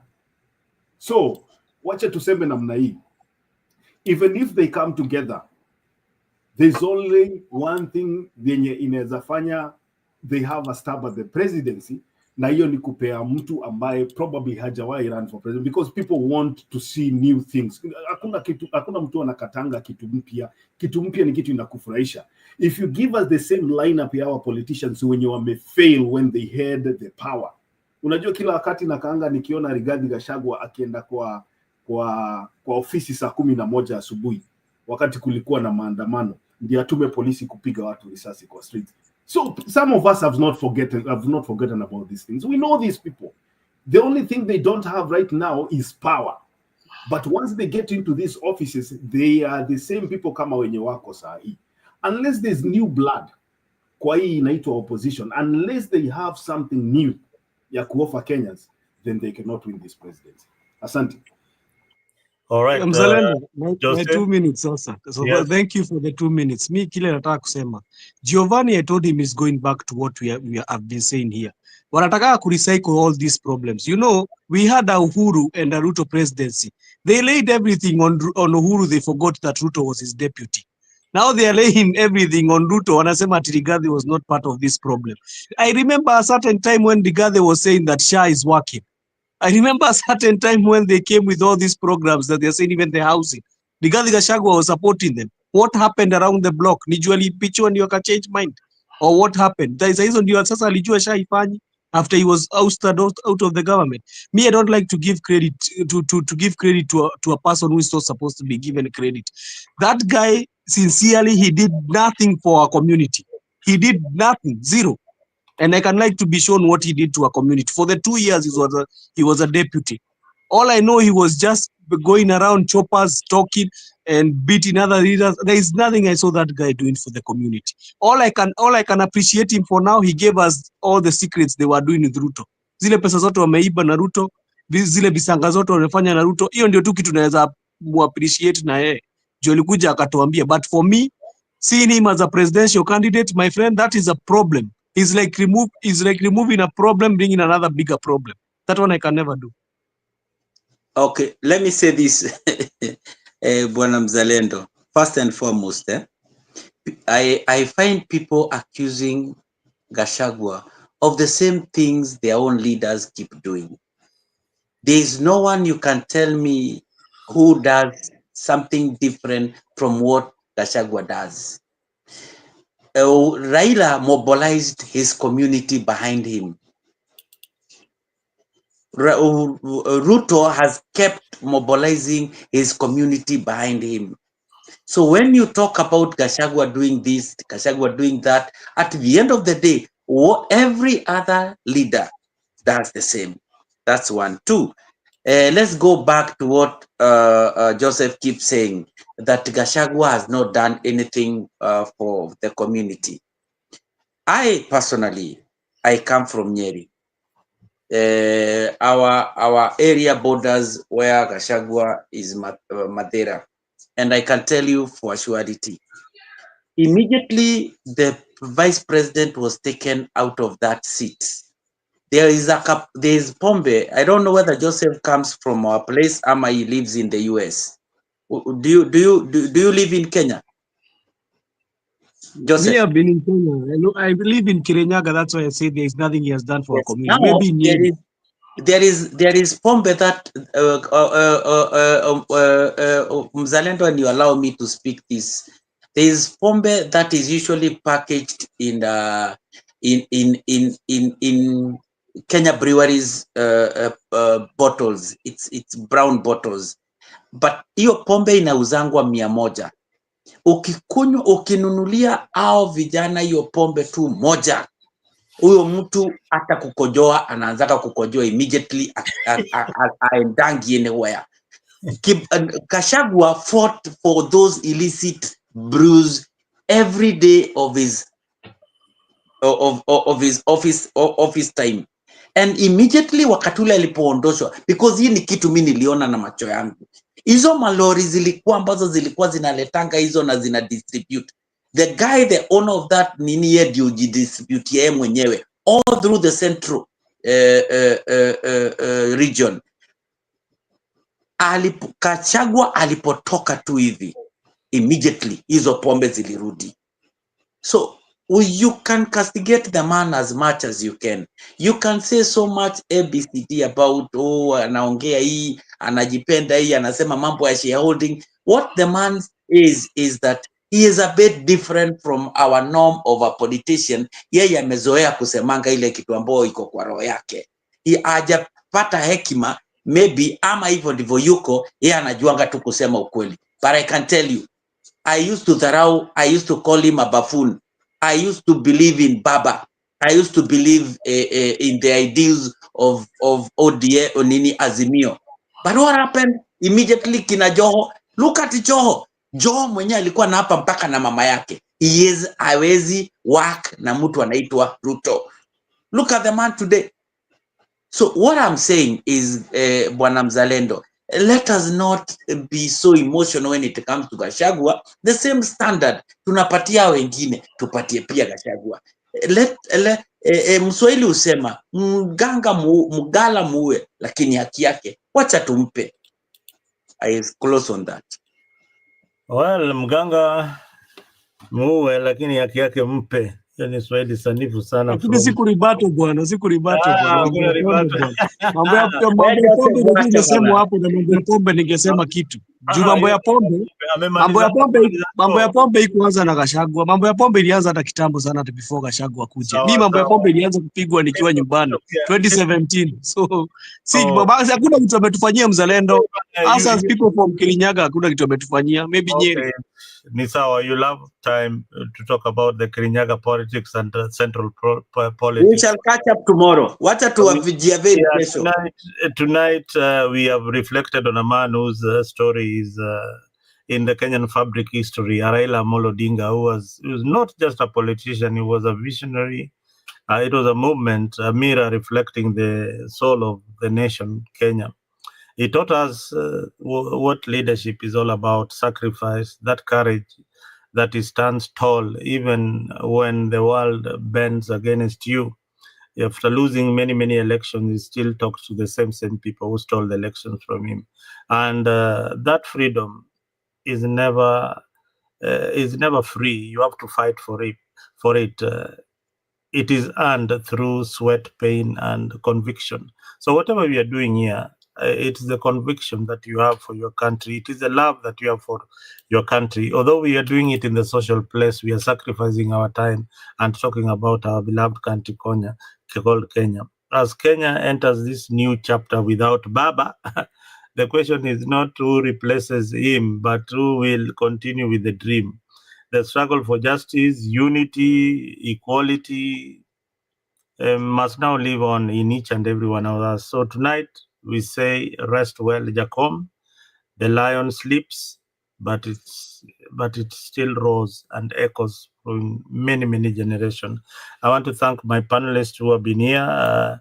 Earlier on, we had Bonnie, Eric, Jeremy, Alex, Macchiadi, Giovanni, and of course, John, who has been here. I believe that we have learned a lot, and truly believe that the courage and the spirit that are in you guys, you'll continue giving out the civic education that many Kenyans need out there.